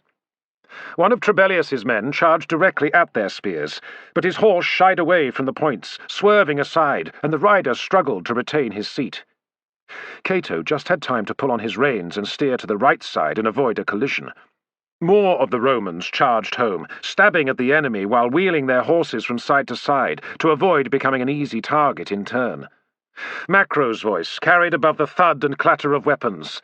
"Cut 'em down, lads! Kill 'em!" Cato clamped his jaw shut and bared his teeth as he picked the man at the end of the line, a tall, sinewy warrior with a stubbly fringe of dark hair above his snarling face. He carried a heavy spear in both hands, and saw Cato at the same moment, swinging the point of his weapon round and bunching his shoulders as he braced himself. Cato kicked his heels in, and his horse lurched forward, the sudden movement throwing the enemy off guard so that he instinctively took a step backwards, as Cato swung his short sword down in a savage arc. He could not hope to reach the man, and tried instead to strike at the shaft of his spear. The tribesman jerked his spear back, and it caught just the end of Cato's sword, with a sharp, harmless rap. At once both men made to recover and strike first. Cato was quicker, as he urged his mount on and hacked again. This time the edge cut through the knuckle and 2 fingers of the warrior's leading hand. He let out a howl of rage as blood sprayed from the stumps. He swept Cato's sword to the side and stepped inside the reach of the Roman as he thrust the point of his spear home. Despite its battle training, the horse made to rear, and the blow missed Cato's side and tore into the animal's flank instead. The front hoofs lashed out in pain, and one struck the warrior, spinning him aside and throwing him onto his back. The spear was lodged between the horse's ribs, and the animal reared again, tossing its head wildly. Cato felt a stab of terror as he struggled to control his mount, pulling hard on the reins as he shouted, "Easy there!" In its agony, the horse ignored his desperate command and staggered on, blundering into the enemy line before stumbling over the uneven ground and falling heavily to the right, driving the point further into its vitals before the shaft snapped with a loud report. Cato released his grip on the reins and tried to throw himself from the horse. He felt himself part company with the leather of the saddle. The ground rushed up towards him, and he crashed onto the grass. The impact drove the breath from his lungs. He saw a flash of the grey sky, and then his face was embedded in grass and mud. He just managed to raise his head enough to see the face of the man he had wounded, no more than a foot away, contorted with pain and spitting a curse at his attacker. Then Cato felt a tremendous blow on his back that drove him deep into the ground. He fought for breath, the great weight of the horse writhing on top of him for an instant as the animal let out a long, terrified whinny, hooves lashing the air. Cato knew the damage a wounded horse could do with its hooves, and hugged the ground, feeling the painful pressure on his right leg as the dying horse pinned him down. Then he realized that he no longer had his sword in his hand.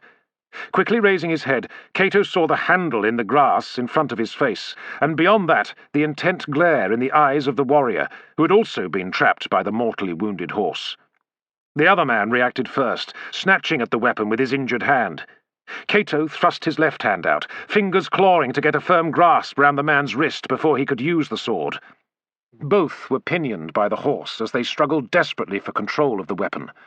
Twisting round, Cato managed to get his other hand into action and grabbed at the bloody stumps of the warrior's fingers and squeezed tightly. A scream of agony split the air, and a moment later his remaining fingers loosened their grip, and Cato tore the handle from his enemy and grasped it in his right hand. He stabbed at the man's chest, and the warrior tried to fend the blow aside with his bare hands, incurring further wounds. Drawing the blade back, Cato braced himself on the ground and then rammed it home with all his strength, feeling the point drive into the man's chest. He tugged the blade free and thrust again.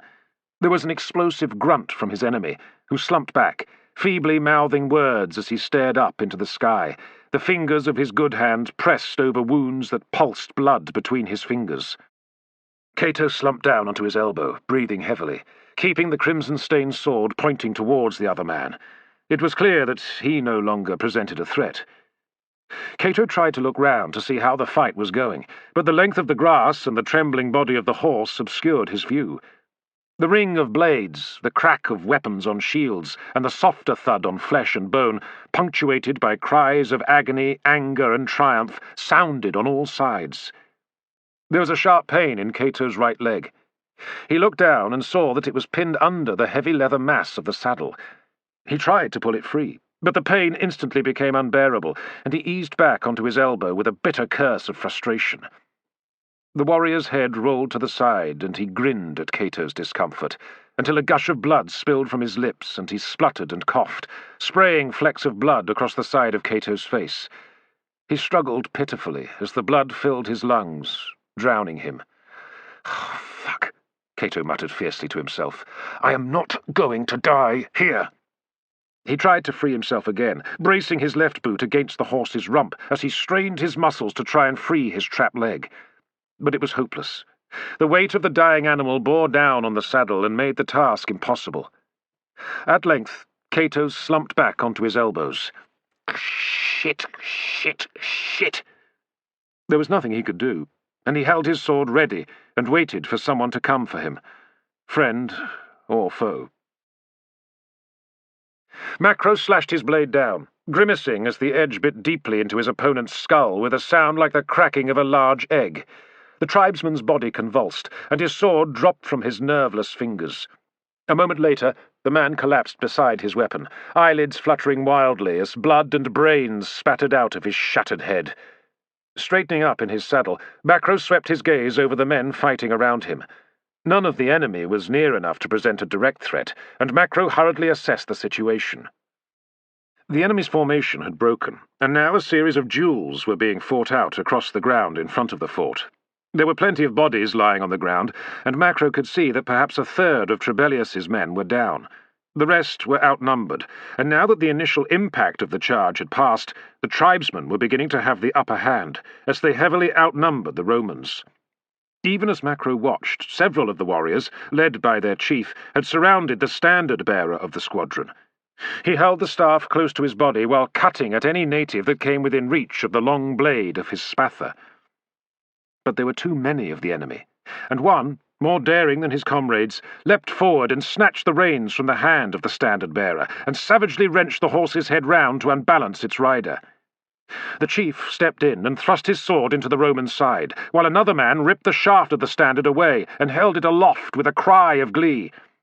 Macro could see the mortified expression on the face of the standard-bearer as he used what strength he had left to steer his horse round with his knees and slash his sword across the back of the warrior who had seized the squadron's insignia. The standard dropped to the ground as the native collapsed, and then his comrades fell on the Roman, hauling him from his saddle before they butchered him on the ground. Macro saw that Trebellius and 4 of his men were closer to the fallen standard, and he cupped his left hand to his mouth. "Decurion! Save the standard!" Trebellius looked round and saw Macro, who stabbed his finger in the direction of the natives who had finished off the standard-bearer and were already making off with their trophy. Their success had encouraged their comrades, and Macro saw that the fight was in the balance. He turned towards the fort. "Come on, you bastards! Help us!" The commander of the garrison had already correctly read the situation, and even as Macro's words died on his lips, the gates opened and the auxiliaries quick marched in tight formation towards the skirmish.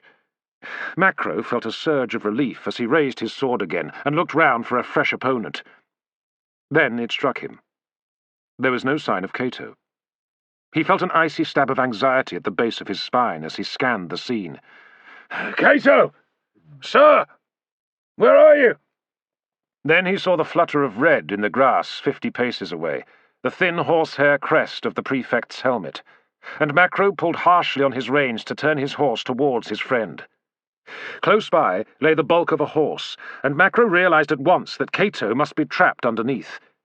A short distance away, one of the natives had just finished off a legionary with his spear and pulled the bloodied tip free. He looked round, and the same red crest now caught his attention. With a look of cruel intent, he turned and paced towards Cato.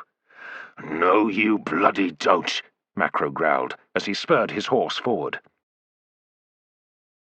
Cato sensed the man's approach before he saw him, and turned to see the tall figure striding through the wild tussocks of grass towards him. He wore a thick brown cloak over a black tunic and strapped leggings. The ends of a silver torque gleamed at his throat, and his hair, drenched by the drizzle, hung lankly across his shoulders. All this Cato saw in an instant. Then he strained to free his leg again, groaning with the effort. The horse had bled out and lay still, a dead weight pressing down on the saddle and the leg caught beneath. He turned on his side and propped himself as best he could on his left elbow as he raised his sword and aimed the point at the oncoming warrior.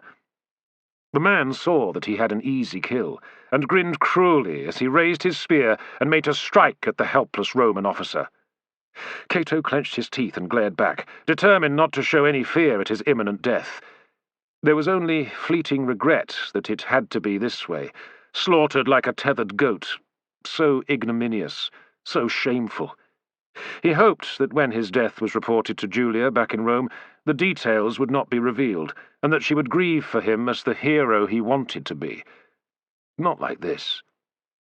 The tribesman drew back his shaft to strike, and Cato tensed his arm. Down flashed the head of the spear, tapering like a broad leaf to tear as great a wound as possible.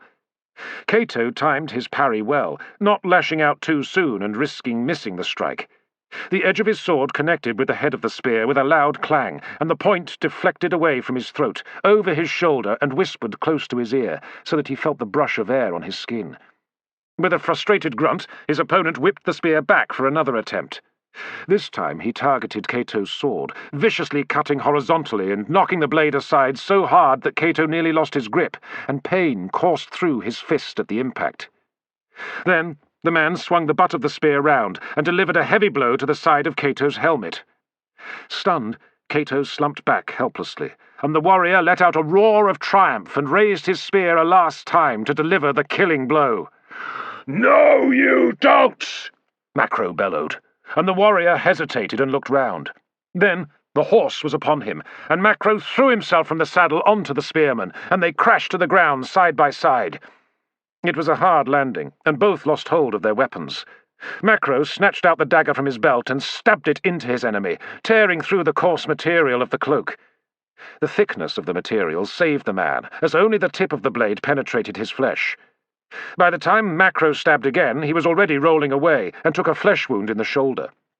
The Centurion's stocky build gave him the edge in such close-quarter fighting, and he quickly rose into a crouch and fell heavily on his opponent with his knees. At the same time, he snatched at the man's hair to yank the head to one side and expose the throat. He drew his elbow back to stab his enemy under the chin. "Macro! Wait!" Cato shouted. The Centurion snarled, "What the fuck for?" "I want him spared, for questioning." Macro drew a deep breath of frustration and nodded before he muttered, "Lights out for you then, pal." Reversing his fist, he smashed the pommel of his dagger against the man's head and knocked him senseless. With a grunt, his body went limp, and his head thudded to the ground as Macro released his hair. He sheathed his dagger and then his sword and turned to Cato, hands on hips. "What are you playing at down there? Sleeping on the job?" "Funny," Cato grunted. "Actually, I'm in a bit of difficulty here, Macro. Would you mind?" There was a rustle in the grass nearby as a section of auxiliaries, led by their Optio, came trotting over to Macro. The Optio stopped and hurriedly saluted. "Caius Lentulus, sir." Macro looked at them sourly. "Great timing, Optio. You missed the fight. But you can at least do something useful. Get this bloody horse off the Prefect." The Optio and his men downed their spears and shields and dragged the carcass away from Cato. He gritted his teeth as the movement caused fresh agony in his leg. "Careful!" he snapped. Then his boot came free, and Cato sat up to inspect his leg. The brass studs on the leatherwork had gouged the flesh below his knee where the hem of the breeches exposed his skin. Blood flowed freely, and Cato swore as he struggled to stand up. His leg was numb, and he staggered as he tried to take a step. At once Macro grabbed him by the arm and held him up. "Sir, you all right?" "Oh, fine, thank you. Next stupid question?" Macro looked down at his friend's leg anxiously. "Anything broken?" Cato shook his head and straightened up to survey his surroundings. The enemy had been defeated. Scores of bodies lay sprawled on the ground, together with a handful of horses. Trebellius was reassembling the survivors of his squadron, and Cato saw that barely half the number that had charged with him was still in their saddles. Several others were wounded, hunched over. A few mounts stood riderless, pawing at the ground. The last of the tribesmen could be seen disappearing into the shadows beneath the trees, and Cato quickly estimated that the enemy had lost at least 30 men. The auxiliaries were picking their way over the bodies, finishing off any that still lived. Cato nodded with satisfaction. It had been a quick, violent struggle, but the outpost had been saved, and the enemy had been taught a sharp lesson. Then he recalled that Trebellius's squadron had lost its standard. It would be foolhardy indeed to chase after the enemy into the woods to attempt to retrieve it, a pointless waste of lives. The loss would go hard with the Decurion when he returned to Glevum. The army did not tolerate any excuse in relation to the loss of one of its standards, even from the smallest of its units. He would be disgraced, and demoted to the ranks at the very least, and the stain on his record would never be erased. But better that than lose what remained of the squadron in an attempt to rescue his honour. Perhaps in time the standard would be recovered, once the Silurians had been crushed and their lands added to the province of Britannia. "Macro, tell Trebellius to get his men inside the fort before he does anything stupid." Macro nodded. "I understand." Cato ordered 2 of the auxiliaries to help him to the gate, and 2 more men to carry the unconscious warrior. Once his leg had been seen to, and the wounded made comfortable, there would be plenty of time to see what information they could get out of their prisoner. Chapter 14. Trebellius took a step back from the prisoner and wiped the blood from his knuckles with a rag. "I think he's ready for questioning now." Cato nodded from where he sat on a stool in the outpost's mess. The minor wounds to his leg had been cleaned and dressed, but the knee joint had been badly wrenched during his brief fight with the spearman and made walking an agony, so one of the auxiliaries had fashioned a simple crutch for him to get about until his knee had recovered. It was inconvenient, Cato reflected, but he would recover in a day or so. Which was more than could be said for the spearman, who was paying a heavy price for his attempt on the Prefect's life. Stripped to the waist, the Silurian's hands were chained together in front of him, and a spear shaft had been passed through the crook of his elbows behind his back. A rope was tied to the shaft, and the other end had been thrown over the sturdy beam running across the mess room. Trebellius had hauled the rope to drag the prisoner up onto his feet, then his toes, before tying it off on the beam. After that, he had administered a steady beating to the Silurian's stomach and face. Not so hard as to cause any disabling injury, but hard enough to cause considerable pain and fear. Trebellius had explained that he had been trained as a frumentarius, an interrogator, and watching him at work, Cato could see that he had learned his craft well. Macro sat at a table nearby, hunched over a bowl of steaming barley stew as he watched proceedings. A jar of wine and 2 cups stood on the table, and another bowl for Cato, which he had not touched. Very well. Cato cleared his throat. Ask him where his war party came from. I want to know where his settlement is. Trebellius translated the question as best he could into the native tongue. The Silurian looked up at Cato and spat a crimson gobbet of blood and spittle in his direction before he muttered briefly. Trebellius wrenched his head up with one hand and slapped him hard across the face. "That'll do," said Cato. "What did he say?" Trebellius released the man's hair, and the Silurian's head slumped forward. "He told us to go fuck ourselves, sir." Macro lowered his bronze spoon and made a shocked expression. Such incivility. I tell you, the prospect of putting a clean tongue in the mouths of barbarians like him makes it all worthwhile. Decurion, tell him that I'll go and fuck his sister if he doesn't show us a bit of respect. Oh, and his mother, and his daughters. Shit, I'll even fuck his prize hunting dogs within an inch of their lives if he doesn't start being a bit more cooperative. Macro waved his spoon. You tell him. There was a brief exchange before the Decurion grinned. He says, why would his dogs fuck you while there are still pigs in the world? Macro glared for a moment before suddenly laughing out loud and shaking his head. He's got balls, this one. For now, at least, he added in a harsher tone. Cato gestured to his friend to stop speaking. Tell him that he's going to reveal what I want to know one way or another. He can make it easy on himself, or we can continue this for the rest of the day. For as long as we like, until we get what we want. There's no shame in speaking up now and saving himself a lot of pain. Trebellius translated, and punched the Silurian in the guts for emphasis, but the tribesman groaned and gasped for breath, and then clenched his teeth together defiantly. Cato ordered the Decurion to continue, and Trebellius laid into the prisoner methodically, a steady series of blows to his stomach, head, and ribs. The Silurian endured it without saying a word, and merely groaned in pain and sucked in shallow breaths when his tattooed chest hurt too much to breathe normally. This isn't getting us anywhere, Cato decided at length. We'd better try another tack. Decurion, let him down and bring him some water and bread. Trebellius wiped the beads of sweat from his brow. Well, I could try applying a bit of heat, if you like, sir. A hot iron to the arse can be effective. Cato shook his head. Not now. Maybe later on, if we need to. Let's just try to get him talking. Let him down. Find Decimus and tell him to bring some food and water, and some wine for myself and the Centurion. Trebellius untied the rope, and the Silurian collapsed onto the ground with a pained grunt as the impact drove the air from his lungs.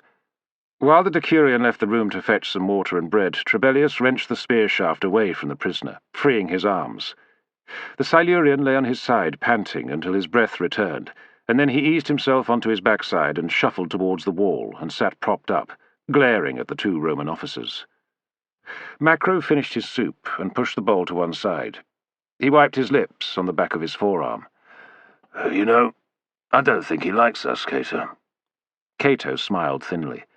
We come all this way to share the benefits of civilization, Macro continued, and this is the thanks we get. Sometimes I wonder if these barbarians deserve us. What do you plan to do with him once Trebellius has finished his work? Cato tapped the end of his crutch against the instep of his boot. I rather think this one's going to present a bit of a challenge to the Decurion. He's a hard case, right enough. We'll have to take him on with us, tie him down over one of the mules, and try questioning him again once we reach Brutium. I'm sure Quertus has an interrogator in the garrison. The Silurian looked up sharply, and for an instant Cato saw the look of fear in his expression, before the prisoner clenched his jaw and glared back at him. You see that, Macro? What? How he reacted when I mentioned Quertus's name? Seems the Centurion's reputation amongst the local tribes is as infamous as we've been told. The door to the mess opened, and Trebellius held it ajar as Decimus entered, carrying a sturdy wooden tray bearing a jug, 3 plain Samian cups, a canteen, and a small hunk of bread. He set the tray down on the table and poured wine into the cups and passed them to each of the officers.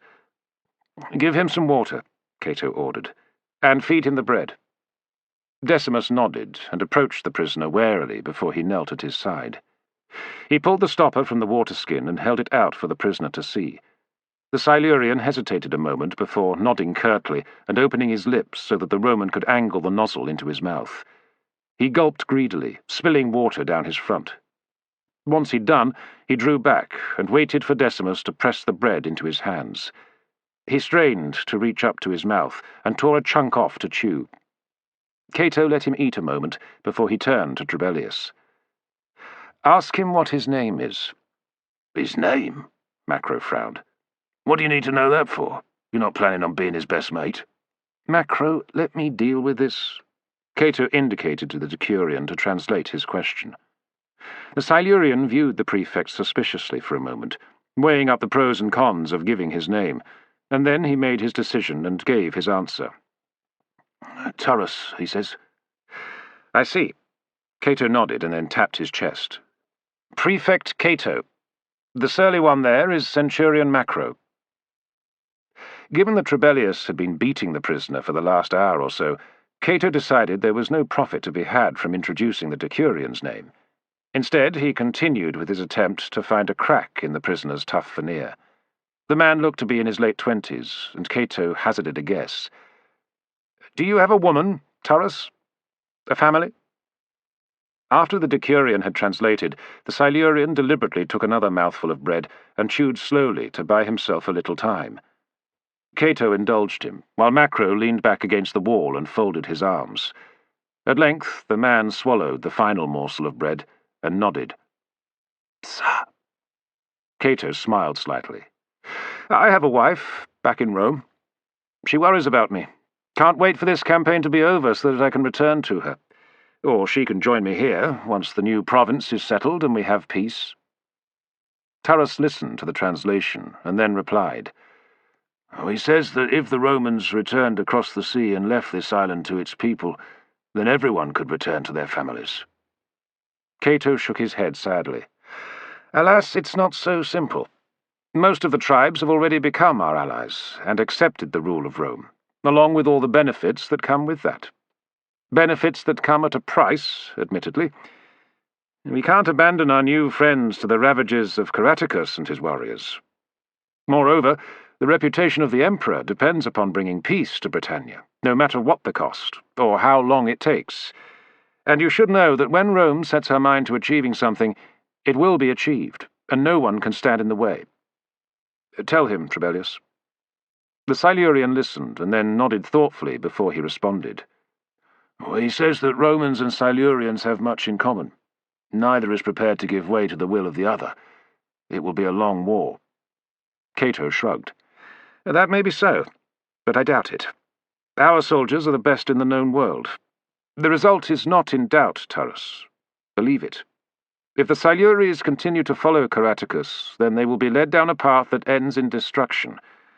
Along the way, there is only suffering, for both sides. It would be far better to face up to realities, and for the warriors of the Siluries to seek peace with Rome.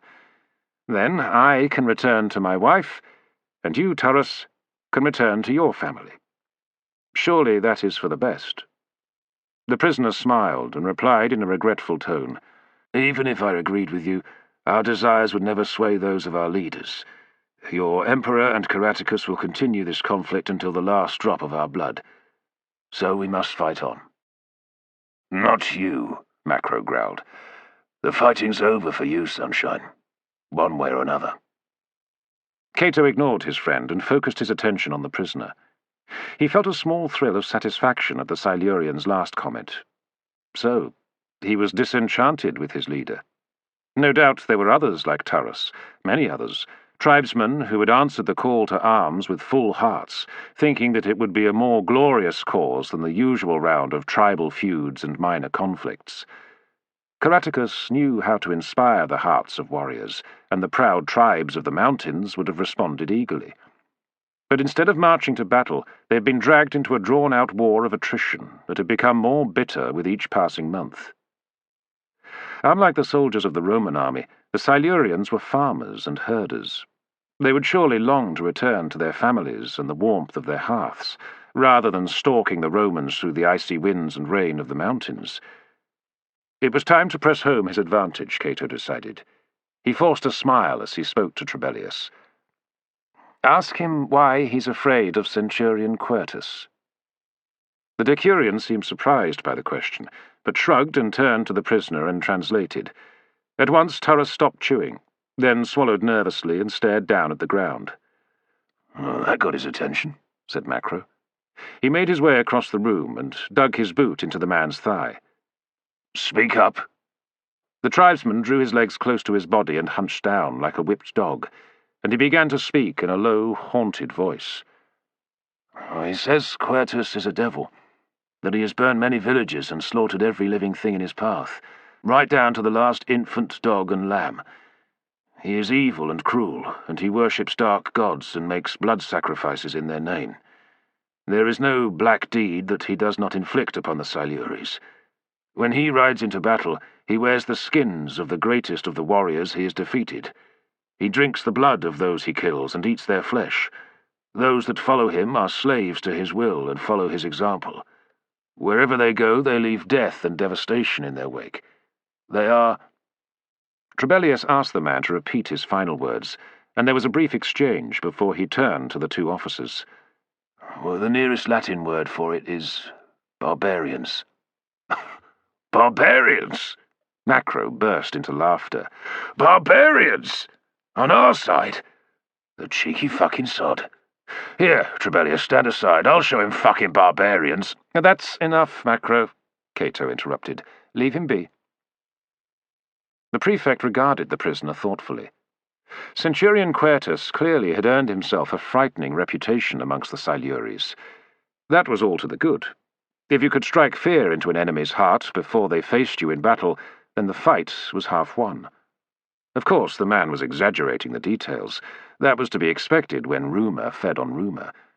No doubt the Centurion's methods were harsh, and he made full use of surprise to achieve his victories over the enemy. But the rest of it was nonsense, the stuff of nightmares.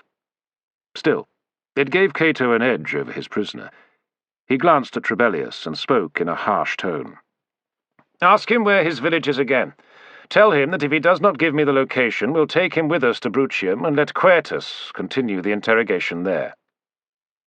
As he heard the translation, Turrus flinched, as if he had been kicked, and Cato saw that he was genuinely terrified by the prospect of falling into the hands of Centurion Quertus. The Silurian clasped his hands together and shuffled slightly towards Cato and pleaded with him. A cold look of satisfaction was on the Decurion's face as he conveyed the prisoner's words. "He begs you to spare him. Don't take him to Brutium. Send him to Glevum instead. He'd rather be a slave than face Quertus." Then there was some stuff about begging his gods to save him. Cato leaned forward and prodded the end of his crutch into the prisoner's chest. "Then tell me where your village is. Tell me that, and you have my word that you and your people will be spared.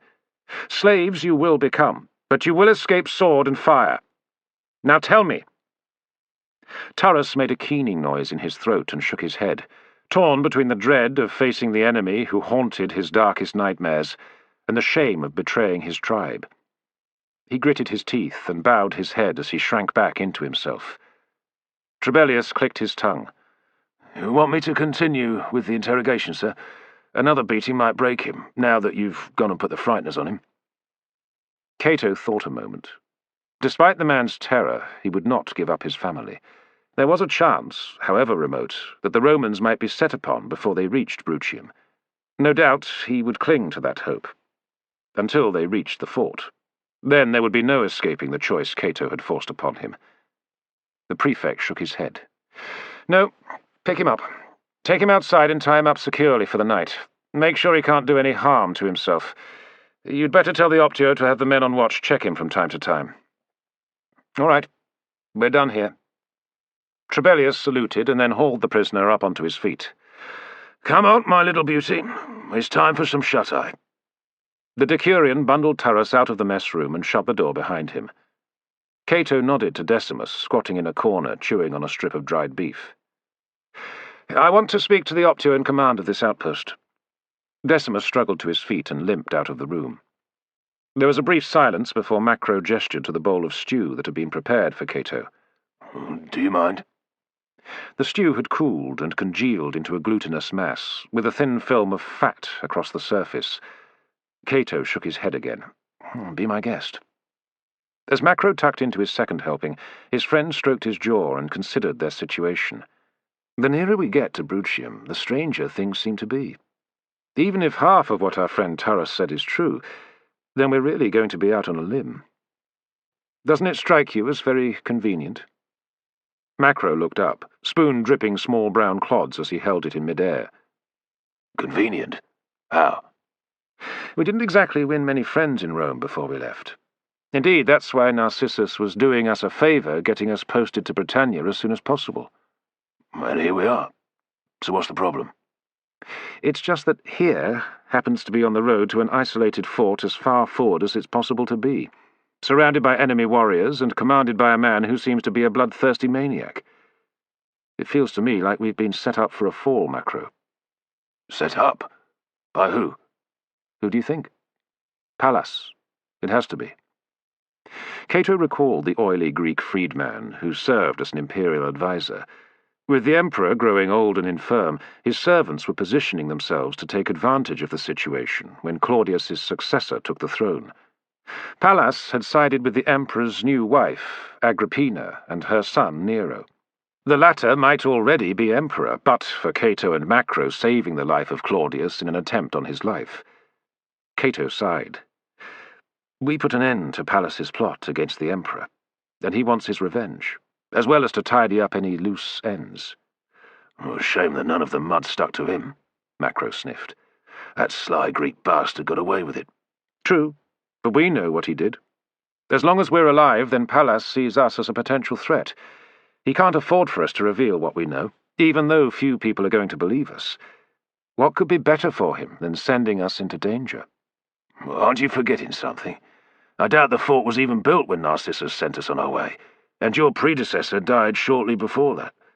And there's no way the news could have reached Rome before we set out." "It doesn't matter. The specifics are of little account.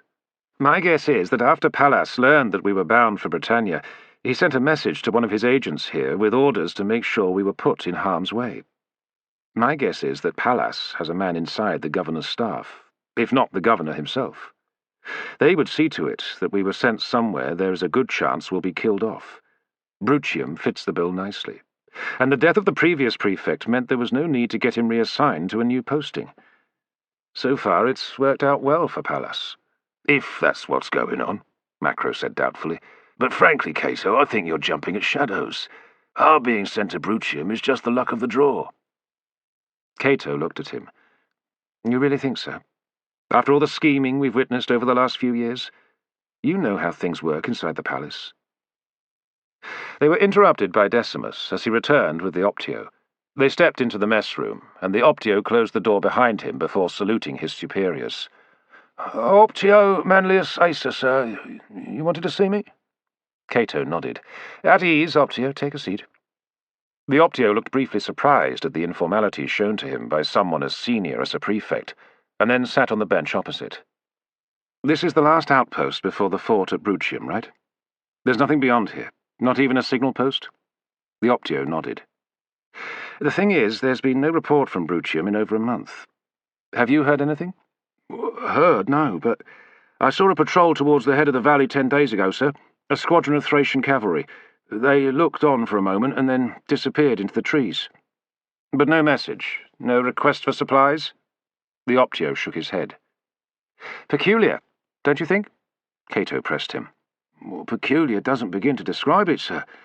Before Quertus took command, the Prefect used to send 2 squadrons and 2 centuries of legionaries back to the depot to escort the supply convoy up to the fort every 10 days, regular as anything. After the Prefect died, the routine continued for a while. Then many days would go by between supply runs. Eventually, the resupply requests and the escorts stopped coming. Macro looked at the Optio. Why didn't you send a patrol to investigate? Not my job, sir. My orders are to guard this side of the pass and report back to Gleavum on any sightings of the enemy. Well, that's not really good enough, is it? Macro asked caustically. You were pretty slow to come to our aid earlier today, and now this. I'm not impressed. Asa folded his hands together and rubbed a thumb across the knuckles of the other hand. Sir, I've less than 40 men here. We're in the heart of enemy territory. If we take unnecessary risks, then we die. That's what you signed up for, Asa. What we all signed up for, that's no excuse. The Optio opened his mouth to protest, but saw the cold glint in Macro's eyes and looked down in shame instead. There was no profit in undermining the Optio, Cato decided, and he returned to the subject at hand. If there's been no request for supplies, then it means that Quertus and his men are living off the land. Oh, they've been wiped out, Decimus suggested anxiously. If there's been no word from them, then what else could have happened? Macro corrected him. The Optio says he saw one of their patrols 10 days ago. Quite, Cato agreed. So we must assume the fort and its garrison are intact. We'll know soon enough in any case. If we start out at first light, we should reach the fort by dusk. You're continuing, sir? Asked Decimus. Of course. I have orders to take command of the fort. Oh, but things ain't right, sir. Not by a long way. It would be madness to continue, not before you know what you're leading us into. Nevertheless, we will continue to Brutium. Not me, sir. I ain't going another step. Come the morning, I'm heading back to Gleavum and then Londinium. Macro smiled. All by yourself? On foot? With that gammy leg of yours? Sounds like more of a risk than continuing to Brutium. Well, I'll take one of the mules. One of our mules? I don't think so, Decimus. The veteran turned to Cato. Well, you can spare me one, sir. Cato shook his head. We've got a prisoner to carry, as well as our baggage. But if it'll help change your mind, I'll give you 100 denarii bonus if you stay with us until the autumn. Macro looked startled. 100? Are you mad? Cato raised a hand to silence him, his attention fixed on Decimus. If it's as dangerous as you think, then I'll need you at my side. And that 100 denarii should set you up nicely in Londinium when this is all over. What do you say? Decimus looked distraught, his fears warring with his greed. In the end, he stared bitterly at Cato. Seems I ain't got any choice anyway. I can't stay here, I can't get back to Londinium. The only way is forward. All right, 100 denarii it is. I accept. Cato smiled thinly. Very big of you. Now, you'd better see to our bedrolls. Centurion Macro and I will be sleeping in here. Then get some rest. It'll be a long day tomorrow. Decimus nodded unhappily and left the mess room. Once he had gone, Macro let out a sigh and muttered, Oh, glad to see that Decimus is willing to stand with us. The 100 denarii helped her. You know how it is. Money talks. Cato cocked an eyebrow.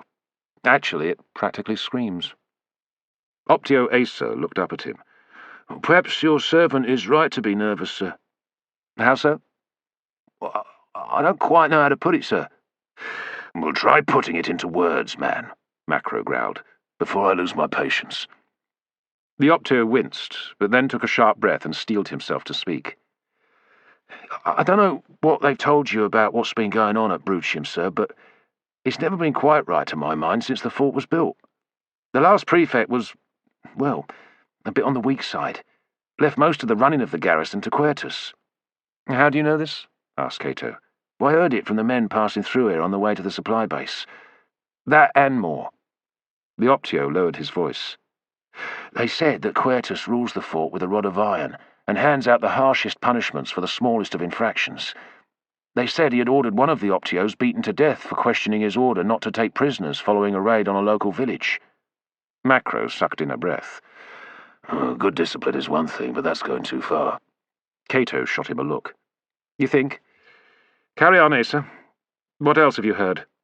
Well, the prefect looked the other way for a while, but in the end he confronted Quertus.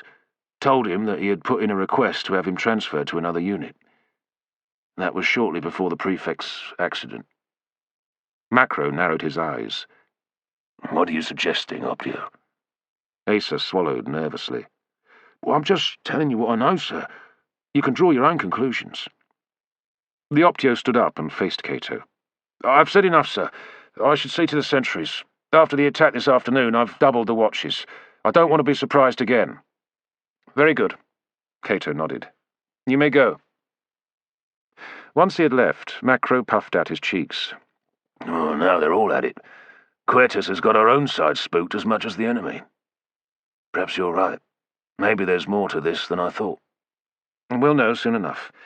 We should reach Brutium tomorrow. Cato stretched his back and yawned. And then we'll finally meet Centurion Quertus in the flesh. Chapter 15. The top of the pass should be just ahead. Trebellius spoke quietly, as if fearful that they might be overheard. Around them the mist was thick enough to conceal the rocky slopes rising up on each side. The clatter of their hooves on the loose shale seemed unnervingly loud as the riders slowly made their way up the rise. Cato's replacement mount was a steady, mild-mannered beast by the name of Hannibal. Fortunately, he did not take after his namesake, and presented no trouble to his Roman rider. As near as Cato could estimate, it was mid-afternoon. A light drizzle filled the air and coated the cloaks of the riders in tiny beads of moisture. The prisoner had been tied over the back of a mule, and his tattooed back glistened in the damp. The stillness and quiet of their surroundings made the men of the squadron nervous, and they glanced warily from side to side as they walked their mounts up the track. Cato pulled his cloak more tightly about him and tried not to shiver. "And what is beyond the pass?" he asked the Decurion. Well, the track leads down into the valley, straight to the fort, about 5 miles from here. You can't miss it. You've been there before, then? Once, shortly after it was completed. What's the layout? Trebellius paused a moment as he recalled the details. Well, it's well sited above a small gorge with a swift current flowing through it. The cliff bends round the side, and then there's steep ground in front of the other two faces, which have the usual ditch and rampart. It's a pretty formidable position, and you'd need an army and even a decent siege train to break into the place. Does it command a good view of the valley? The Decurion nodded. Well, that too. Though in a mist like this, that's of little use. And mists are commonplace in these mountains. He shook his head. Why the fuck anyone, even barbarians like the Silurians, would want to live here is beyond me. He turned to Cato. Once we reach the top of the pass, I'll be turning back to Glevum, sir. I know. There was a brief pause before Trebellius continued. We've already escorted you further than my orders required, sir. I know. You don't have to justify it to me, Decurion. We'll be fine. Yes, sir. The Decurion nudged his heels in and urged his mount forward to resume his position at the head of the small column. They rode on in silence until Macro edged his horse alongside Cato and muttered, I hope we will be fine. If Laughing Boy's Silurian friends are still around, I don't give much for our chances when Trebellius and his lads about face. If the enemy are as scared of Quertus as our prisoner seems to be, then I don't think we're going to be in any danger once we enter the valley. Not from the Silurians, at any rate. Macro flashed him a searching look. What's that supposed to mean? You heard what Asa said about the previous prefect. Seems that I might have to be careful I don't go the same way. Macro glanced round anxiously before he responded in an undertone. Well, you really think Quertus would do something like that? Bump off his commander in the middle of a campaign? And can you think of a better time to do it? With the enemy close at hand and casualties piling up? Who's going to question one more death? As long as a killer is careful not to be too obvious, he could get away with murder. From the sound of things, Centurion Quertus is a man with a pretty ruthless streak, who doesn't let anyone stand in his way. Well, that may be true, Macro mused. But still... But still what? Cato said tersely. We've known men do worse things, Macro. Far worse. Well, there was me thinking that we only had to watch our backs when in Rome. Macro swore under his breath. Oh, fuck. What is it with us, Cato? Everywhere we end up, we need eyes in the back of our heads. It's like we're cursed or something. I thought we'd left that all behind when we came back to Britannia. They continued in silence for a while as the track levelled out, and then there was a shout from the man riding point. At once Trebellius gave the order to halt and called for the rider to make his report. "Something ahead, sir, on the trek." "What is it?" "Can't quite make it out. There was a gap in the mist. Now it's gone again." The man's voice betrayed his nervousness, and Macro flicked his reins to urge his horse forward. "Oh, I've had enough of this nonsense. Come on!" For a moment, Cato felt a spark of irritation at his friend taking the initiative before he could react. Then Cato kicked his heels into Hannibal's flanks and set off after Macro. As they passed the Decurion, Macro gestured to him. "You too, Sunshine." The three officers trotted along the track for 100 paces before they saw the figure of the point rider emerge from the swirling mist, his spear already in his hand as he stared into the gloom beyond. "What did you see?" Macro demanded as they reined in beside the soldier. "Out with it, lad!" "There was something on the track, sir." "Something?" Macro growled. "Try being more specific. Something or someone." The soldier swallowed. "I thought I saw a man, sir, standing on the track, just for a moment before the mist thickened." "Did he see you?" "I'm not sure. He didn't seem to move. Not even when I called to challenge him. He made no reply, sir." "I see." Macro squinted ahead for a moment. "And nothing since then? No sign of movement, no sound?" "No, sir. Nothing." Macro turned to Cato. "What do you think?" Cato felt his heartbeat quicken and suppressed the urge to tremble that was building at the base of his spine. He swallowed before replying as steadily as he could, "I think we should see for ourselves, Centurion." He turned to the Decurion.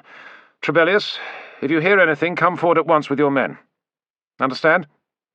Trebellius nodded and made no offer to join his superiors as they walked their horses forward.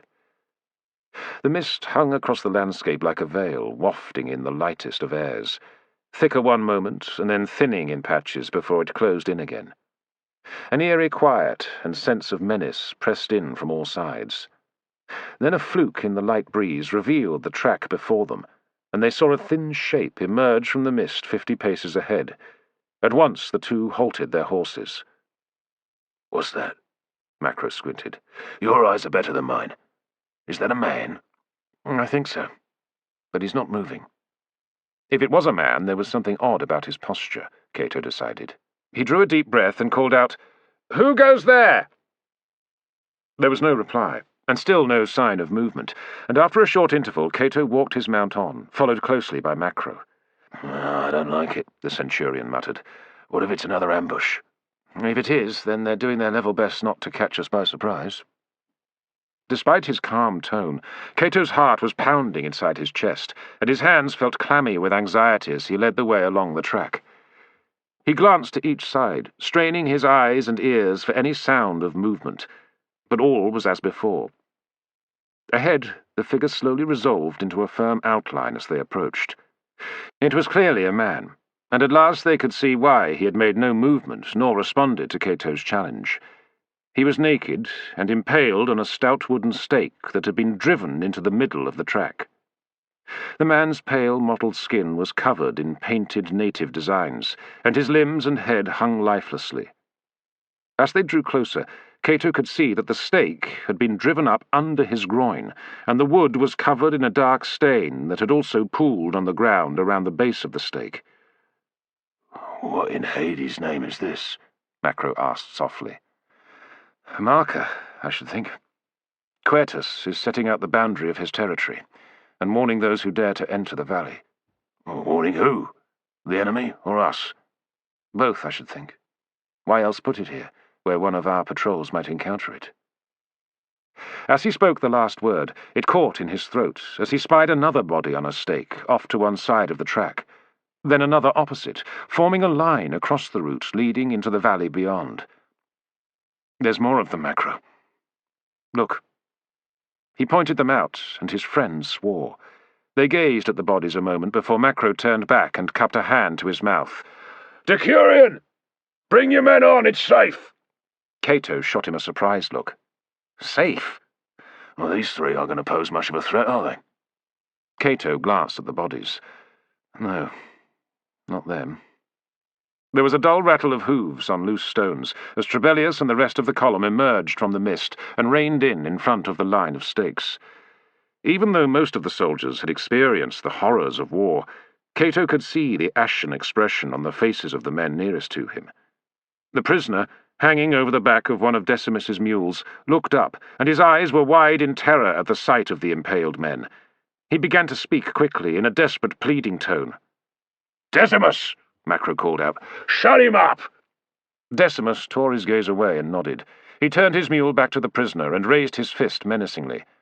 Turrus flinched and clamped his jaw shut, watching the Roman warily. "Who are they?" asked Trebellius. "Silurians, I'd guess." Cato pointed to the markings on the nearest man. "We can find out soon enough. Decimus, bring the prisoner forward." The mules trotted up. Turrus's jaw sagged slightly at the sight of the three bodies, and then he started to tremble. "Ask him if these are his people."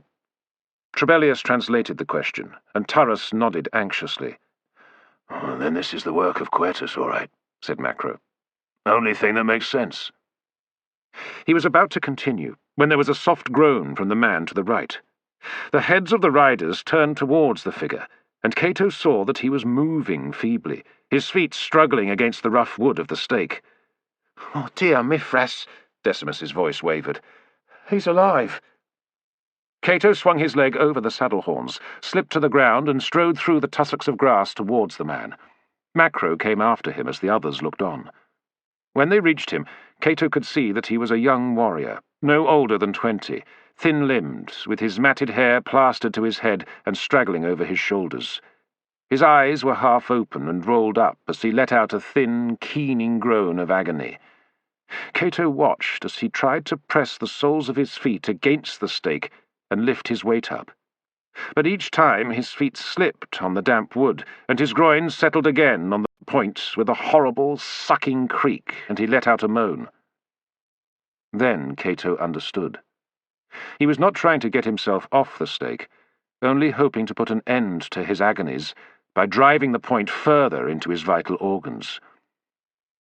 Cato felt his stomach knot tightly in disgust and nausea.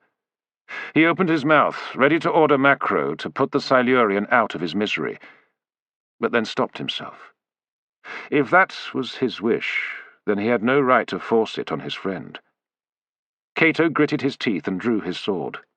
Hesitating briefly, he steeled himself to the task, and then stepped forward and raised the point until it touched the bare flesh of the man just below his ribcage. The Silurian's eyes opened wide, and he glanced at Macro before fixing his gaze on Cato below him.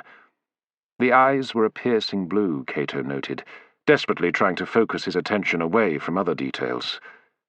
The Silurian mumbled something between his cracked lips, softly spoken words in a pleading tone, and then he nodded and winced at the terrible pain that even such a slight movement caused him. Bunching his muscle and drawing the sword back a short distance, Cato punched it up through the soft skin, under the ribs, until the point fetched up against bone. The Silurian flung his head back and let out a sharp gasp. His body tensed as Cato twisted the blade left and right, and then ripped it free. A rush of blood followed the blade and spattered down onto the ground below the stake, where a barely visible curl of steam licked into the air. The Silurian began to tremble violently, and his breathing came in snatched, ragged gasps, growing weaker all the time, until at length his body went limp and his head slumped down on his breast. The body hung in the cold air like a side of meat in a butcher's shop. Cato fought to keep his expression neutral as he bent down to wipe the blade clean on a tussock of grass. He removed as much of the blood as he could before straightening up and thrusting his sword back into its scabbard with a sharp snap. He looked round to see the other men watching him. "We're finished here. Time to move on." There was a pause before Trebellius cleared his throat. "I'm begging your pardon, sir, but this is where my men and I turn back." "What are you talking about?" "This is where the valley starts, sir. Like you said yourself, these bodies mark the turf controlled by the fort. You'll be safe until you reach your new command now." Cato stared at the Decurion and saw that he was doing a poor job of disguising his fear. "You may be right, but I would prefer it if you and your men escorted us to within sight of the fort before leaving us, just so that you can report back to the legate that we arrived in one piece and didn't disappear somewhere along the route. If you understand me." Trebellius nodded slowly. "I understand, sir, but, as I said, I'm turning back." This was too much for Macro, who turned on the Decurion with a ferocious glare. Abandoning us more like? You coward. What are you afraid of? Macro gestured to the bodies hanging on the stakes. You think these cunts are going to jump down and give you a good hiding? Trebellius, for the God's sake, grow a pair. The Decurion gritted his teeth and answered in a cold, flat tone. I ain't no coward. I've been fighting on this cursed island for the last 8 years, like most of my men here. I've got 5 years to go before my discharge. So I obey my orders to the letter. And my orders say for me and my men to escort you and the Prefect to this valley. That we've done. Then I'm giving you new orders, Cato interrupted. I'm ordering you to escort us to Brutium. The Decurion did not reply, but stared back defiantly. Cato decided to try another tack. He continued in a more reasonable tone. Now look here, Trebellius. You know what's waiting for you when you return to Glevum. You'll be held accountable for the loss of your standard back at the outpost. If you stay with us as far as Brutium, I give you my word that I will put in a good word for you with the legate. The Decurion considered the offer, but shook his head regretfully. Sorry, sir, I'm not going on. I doubt any of my lads would want to follow me, even if I agreed to do as you ask. Cato stared hard at him for a moment, giving him a chance to change his mind, but Trebellius met his gaze steadily and kept his silence. With a sigh of frustration, Cato resolved to make one last appeal to discipline. He strode over to his mount, took the reins, and swung himself up into the saddle. Now let's get moving. His instruction was met with silence and stillness. Cato felt his pulse quicken, and the cool air suddenly seemed colder still. Trebellius met his gaze flatly, and his men sat in their saddles waiting to follow his lead. You heard the Prefect, Macro called out. Form column and prepare to advance. No, sir, Trebellius responded loudly enough for his men to hear. We take our orders from the legate, not you. Either of you. Column, about face and form up. Oh, no, you don't, Macro growled as he reached for his sword. There was a soft scrape as the blade began to leave its scabbard. Cato hurriedly jerked his reins and moved his horse between Macro and the Decurion and hissed, Don't, Macro. Trebellius and his men are terrified. You try and face him down and anything could happen. But leave it be. That's an order. Macro frowned for an instant, and then gave a frustrated shrug and slid his sword back. At least someone is obeying orders around here. They watched as Trebellius and his men hastily formed a column of twos, and when they were ready, the Decurion turned in his saddle to salute his superiors. You should reach Brutium before dark. Good luck. Cato nodded, while Macro clenched his jaw and muttered, Fuck you too. Trebellius raised his arm. Column! Forwards! The riders urged their mounts into a trot and moved off, back up the track through the pass. Soon the last of them had dissolved into the mist, and only the sound of the horses' hooves carried to Cato and the others for a while longer, before there was silence and they were alone. Decimus looked around anxiously, then chewed his lip. What now, sir? It's not too late to ride after them. Keep your mind on the reward, Cato said gently. He looked at the body of the young Silurian. There's no point staying here. Macro nodded. Conversation's a bit limited. Just hope we find some live ones soon, and on our side. All this mist and quiet is starting to piss me off. Cato smiled. What better reason to get moving? He clicked his tongue and steered his horse onto the path, giving the body a wide berth, and Macro and Decimus urged their mounts to fall into place behind the Prefect. Decimus tugged on the rope tied to the mules, and, with a muted bray, they followed on. The prisoner mumbled some prayers to his gods as they continued into the mist. The track descended another mile to the valley floor. Gradually, the grey shroud began to lift a little, and they could make out the loom of the forested slopes on either side. It was Decimus who noticed first, and he used his crop on the mule's back to urge it closer to the two officers. Sir, there's someone behind us. Cato and Macro slowed to a stop and turned in their saddles. For a moment all three looked back, ears straining. Then Macro sighed heavily. You're imagining things, Decimus. Your only danger in this place is the prospect of frightening yourself to death. Decimus shook his head. Shh! Just listen. "What do you think you heard?" asked Cato after a brief silence. "Oh, a horse. Horses. I'm sure of it, sir." "Well, I can't hear anything." Like I said," Macro sniffed contemptuously, "he's jumping at shadows." A faint whinny sounded some distance behind them. All three froze, and Cato felt an icy tingle spread across his scalp. "Shadows, eh?" Decimus muttered. "I told you, sir. What do we do, run for it? Find somewhere to hide? If they catch us, then they'll be sure to do to us what Quertus did to their mates. Or worse." Macro glanced at him and cocked an eyebrow. "Worse? I think I must have underestimated your imagination. Should we turn and face them?" "No, we've no idea of their number. Best to keep moving and let them think we're not onto them yet. Decimus, keep your ears open. If they sound like they're getting closer, tell me at once. We'll look for cover as we go. We can't be too far from Brutium now. Might even run into a patrol.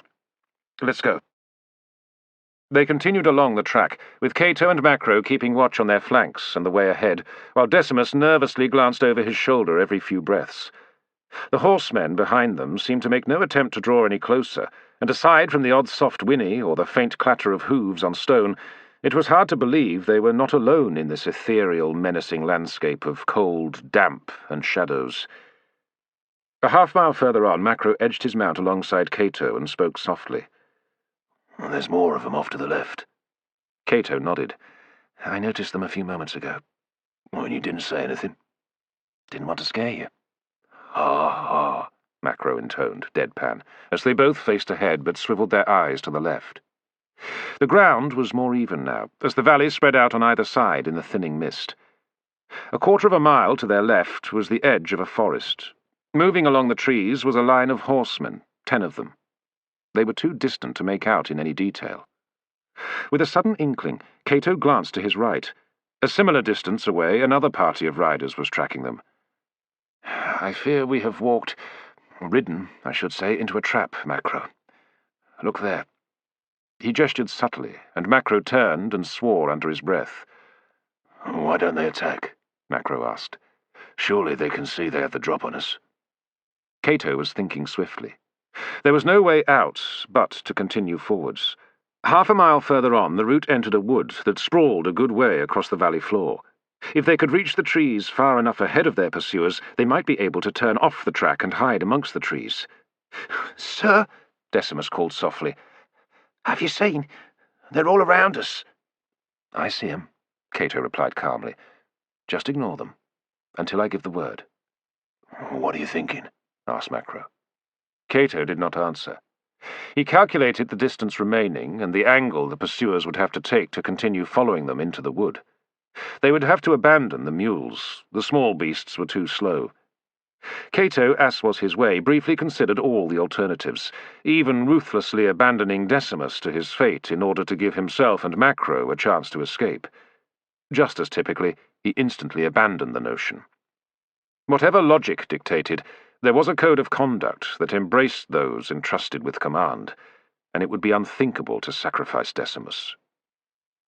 Slowing his horse so that he dropped back towards his servant, Cato spoke quietly. "When I give the word, Decimus, you get off the mule and climb up behind me." "What about the prisoner?" asked Macro. "We'll leave him behind with the mules. If those are his people, hopefully they'll stop to set him free, and that'll buy us a little more time." "What are you planning, lad?" "We'll ride hard for the tree line. They'll be forced to angle across country to follow us and lose a bit of ground. If we reach the cover of the trees sufficiently far ahead of them, we can leave the track and lose them in the wood." "That's madness," Decimus protested. "They'll hunt us down." "Maybe. But with 2 on my horse, they'll catch us quickly in open country. We'll stand a better chance of getting away from them in the wood." Decimus clenched his jaw and said bitterly, "I should have stayed in Londinium." Macro spat to one side. "I'm beginning to wish the same thing." "Quiet," Cato ordered. "Just be ready when I give the signal." They were no more than a quarter of a mile from the edge of the wood when Cato noticed that the men on either side were moving closer. The time to act had come, he decided. Taking a deep breath, he reined in and spoke steadily to Decimus. "Now is the time. Up you get." Decimus slipped from the saddle of his mule, and Cato offered a hand to help him scramble up behind the saddle. As soon as the man had a firm grip on the rear saddle horns, Cato spurred Hannibal forward. "Go, Macro! As fast as you can! I'll follow!" The Centurion slapped his hand on the rump of his mount before leaning forward and urging it on towards the distant trees. The mules, spooked by the sudden action, brayed and trotted after the horses for a short way before the burden of the baggage and the prisoner slowed them to a halt, and they stood uncertainly, strung out along the route, abandoned. As soon as they realized what their prey was up to, the riders on either flank gave chase, making for an opening in the trees where the track entered the wood in an attempt to cut the Romans off. Macro had already drawn a short distance ahead, and Cato was tempted to call out to him so that he would not leave his companions behind. It was an unworthy thought, and Cato banished it in an instant as he gritted his teeth and dug his heels in, forcing his mount to rush headlong down the track, kicking up small stones and divots of turf in its wake. The cold and chill of the day were lost in the anxious, hot thrill of the chase, and the details of the world around him were leaping before his eyes as the powerful muscles of the horse galloped for the safety of the trees. "Come on, Cato!" Macro shouted over his shoulder. "Keep up!" The other men were close enough now for their shouts to be heard, even above the din of the hooves thrumming on the ground beneath Cato. But he could not make out the words, and leaned slightly further forward in his saddle as he and Decimus galloped on. Then the trees rushed up on either side, and the track passed into the wood. Ahead the route continued more or less straight, before bending around a clump of tall oaks and out of sight. "Macro!" The driving impact of the horse made it hard for Cato to call out his instruction. "Once we get past those oaks, get off the track! To the right!" Macro nodded, and the two horses pounded down the narrow route. Risking a glance back, Cato could not see their pursuers. Then, a short distance from the bend, he heard an excited cry and saw that the first of their pursuers had already reached the forest track, barely 100 paces away. They still had enough of a lead for his plan to work, Cato thought desperately, and urged his horse on. Ahead, there was a short distance to the bend, and already Macro was swerving round the fallen branches and brambles at the foot of the ancient oaks and disappearing from sight. Cato could feel the flanks of his horse swelling and falling like bellows against his calves, as the beast struggled under the weight of two men. It was already slowing down, despite his desperate urging. Then they reached the oaks, and Cato leaned to the side as the horse galloped round the bend. He saw Macro no more than 10 feet in front of him, sword in hand, facing down the track while his horse snorted and pawed at the ground. Cato pulled hard on his reins, and his horse swerved to the left and glanced off the rear quarter of the other animal with a frightened whinny. Decimus was thrown forward by the abrupt halt, and knocked Cato so that the coarse hair of the horse's mane brushed his face. He straightened up at once. "Macro, what the—" Then he saw them. No more than 50 feet ahead, the track was blocked by more riders, sitting silently in their saddles, staring at the Romans. They wore dark cloaks, and their hair straggled onto their shoulders. Each man carried a spear and an oval shield. That was as much as Cato took in before his attention was drawn to the sound of hooves rapidly approaching from behind. "Oh, we're fucked," Decimus groaned, as Cato reached down and drew his sword. "Shut up!" the prefect snapped, drawing his horse up alongside Macro. "So much for the plan," Macro smiled grimly. "What now? Cut our way through?" Cato nodded. "That's all we can do. Ready?" Both men tightened their grip on their sword handles and pressed their legs against the sides of their mounts as they prepared to charge. Cato heard a dull scrape as Decimus drew his blade. Behind them, there was a sudden rumble of hooves and cries of alarm as their pursuers reached the bend, saw the confrontation ahead of them, and drew up in confusion. This was the moment to strike, Cato decided, while at least some of their opponents were disrupted. He drew his breath, ready to let out his battle cry, when a deep voice bellowed through the air. A figure emerged from the ranks of the men blocking the way ahead. He walked his horse forward casually and turned it so that it stood across the track, neck raised, ears pricked, breath pluming from its nostrils. Cato's heart was beating so fast he felt sure that it must be heard by everyone around him. He stared hard at the man confronting them. Like the others, his hair was dark and tied back by a broad headband. His brow was prominent, and his eyes dark and deep-set above a thick beard that masked his jaw. Even though he wore a cloak, Cato could see that he was massively built, and his bare arms were like hams covered with dark bristles. The man stared at them impassively, while his men waited on his command, spears poised to strike down the 3 Romans that had dared to ride into the heart of these wild mountains. There was a pause that made every moment linger on Cato's heightened senses. He took in every visual detail, every sound and smell, in what might be the last few breaths of his life. Then the figure settled back in his saddle, and he rested his left hand on his hip. "Who are you?" he demanded in Latin. "Romans," Macro replied. "You don't say." There was a hint of amusement in his tone. "Well, that's a shame. I had hoped to make an example of some more of those Silurian scum. What are you doing here?" Cato eased himself up in his saddle and sheathed his sword. "I'm Prefect Quintus Licinius Cato. This is Centurion Lucius Cornelius Macro. I've been sent to take command of the fort at Brutium. I assume you're Thracians from the garrison?" The man nodded. "And who are you?" Macro asked as he lowered his sword but kept it tightly gripped at his side. The man clicked his tongue and walked his horse towards the Romans. He stopped again, directly in front of them, and raised his head. His dark eyes bored into Cato. "I am Centurion Quertus." Chapter 16. The mist had lifted by the time the horsemen emerged from the wood and followed the track across open land. The sky was still overcast, and the sun was no more than a faint loom amid the grey shroud that hung over the landscape. A light drizzle added to the discomfort of Cato and his companions as they rode with the Thracian auxiliaries. Once he had examined Cato's authority to assume command, Centurion Quertus gave orders for the mules and the prisoner to be rounded up. Then he reformed his men and led the column in the direction of the fort. As they reached open ground, he sent 2 riders to scout ahead, while he dropped back and fell in alongside Cato and Macro. "Mind telling me what all that was about?" said Macro. "Back there, when you and your men were hunting us down." Quertus pursed his lips so that they disappeared behind the bristles of his beard before he replied, "This is Silurian territory, or it was until we established the fort here. It's my job to take the war to the enemy. You were spotted by one of my patrols, even before you entered the pass. They couldn't get close enough in the mist to identify you as Romans. In any case, it's been a while since we've seen any Romans from outside the garrison." "So I understand," said Cato. "You've also failed to send any reports to Glevum for quite a while. I imagine that some of those at headquarters were on the verge of giving you and your men up for lost." "Not enough to stop you being sent out here, apparently." Cato and Macro exchanged a quick glance. "Why haven't you been in contact with headquarters for so long?" Cato asked. "We're surrounded by the enemy.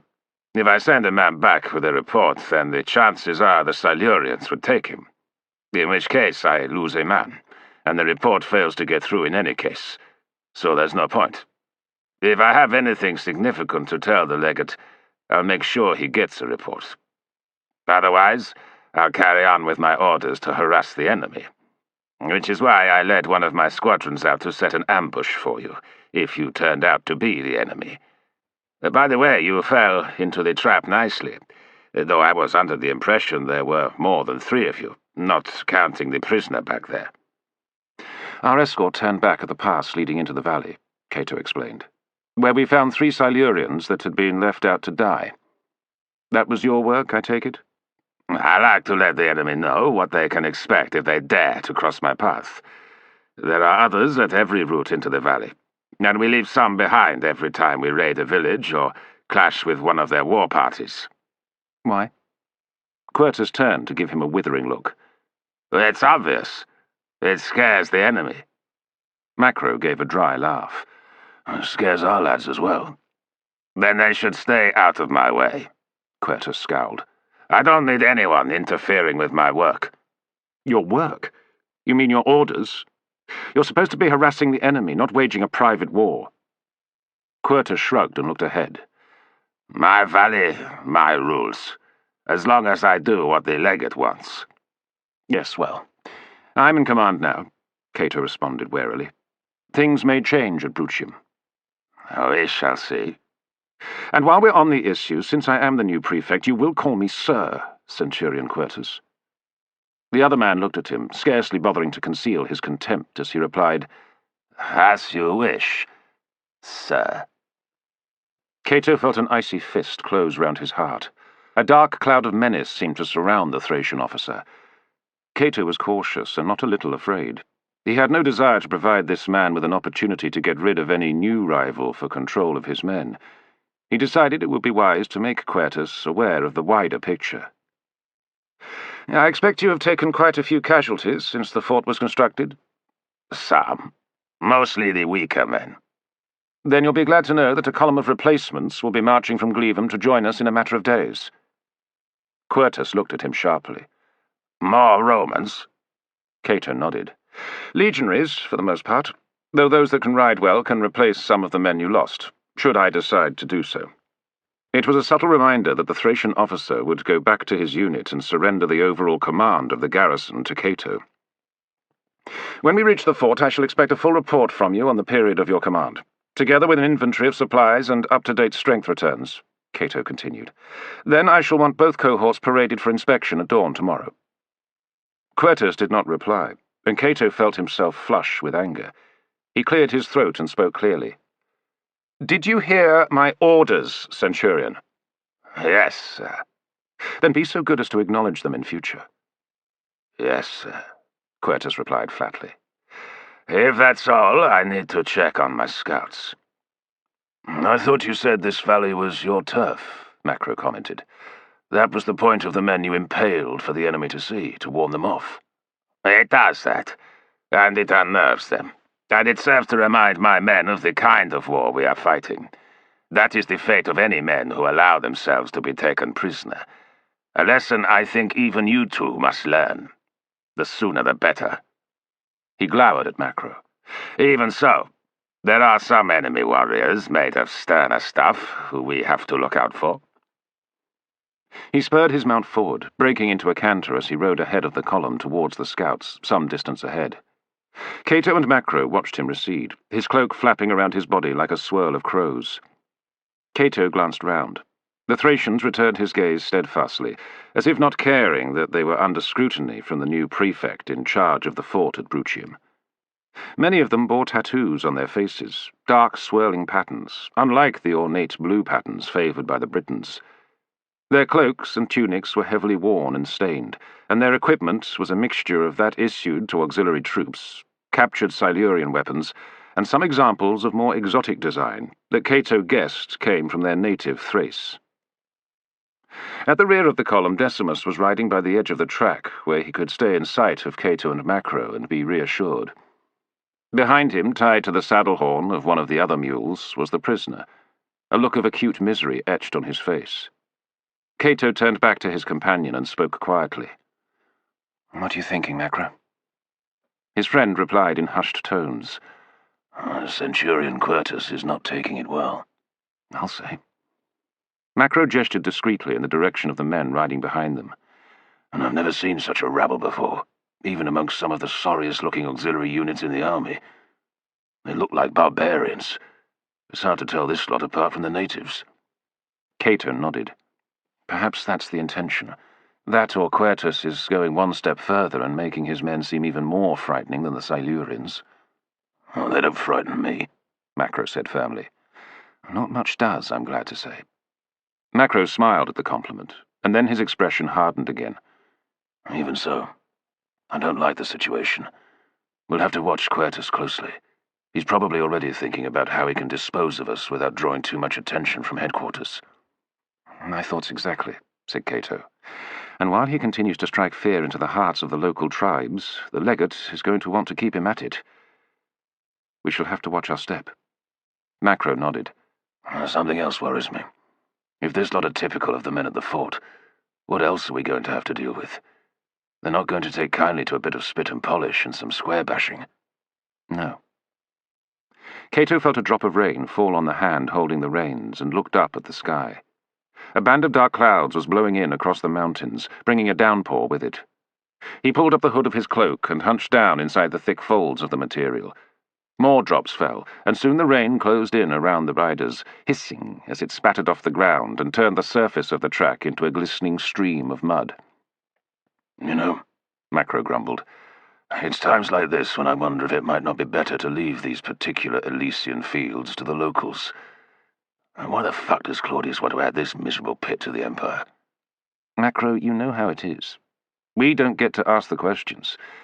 We're here because we're here, and that's all there is to it. Macro laughed. "Finally, you're learning." The rain continued to fall for the rest of the day without let-up. As the pallid light began to fade, the landscape of the upper valley gave way to what had once been cultivated land. Abandoned farms spread out on either side of the track. Some clusters of huts still stood, empty, with no smoke rising from their hearths. Others had been burned, leaving ugly blackened ruins rising up from the ground like the rotten teeth of an old hag. About them lay neglected fields, overgrown with weeds and wild barley. Close to the track, in the long grass, Cato spied the remains of animals, weathered pelts hanging over bone, lying where they had been slaughtered. There were the corpses of people as well, wizened, blackened faces stretched over skulls with empty eye sockets, more evidence of the handiwork of Quertus and his men. The track reached the bank of a narrow river and followed its course as the rain exploded off the surface of the water like a shower of silver coins. A few miles further on, as the last of the daylight began to fade, the riders at last came in sight of the fort of Brutium. Cato sat up in his saddle and stared ahead. From Trebellius's earlier description, he already had some idea of what to expect, and he saw that the site had been well chosen indeed. The course of the river ran around the low hill upon which the fort had been built, providing a natural defence along three sides. An attacker would have to abandon any notion of assaulting the turf ramparts overlooking the steep slopes that fell down to the river bank.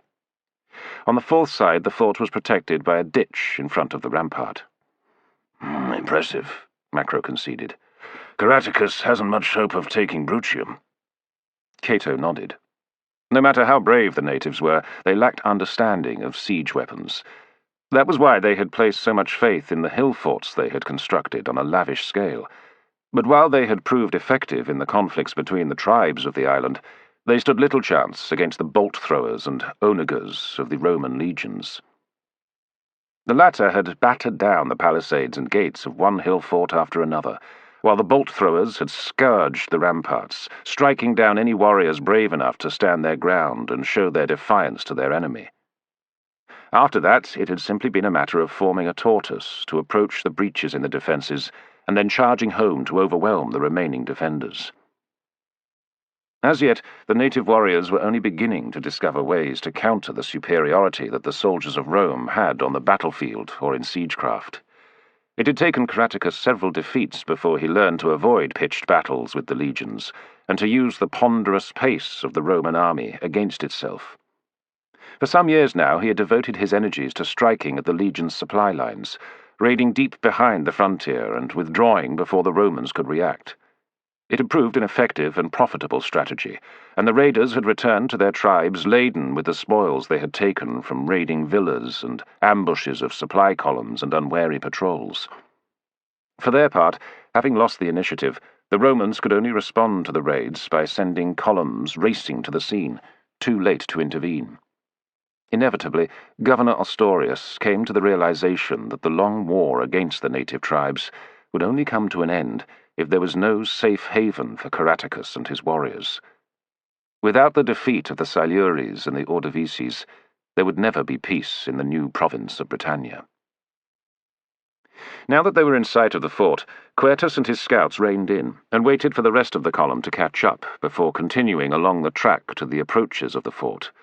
There was no vicus, nor any bathhouse built outside the wall, only the thatched haystacks that served as part of the stockpile of feed for the horses.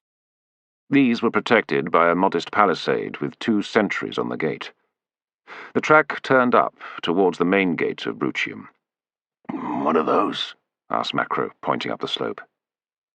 Cato turned in the saddle and raised a hand to shelter his eyes from the rain as he looked in the direction that Macro had indicated. From the gates of the fort, a line of short posts ran down either side of the track at intervals of 10 feet, for a distance of perhaps 200 paces. On top of each was a crude orb.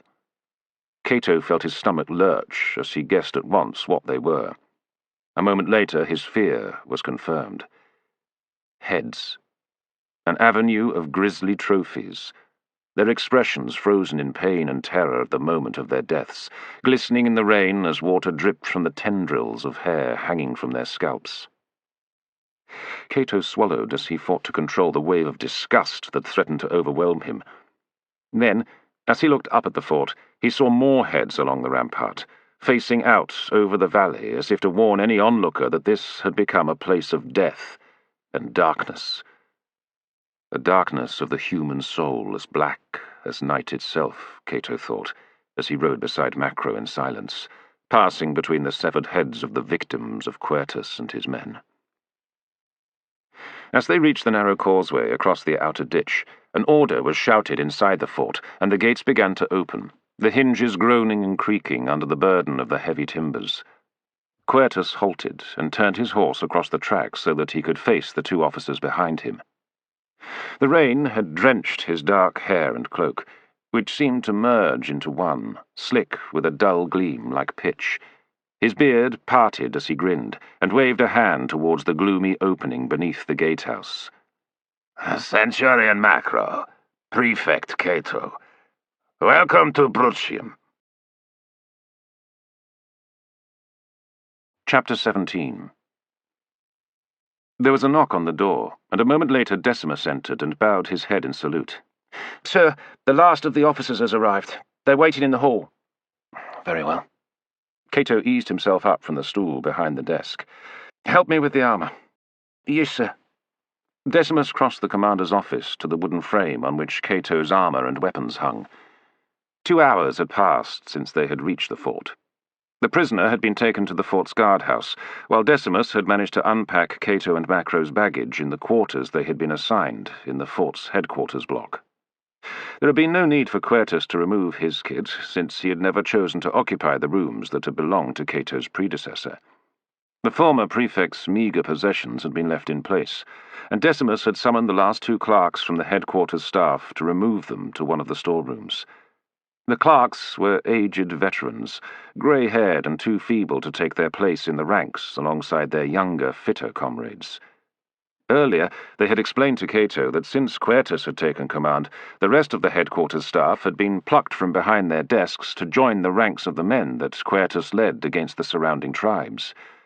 There had been no attempt to maintain the records of the 2 cohorts in the garrison, and the headquarters block had been largely abandoned. Only the 2 clerks remained, doing such tasks as their temporary commander deigned to give them.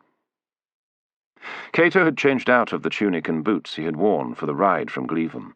In their place he had put on a fresh tunic and a leather jerkin, trimmed with shoulder strips, and calfskin boots, which were more comfortable and practical than the sturdy soldier's sandals that he favoured in the field. He held his arms out as Decimus fitted the back and front plates of his cuirass, and started fastening the buckles. Once he had finished one side, the servant shuffled round and started work on the other, clearing his throat as he addressed his superior. "This ain't what I was expecting, sir," he began cautiously. "It isn't what either of us was expecting," Cato replied wryly. "Centurion Quertus has some rather individual notions about the duties of a garrison commander and officer in the Roman army." Decimus grunted and continued to the next buckle. "I've never seen anything like this place before, sir. Never want to see anything like it again, for that matter. All those heads, and the bodies left in the ditch, it ain't right. And those men of his, it's like they're in a trance. None of them wanted to speak to me while we were marching to the fort, just ignored me. Though I did see a look in their eyes, like they were too afraid to talk." "Really? Perhaps they were just observing good discipline." Decimus fastened the last buckle and took a step back. "Well, is that what you think, sir?" "I don't have to tell my servant what I think, Decimus. Nor do I think it is proper for you to voice such opinions about a senior centurion. Is that clear?" Cato did not want to dress the man down, but he needed to know there were boundaries which had to be observed, unless permission was given to cross them. Cato relaxed his tone as he continued. "That's the official line, in normal circumstances. But the situation here is far from normal. We must tread very carefully about Centurion Quertus for the moment. I need you to be my eyes and ears amongst the rankers of the garrison. Find out what has been going on here. See if anyone knows anything about the fate of my predecessor, Prefect Albinus. But be careful, Decimus. I will be, sir. Since you left me with no choice about coming here, I aim to get out of Brutium in one piece and get what you promised to pay me. Assuming I live long enough to honour my debt. Decimus stared at him. Do you think we're in that much danger, sir? Cato looked at him with a surprised expression. Of course we are. These mountains and valleys are home to the toughest, most ruthless warriors in Britannia. They hate us with a passion, and they'll fight until the bitter end. And it's possible that we don't just have to worry about the enemy. I won't lie to you, Decimus. I've never seen anything like this place either. I'll have to be careful. So will you and Macro. Keep your wits about you at all times. Understand? Yes, sir. Good. I hope I'm being overcautious and things aren't as bad as they seem. Maybe in a few days we'll have a laugh about it. Somehow I doubt that. We'll see. Now, for the band. Decimus took the bright red strip of cloth from the stand and passed it round the midriff of the cuirass before tying it off at the front and tucking the loose ends in, so that the slack hung in decorative loops. "How do I look?" asked Cato. Decimus pursed his lips. "If it was anywhere else, I'd say fine. But here, you look out of place, sir." Cato did not respond, but pointed to his sword, and Decimus placed the strap over his shoulder and settled the scabbard to Cato's right, and then plucked up the collar of the tunic to ensure there was no point at which the neck of the cuirass would chafe against the prefect's skin. He stepped back to admire his handiwork, and forced a smile. "You look ready to present to the Emperor himself, sir." One last thing. Cato hated vainglory, but considered that it would strengthen his position at the fort if the officers realized that their new commander was not just some chinless wonder straight from a comfortable household in Rome. "Over there, in that chest. My medal harness." Decimus did as he was told, and retrieved the set of polished discs fastened to the gleaming leather of the harness. Cato was gratified to see the frank look of admiration in the veteran's eyes as he placed the harness over the breastplate. Cato held them in place while his servant fastened the buckle at the back. "You've seen quite a lot of action then, sir. They don't hand these out just for showing up." "No, they don't." Cato smiled briefly. "As for action, I've seen more than enough. But I've got the feeling that I'll be seeing plenty more, and soon, if the gods have their way." "I don't know about the gods, sir, but I'm sure that's what Caratacus has in mind for us. And if not him, then Centurion Quertus."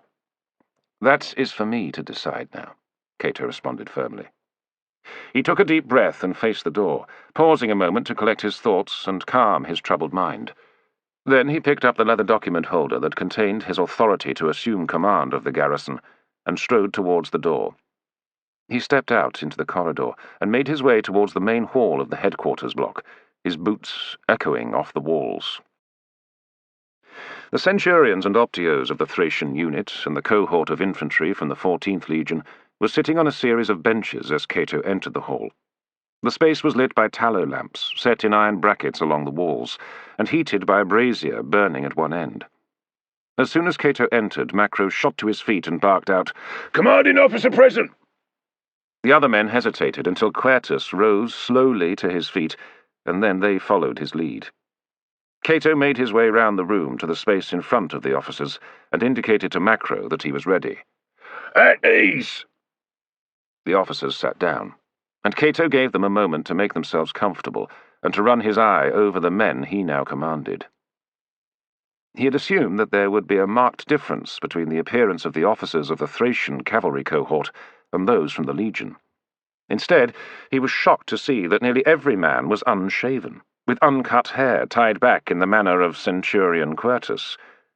Only 2 of the centurions from the 14th and their optios were recognizably Roman, with cropped hair and standard-issue tunics and boots. Cato felt his heart sink at the sight, and knew that he faced even more of a challenge than he had thought. He took a breath and clasped his authorization in his hands behind his back. "Good evening, gentlemen. If this fort is like any other, then word will already have got round about my arrival. But for the record, I am Prefect Cato, appointed to command the garrison at Brutium. He held the document holder up and flipped open the lid of the tube before extracting the authorization bearing the Emperor's seal.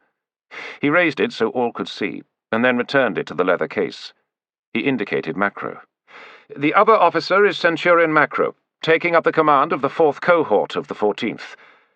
Before I commence the briefing, I wish to know more about the men I shall be commanding. One officer at a time." Before Cato could choose the first, Quertus was on his feet, arms folded. "Very well. I am Centurion Quertus of Dacia. I was a prince among my people before I was forced to flee after my father was murdered. I was raised in Thrace, where I was conscripted into the regiment and sent to serve on the Rhine. There I remained until the regiment was ordered to join the army gathering for the invasion of Britannia. In the following campaigns I was promoted to Optio, and then Centurion, and twice decorated for valor in battle. On the death of Prefect Albinus, I became commander of the cohort and the fort, and since then we have carried the war into the heart of Silurian territory, and burned scores of villages and slaughtered thousands of the enemy. I have made Rome a word to be feared in the lands between Glevum and the sea. The enemy know my name, and it strikes terror into the hearts of all who hear it." He stretched out his arms and clenched his fists. "I am Quertus, the destroyer of all who dare stand in my path. None can defeat me."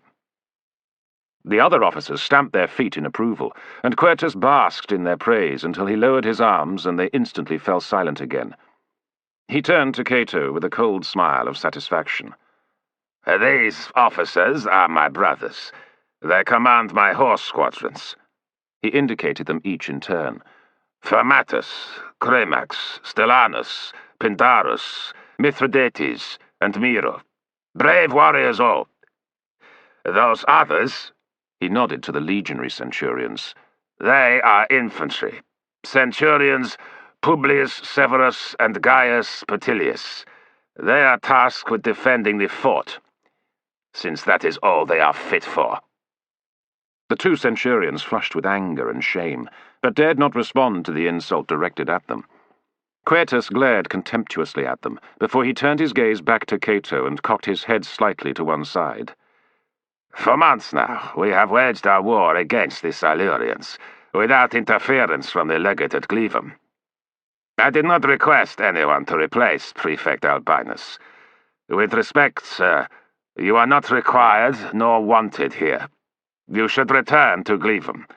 Tell the legate that I am carrying out his orders and will continue to do so until Silurians only exist in memory."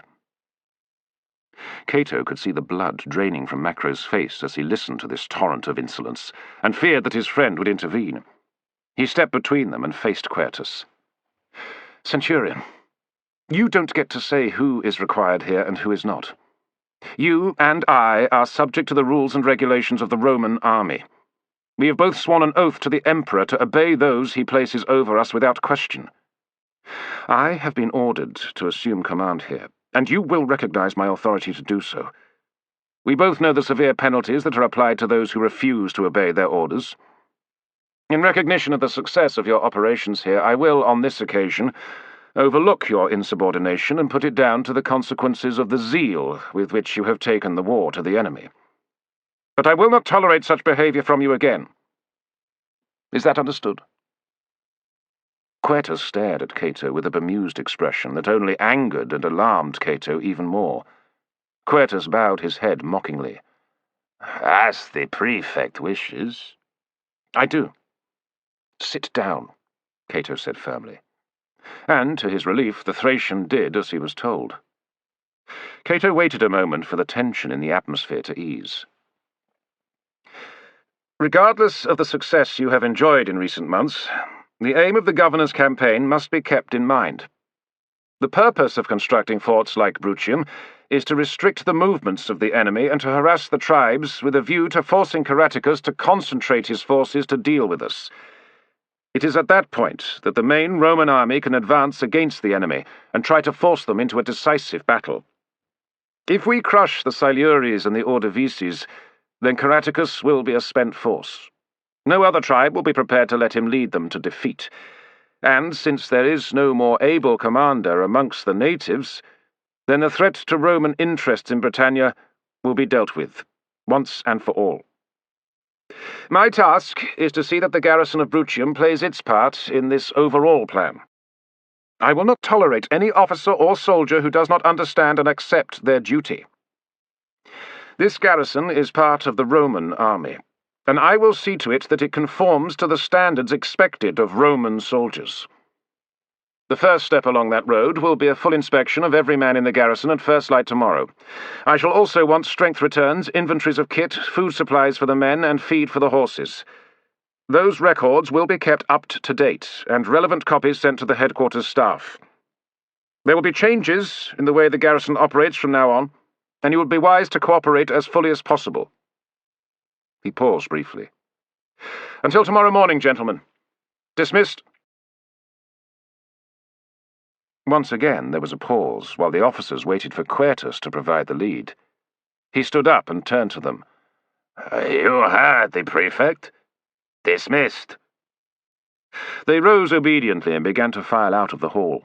Meanwhile, Cato fought hard to suppress the humiliation that burned in his veins.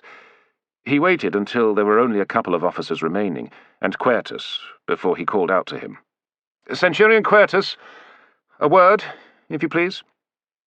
Quertus shrugged and turned back and sat on one of the rearmost benches, while the last of the officers disappeared into the corridor outside, casting curious looks over their shoulders.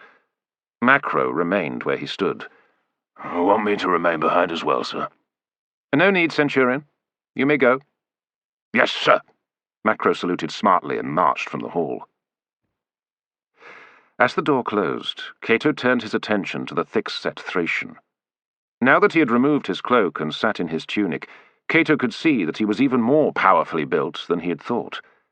The man had a physique to match the best of the wrestlers in the arena at Rome, and his glowering features were enough to arm him with an irresistibly intimidating demeanour.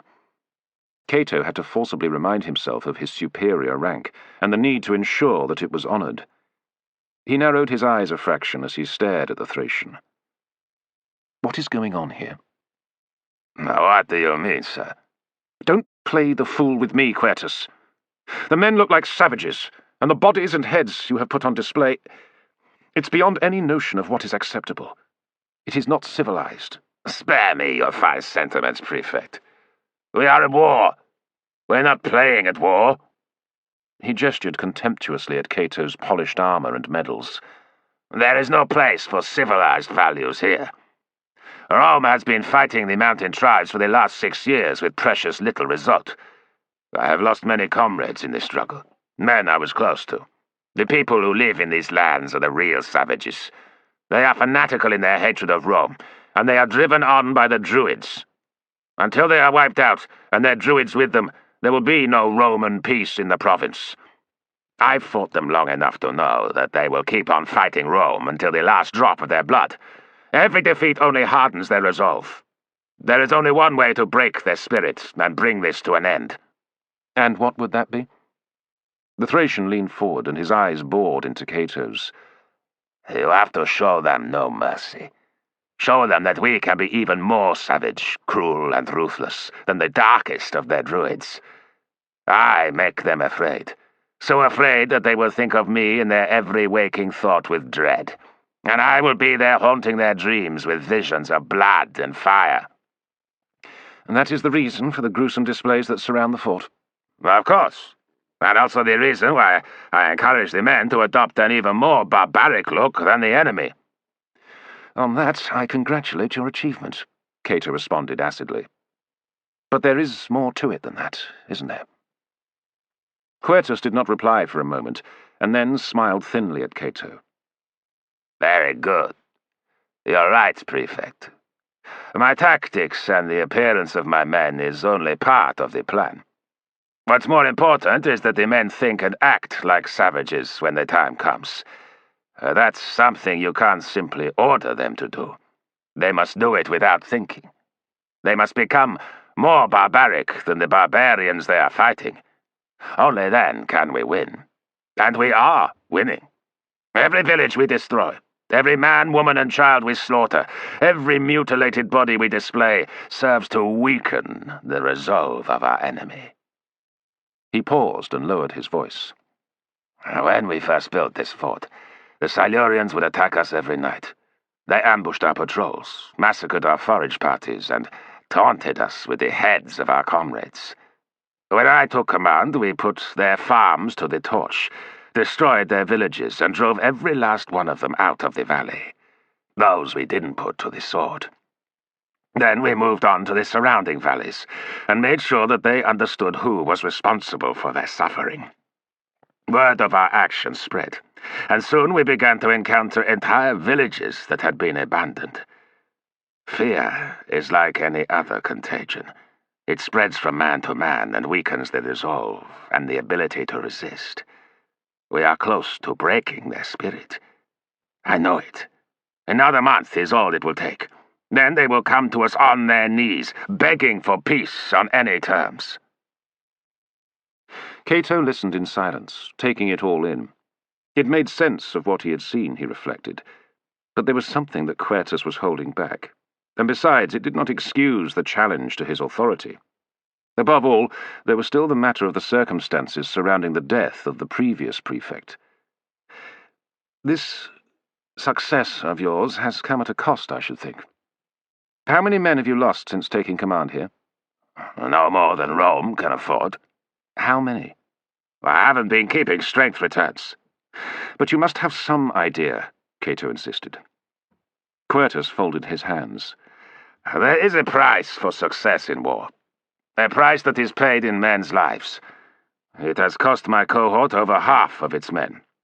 I made good the losses from those legionaries who volunteered to take their places, and there are many who freely volunteered, and some who did not.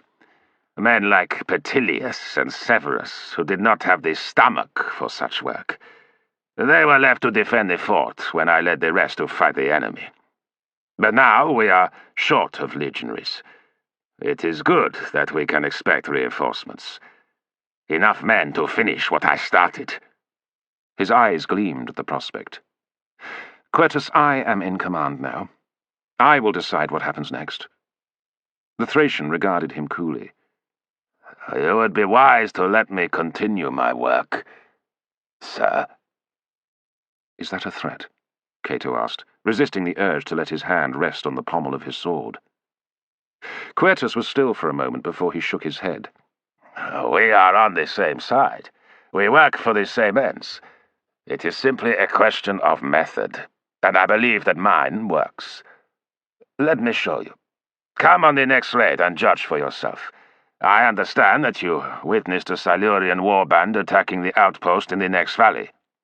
"Yes. And how exactly did you come to understand that?" "One of my scouts saw it. He reported it to me, and we set out to hunt down the Silurians. Instead, we found you, and your prisoner.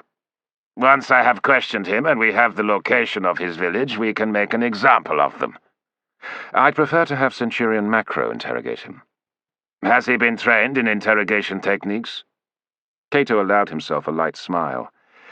"He, got his training on the job. Macro can loosen a man's tongue if anyone can.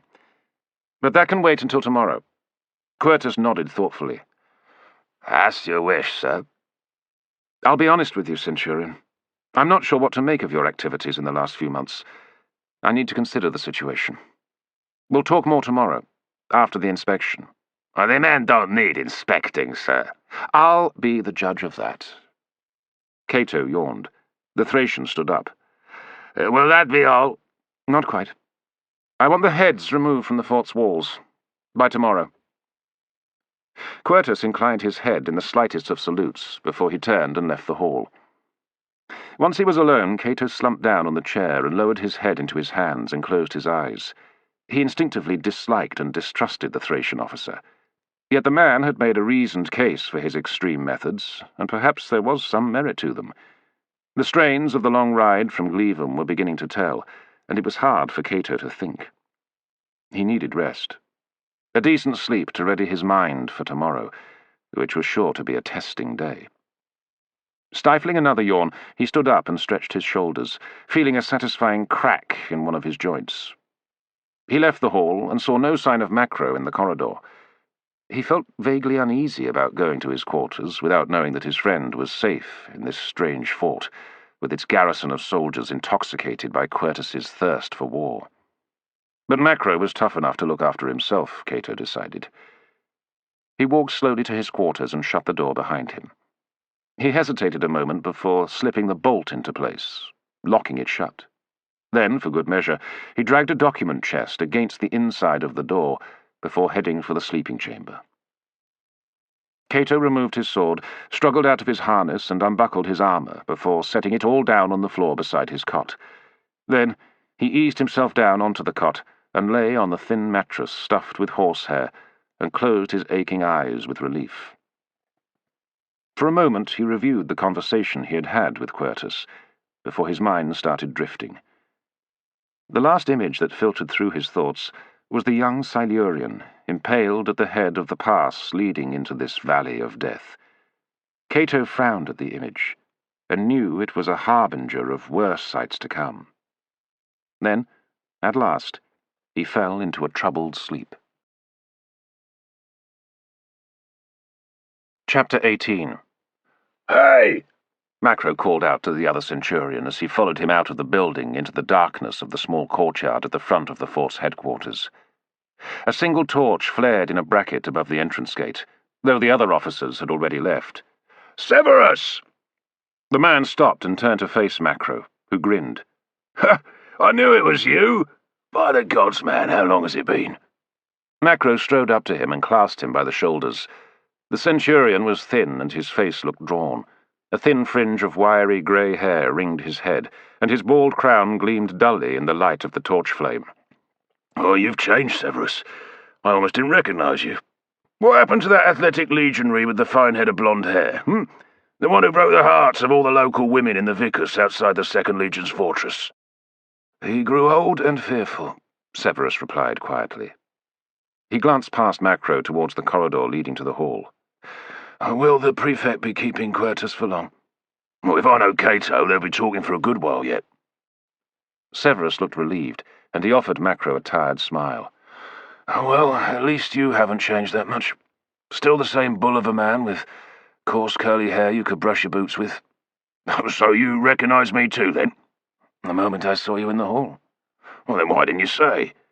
I doubt there's any of the original training section left these days. Fuck, it's good to see a familiar face in this nightmare of a place. Severus's smile faded. It's a nightmare, all right. And that Quertus is a piece of work.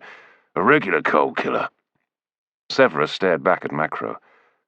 You don't know the half of it. That's why I didn't say anything about recognizing you back in the hall. I'm in enough danger already without drawing any more attention to myself. Danger? What do you mean, Severus? The other man looked around anxiously, but nothing moved in the shadows of the courtyard. They were alone. Look here, Macro, we need to talk. But not here. Let's get over to our side of the fort, away from these Thracian bastards. I've still got a few jugs of Gallic wine. I'll share a cup with you. Fine. Let's go. Macro clapped him on the shoulder. There's a lot to catch up on. Be good to have a drink before I take charge of the cohort. They left headquarters and turned into the main thoroughfare that bisected the interior of the fort. To their left, Macro could see some of the other officers making for the long barrack blocks, where the troopers had their quarters on one side, while their mounts were stabled on the other. They turned right, towards the smaller barracks of the legionary cohort. As they made their way through the fort, Macro could see signs of neglect. Weeds were thrusting up in the alleys between the timber and daub buildings. Some of the drains had blocked, and small pools of foul-smelling water were backing up. There were none of the usual sounds that Macro associated with the forts he had known for most of his life. The barracks were silent. No raucous laughter from men sharing a drink as they played dice. There were no men sitting on stools outside the section rooms cleaning their kit. There were few men to be seen at all. As they reached the quarter assigned to the legionary cohort, they passed a high timber crossframe with a footplate nailed into the riser. Macro glanced at it, but said nothing as he made small talk with his companion. Good to see that we both made Centurion, said Macro. "It took me a fair amount of time, and the usual helping of good luck. How about you? You were transferred out of the second fairly quickly, as I recall." Severus nodded. "They were stripping men from the Rhine to fill out the ranks of the legions earmarked for a campaign across the Danuvius into Scythia, where our commander hails from originally. As you can imagine, I kept quiet about that part of my career." "Well, he's not the commander any longer. The fort has a new prefect now." Severus shot him a quick look. "You think so? I doubt that Quertus is going to hand over control of the garrison that easily." "Oh, he has no choice. Chain of command." Severus laughed bitterly. "I think you'll find that things operate a little differently at Bruttium." He changed the subject. "So, what happened to the rest of the lads in the section after I left the Augusta?" Macro scratched his jaw as he recalled their old comrades. "Posthumus was drowned when his boat capsized in a river patrol. Lucullus was bitten by a hunting dog. The wound went bad and killed him. Barso, the big bastard, you remember, he got picked for the legate's bodyguard, then caught the eye of Caligula and was transferred to the Praetorian Guard. Last I heard, he got a promotion to Centurion in the fleet at Misenum.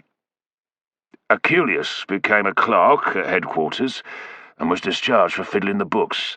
Piso was killed in a skirmish with some Germans who had refused to cough up their taxes. And Marius... well, you'll find this one hard to believe. Marius was kicked to death by a mule." They both laughed before Severus looked at his companion curiously. "I heard something about your promotion to Centurion. I gather you were summoned to Rome to be decorated and promoted by Claudius himself." Yes," Macro replied quickly. "Just a bit of a ceremony. A few months' leave in the city and back to the Rhine." Oh. Severus looked disappointed. I heard rumours there was more to it than that. "So, how did you end up here?" Macro clumsily redirected the conversation. "Bruttium, the absolute arse end of the Empire." Severus shrugged. "Well, you go where you are sent. Ostorius is determined to push on and crush the last centre of resistance to Rome. So he's been constructing a number of big forts like this, strong enough to hold off any attacks and with enough men to make life difficult for the surrounding tribes. The forts are out on a limb, but that was a risk the governor was prepared to take, with our lives." Macro glanced round. "Well, some forts are more out on a limb than others." "Tell me about it." "I was rather hoping you'd tell me." Severus said quietly, "Not out here." He raised his hand and pointed out the end of a barrack block 20 paces ahead. "That's mine. Home to the 2nd Century 4th Cohort, 14th Legion. Or what's left of my century. The cohort commander's quarters are there at the end of the street." "Who's the ranking Centurion at the moment?" "Well, that would be me. It should be Stellanus, but he's gone over to the Thracians.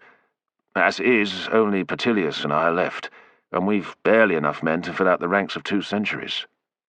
2 centuries? Macro raised his eyebrows.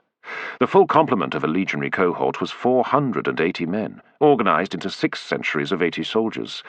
Barely a third of that number remained. What happened to the rest? They had reached the door to Severus's quarters, and he ushered Macro inside. An orderly had been sitting by the small fireplace, warming himself, and he jumped to his feet as the officers entered. Titus, build the fire up, then fetch me a jug of wine from my stores." He turned to Macro. "Have you eaten?" Macro shook his head. "Then bring us some bread. Any of the cheese left?" "No, sir.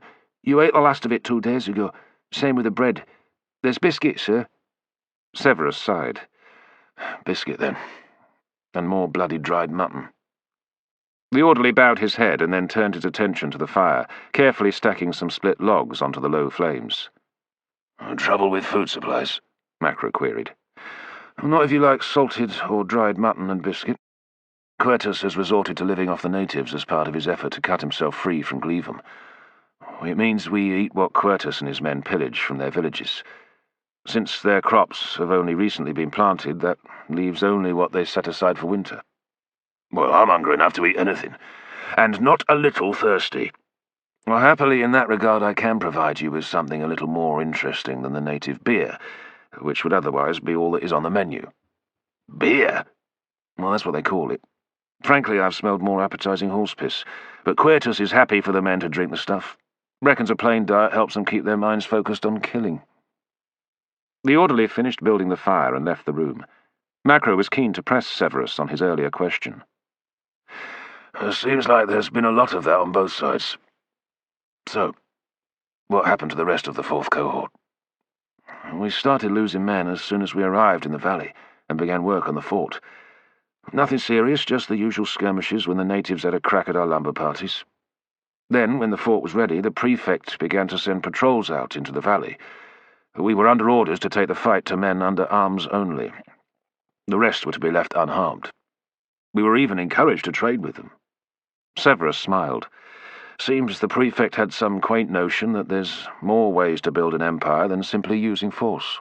Yeah, I've come across this kind myself, Macro sighed.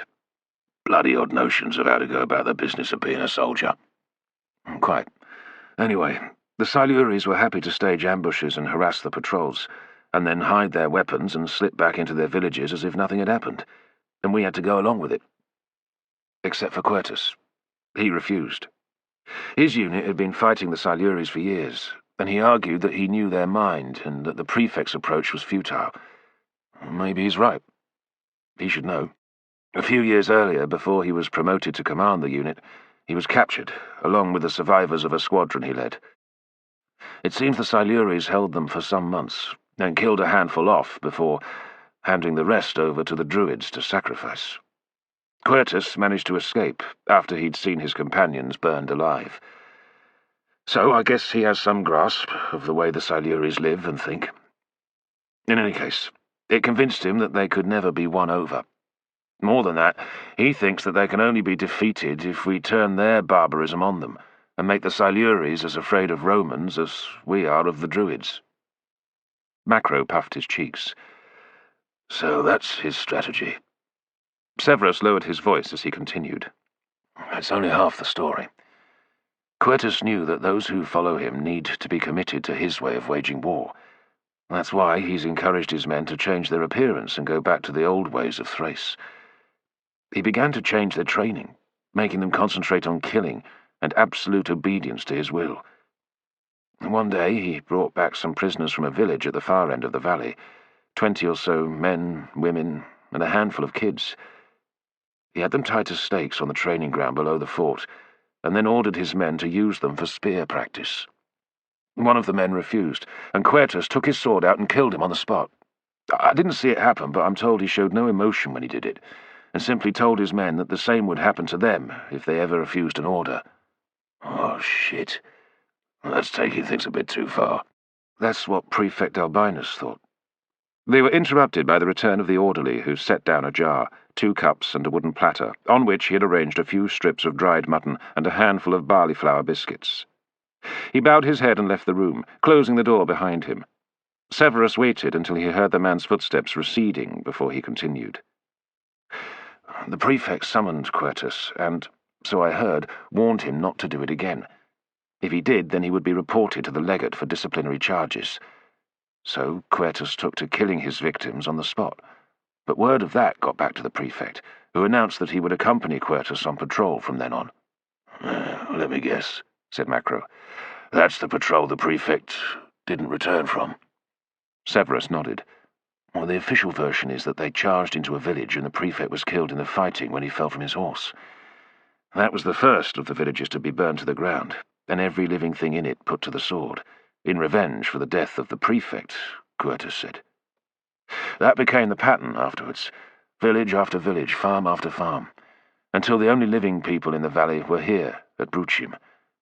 Then, earlier this year, he started work on the surrounding valleys. Of course, he lost men in the process, but then he offered the legionaries a chance to join the Thracians. By that time, food was running short, and since the legionaries were left behind to protect the fort, Quertus said that they did not need as much food as the auxiliaries. Then the reason was that they did not deserve it since they took no risk. A man can only go so far on an empty stomach, and our lads went to him willingly. The only conditions were that they obeyed his will completely, and that they take on the appearance of the Thracians. That's what happened to Stellanus and Fermatus. Macro's eyes widened. They're Roman officers? They were, and a third of the Thracian cohort used to be legionaries.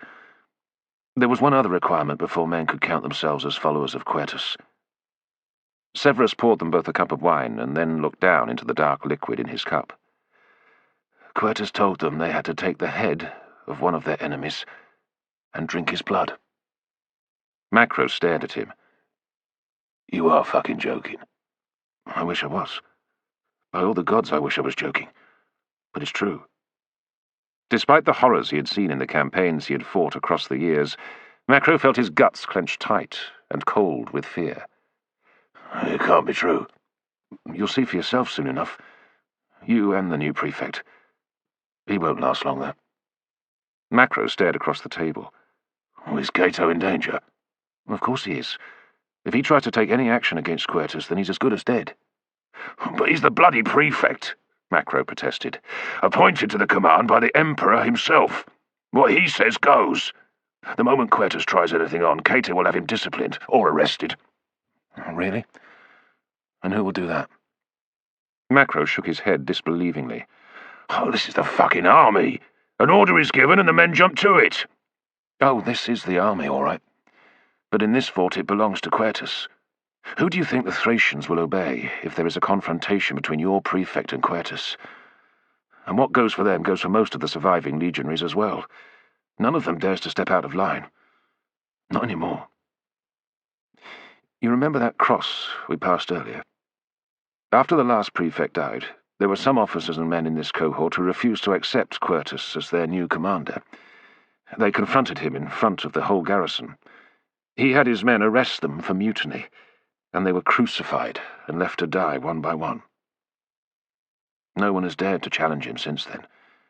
Worse still, there is a reward promised to anyone who brings word of someone plotting mutiny. Oh, you can imagine how that might still any tongues. Severus drained his cup. You should never have come here, Macro. But you weren't to know. No one does outside of this valley, except those poor Silurian bastards. Macro was silent for a moment. Why hasn't anyone attempted to inform the legate what is going on at Brutium? None of the legionaries is allowed to leave the fort, except as part of a Thracian patrol. When he took over, Quertus announced that anyone who tried to leave would be regarded as a deserter and executed. And has anyone attempted to reach Cleveland? One of the Optios. He got no further than 5 miles from the fort when one of the Thracian patrols ran him down. What happened? Macro asked quietly. Quertus was as good as his word. The Centurion reached for a strip of mutton and chewed on the end until he separated a chunk. As his jaw worked, he looked across the table at Macro. You rode past the Optio when you reached the fort. His head is on one of those stakes, and what's left of his body is in the outer ditch. There was silence as Macro took it all in, and then shook his head in disbelief. Oh, this is madness. Complete madness. The legate must be told. Severus looked doubtful. As long as we're carrying out his orders to take the fight to the Silures, why would he worry? As far as Quintatus is concerned, everything is going to plan, and there are no problems at Brutium. Why else would he send you and Prefect Cato here? You can forget about any help from that quarter. Then we must act. Someone has to do something about it. You're welcome to try, Macro. Just don't involve me in it. I've given you fair warning of what has been going on here for the sake of an old comrade. But that's as far as I'm prepared to go. You won't back me. Severus sat still for a moment and shrugged helplessly. Well, there's nothing I can do. Not now, at least. I'm hoping that Caratacus will throw in the towel. That's the only way I'm getting out of here alive. If Caratacus defeats Ostorius and forces the Romans out of the lands of the Ordovices and the Silures, then he'll turn his attention on us. Given what Quertus has done to the tribes around Brutium, you can be sure there will be little pity in the heart of Caratacus when he deals with any survivors of the garrison. Macro sat back and took a deep breath. He could never have imagined a situation like this. His next thought was for Cato, and he felt his heart leap in panic. He had left Cato alone with Quertus.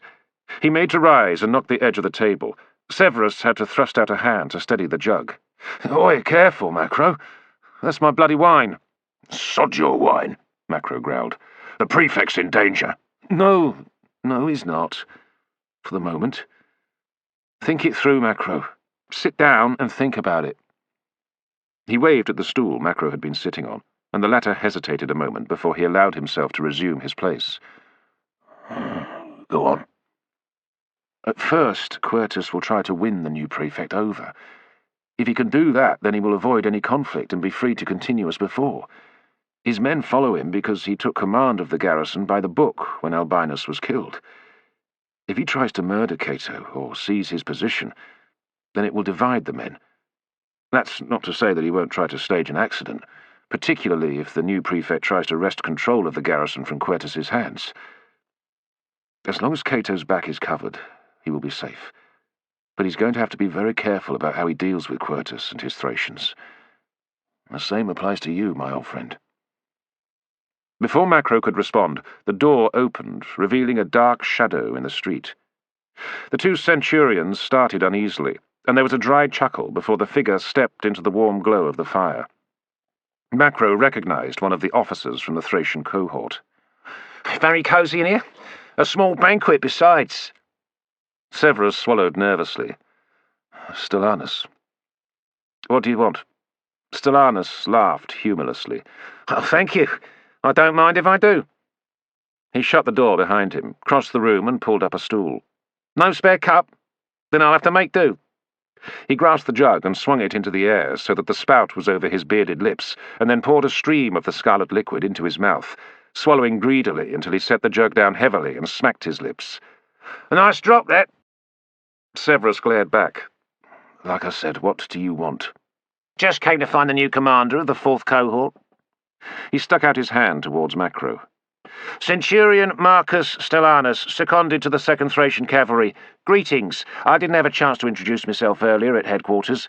Thought I'd come and track you down. So you have, Macro replied evenly, ignoring the outstretched hand. Though I have to say you make an unlikely Centurion. Stellanus grinned through his beard. This get up. It's Quertus's idea. Makes us all look wild and terrifying. He made a face and laughed. Macro did not blink. Yes, I can imagine that might put the shits up some small kid on a dark night. But to me, you look like a latrine brush. Stellanus frowned. Sorry? Macro smiled. The kind of thing I'd wipe my arse on. Stellanus's brow creased, and he fixed Macro with a glare, and then suddenly he grinned once again. Oh, you're a hard case. Let's face it. Any man in the legions who lives long enough to command a cohort of his own has to be a hard case. You and I are cut from the same cloth, Macro. I was the commander of the 4th before I volunteered to serve Quertus. So I understand. Macro casually reached over and took a fold of the other man's dark cloak between his thumb and forefinger and rubbed it gently. Somehow I doubt that we are cut from the same cloth. I wear the uniform of a Roman officer, not the rags of some barbarian dog. Stellanus pulled his cloak free and eased himself back out of reach. Well, there's no call for that attitude, my friend. I just called in to welcome you to Brutium. We need good men, now more than ever. Quertus says that the enemy is close to breaking point. Another month or two and they'll be finished. So I welcome your arrival, and the Prefect, and the column of replacements that are due to arrive. Fresh blood. Just what we need to teach those Silurian cunts a lesson. Sounds like they've been taught quite a few lessons already. Same goes for the men in the fort.